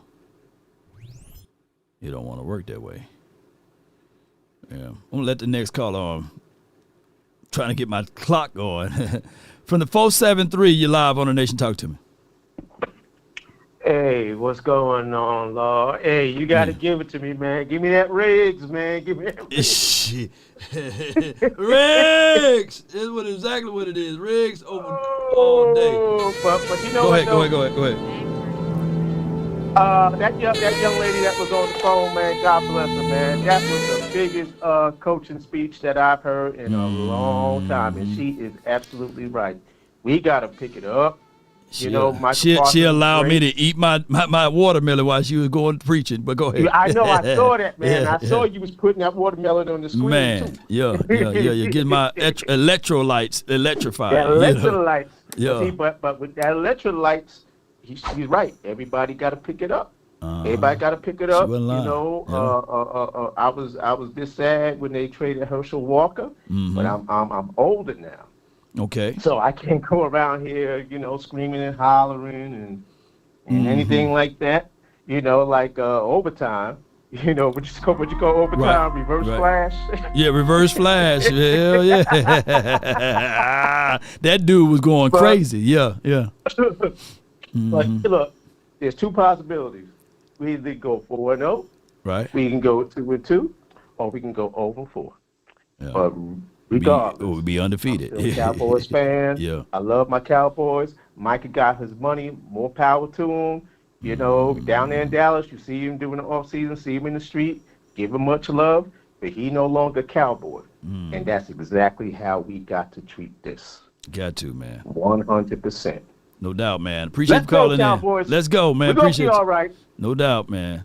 All right, that's my guy. Sir. That's my guy, Middle Georgia, man. I think that's what I got you saved in. All right, from the 206, MJ, you live on the Nation, man. Talk to us. What up, fam? How you doing? Man, great, man. We can't complain. Go ahead. Good. Hey, Get this he going. He thought he was bigger than the team, bro. Mhm. You saw that. Yeah. And then that what Lawrence was saying, number 90. You could tell the arrogance. And he's a good player. We know he's a good player. But he thought he was bigger than everybody. And y'all know that. So, but Jerry said to all y'all, and y'all podcasters too, that was getting the money. So when Jerry finna start showing y'all, your podcasters, y'all voting for these players and think they bigger than Jerry gonna trade them now. He ain't playing no more. So you send a message to everybody. So podcasters that's been just trying to take up for these players, I told you it's his team and he can do what he wants to. So he gonna start trading all the players that you guys be trying to, let's do a revolt against Jerry. And I told y'all, like me and you said, Jerry's goofy. Me and you used to it, Law. So everybody better get used to it. Yeah. But now, what I don't like, why we pick up that guard from Philly? I bet they pick up that guard from Philly to get their plays, to see what they're gonna run, and if they're gonna get Florida back, if you clear waivers. I mean, they should. He was better than Tolbert. What's the guard from Philly that we got? What's the name of that guard? What's the name? Some Freeman or something. I'm like, Yeah. man, what the hell? What we got all these guards for? Yeah. They should be. If they would have dropped him and pick up that big number 97 from Baltimore, then I was like, yeah. But we picking up a guard now. Come on, man. Will McClay, you pissing me off now, Will. You killing me, Will. Will McClay is pissing me off. This ain't got nothing to do with Jerry Jones. Let me tell y'all again. These players are getting cut by Will McClay is trying to be pretty. Him and them coaches. No doubt, man. Did they pick up 41 yet? Did Childress get picked up yet? No, Childress not picked up yet. You know what I'm saying? See? He's not picked up yet at all. So I guess they're picking that dude that from Chicago over Childress. And they should drop two more players out, put Childress and Flo back on the team. Flo was their best. He was better than 29. Who they bringing back? Man, what are we? No, I miss Craig. What are we doing? I'm not even tripping over Pride. Mr. Pride was Parson hurt. Don't let Parson act like he not hurt, y'all. Parson making that money now. He's set for life now. But now he in Green Bay, and he gonna be like in that cold weather. But he only 3-4 now. Let me tell you something. He's gonna get 16, 17 sacks now. Because now he's not playing defensive end now. He's playing his right position now. So I hate to tell y'all, I told the guy today, he's about to get 17 sacks. 17 to 18 sacks. No doubt. You know what I'm saying? So It is what it is, man. You know, you just gotta. It's like that lady say, "I'm a Cowboy for life," and it's all the pressure is on Dak Prescott now. Dak Prescott and CeeDee Lamb. Ain't that crazy? No doubt, man. Appreciate you for calling in, Chief. Thank you, man. You have a good one. Hey, yeah. We playing clock gang now, man. I got control of the show now. I'm back in control of the show. Everybody get 1 minute now. We got thousands of people in here. We get 1 minute. Yes, indeed. We playing clock gang. 919. What's on your mind? Speak your mind. You got 1 minute. Talk to me. All right, look, this is the thing. Everybody's sitting over here talking about the entire trade. Okay, I get it. Listen, Law, I've been on record to say, listen, you don't want to be here, don't be here. Yeah. And people are comparing this to Luka Doncic. Hey, Law, real quick, let me ask you a question. Mm-hmm. When Luka Doncic took the Mavericks to the Western Conference Finals and the NBA Finals, by the way, how hard did he go on those teams? Was he not the best player on those teams every single time, dropping almost 40 a game in the playoffs? Last time we've seen that since Michael Jordan, by the way. Ooh, okay. Hey, You Law, cooking? Quick question. Uh-huh. Quick question. How many sacks does Micah Parsons have in the NFL playoffs? 1. Okay. How many tackles for loss does he have? That I don't know. I haven't did no research. 0 tackles for loss. Okay. I plead my case. Listen, we have now opened the window to where we have in the next 2 years 4 first-round draft picks to either trade and get capital or trade and get an entire new core to this entire team. Let's not sit over here and pretend like Micah Parsons isn't generational. He is that guy. And I'm going to end on this. Yep. Just landed too little bit close to your time, though. I appreciate you, though. From the 202, you're live on the Nation, man. Talk to me, man. Lord, I told you, Lord, this one from D.C. We talked about yesterday about Micah getting traded. And all I'm saying is they did exactly what I wanted. Now all I want them to do, go out, we got the money, go out and get Christian Wilkinson to put beside him. Our Smith will be sealed up, and don't let those edge rushers go get him. Okay. All right, that's all I got for you. That's all you got. Cowboys? How about them, man? Ooh, buddy, I should have did it 2 hours ago. All right, man, good Christian Wilkins, man. I do like him. From the other 202, man, 202 is regulating over here. 202, you live, man. What up, It's Jason B, bro. It was good with you, bro. Just real chilling, brother, man. Yo, I don't usually call in, but all I'm going to say is I don't even know, dog. I'm sick, bro. But, I mean, I'm trying to look at this positively, and all I can say is maybe, with our draft record, maybe with the draft record, next year we do something right. But I don't know, man. I just feel like I don't even know if we're going to, rebuild. I don't know, bro. I don't know, dog. I didn't see that happening, bro. I I definitely was saying, we gonna sign him, man. I know I'm running out of time, bro, but I didn't see that happen. Man, you got plenty of time. You got 20 seconds, man. Yeah. Oh man, I just didn't see that happening, bro. And I just see him doing the crazy stupid. I see him in the chat. I see us going for Archie, man. I just see Jerry doing this. I don't think I just feel like he's gonna do something big. I just feel like he's doing this. You don't do a move. You don't trade Aaron Donald. You don't trade Myles Garrett. You don't do that. So why would you trade Micah Parsons? The 321, you're live on the Nation. Talk to me, man. What you got? Rapid fire. Yes. Thank you for having me, Law. I just wanted to let everybody know, all the fans know, that, hey, defense run stopping starts in the middle. We got our DT. There is going to be no more pass rushing when we do not need it. We didn't give Dak that accountability. We're not going to give it to him either. We got our DT. Now we can get the forehead kisser. And that run, those 250-yard runs that the backups used to give us, they know they're no longer making the Pro Bowl on us. And that's all I wanted to say. I'll let you go, Law. Man, you got 20 seconds, but man, hey, you made a great point there, man. You made a very great point there. You made a really great point, but I appreciate you, man, for calling in. All right. All right. No doubt. Oh, no doubt. I got G Cuddy, man. You're live on the Nation, man. Hold on, G Cuddy. Before you go, I'm gonna let you know. I'm gonna let everybody know, man. A minute is a long time. This is how TikTok got started, right? Instagram got started. A minute is a long time. So make sure your punchline and your delivery is there. It's like literally you at the 40-yard line on the opposite side. You got to drive the field. Go ahead, G Cuddy. Yo, Law, in that Netflix that documentary, Jerry said he had a hard time with loyalty. He said that. Yeah. When Mike is talking about wanting to be traded and post all that, I knew he was gone. Right. And so, I want everybody, I know people talking about, Herschel Walker trade. This ain't the Herschel Walker trade. This could be the Charles Haley trade or the Charles Haley trade, right? But, I mean, it is what it is, man. We ain't beat the Packers.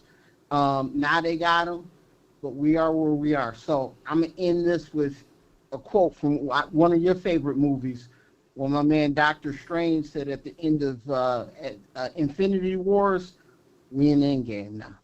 Oh, yeah. We definitely at the end game now, boy.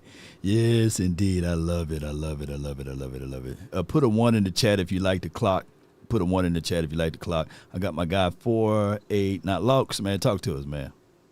Hey, what up, Law, man? Not much, man. Hey, as another caller said, man, Dallas is going to just be cursed for a while. I mean, I was devastated with Luka, and now I'm just devastated with Micah.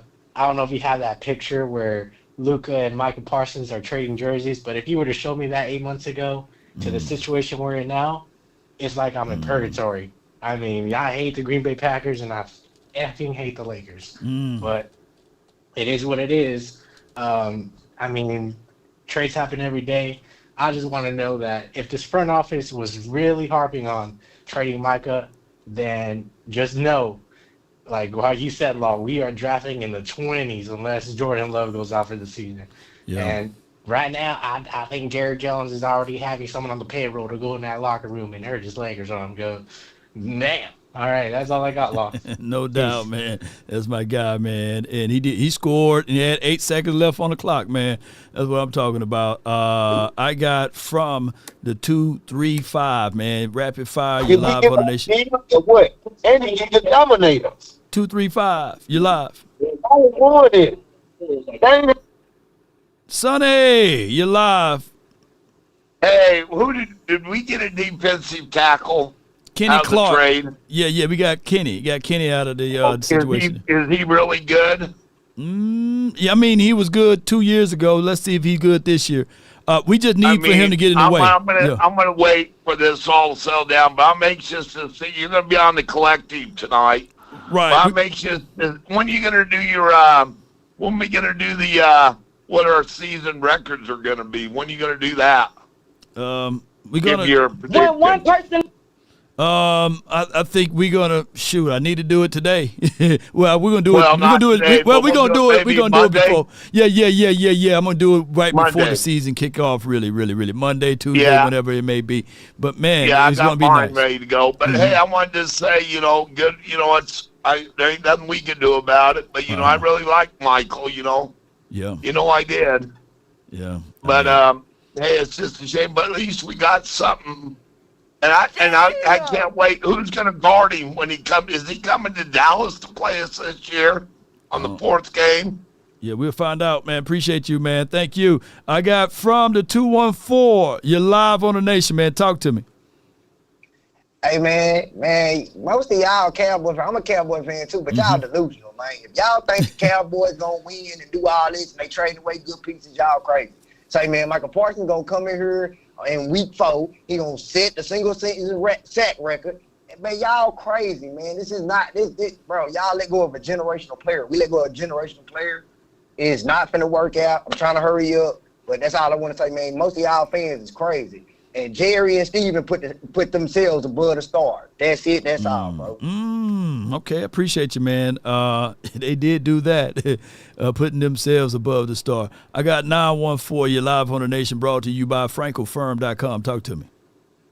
Hey, Lord, I just wanted to say real quick, I know I only got a minute, you just traded away the best defensive player in the entire NFL. and you got 2 first-round picks that are going to come back in the 20s, like, it's over. It's over for us. Like, start the rebuild. Why didn't you start the rebuild? You know, you signed CD, you signed Dak, and then you're going to let fucking Micah Parsons go? Like, what are you doing? They're trying to play, like, in between the rebuilds. Like what are they doing? You got to fully commit to the rebuild or don't. And they're just playing in between. They're just playing to sell tickets. They're playing to market the team. They're trying to get that $10.1 billion valuation. 13. That's $13 billion. They made $1 billion. $1 billion since that Netflix documentary been released. They elevated to 13 instead of 12. You know, like, the Cowboys aren't in the business of winning football games, and that's what's so frustrating for us. And I just want to say last thing about that lady that was talking for a while. She was talking about, like, everybody got to step up. You don't get to step up. It's over. We lost it. Man, I wish I could have more time with him. Glenn out of Philly, man. 215, you live. Talk to me. What's up, Law? How you doing, bro? Not much, man. Listen, I don't understand why people can't read between the lines. Micah did not want to leave until Jerry tried to hoodwink him. Micah wanted to be a Cowboy for life. The man called you into his office, say, let's talk about leadership, and next thing you know, you trying to do a handshake deal. Anyone in the chat, if Micah was your family member, y'all all would be appalled. Y'all would say, get away from that man. Micah did not trust him any longer, and that's why he wanted to go. As far as the playoff talk, if you can game plan for one player. Jerry didn't put impact players around Micah. So all that one sack stuff, I get it, but you can game plan for one player in the playoffs if he doesn't have some dogs lined up next to him. So I don't understand how people can't read between the lines and can't understand what Jerry did. Jerry wanted to make Micah look bad, and he did what he did, and y'all falling for it. Have a good night, my man. No Peace. doubt, man. No doubt, man. All right, so we got 2 minutes before this thing kicks off. So here's the thing, and I want people to do their research. If you're on the phone, stay on the phone. We're going to shut this stream down and open up the press conference thing. But I just want to let people know that Nick Bosa is not as good as stopping the run as Micah Parsons. Nick Bosa is not as good at stopping the run than Micah Parsons. They are about like a tenth of I think, run stopping grade away from each other. Here's the thing. Nick Bosa was on a team that identified their weaknesses, and they have a Fred Warner. They had an interior play, and they made sure that they go get other guys on the other side so that it can alleviate the pressure of one person stopping the run. But I get it. TJ Watt, he's not a good run stopper. But people, by it being the Cowboys, they lean on one side of the 8, and they say, we can't win because he can't stop the run. Well, we'll find out down the stretch. I'm trying to tell people that last year a lot of people gave a lot of kudos and credence to Dan Quinn and their team and what have you, and their philosophy. They couldn't stop the run. They were the 29th ranked defense. I'm talking about the Washington team, and it's crazy. But what we're going to do is we're going to shut this stream down. If you're on the phone, stay there and keep your place in line while we open up the next stream. And I appreciate everybody, man. We're going to get to everybody's super chats and beyond. But appreciate y'all so much. Love y'all to the moon and back. But let's get this going, or to the stars and back, okay? To the stars and back. And we'll get things moving and grooving. Let's get it. Well, why that play clock like that? Shot clock. Why these shot clocks on here? Boom, get these clocks. Get these clocks up off the screen. Yes, indeed, Cowboy Nation. Appreciate y'all. Thank y'all so much. We'll be right back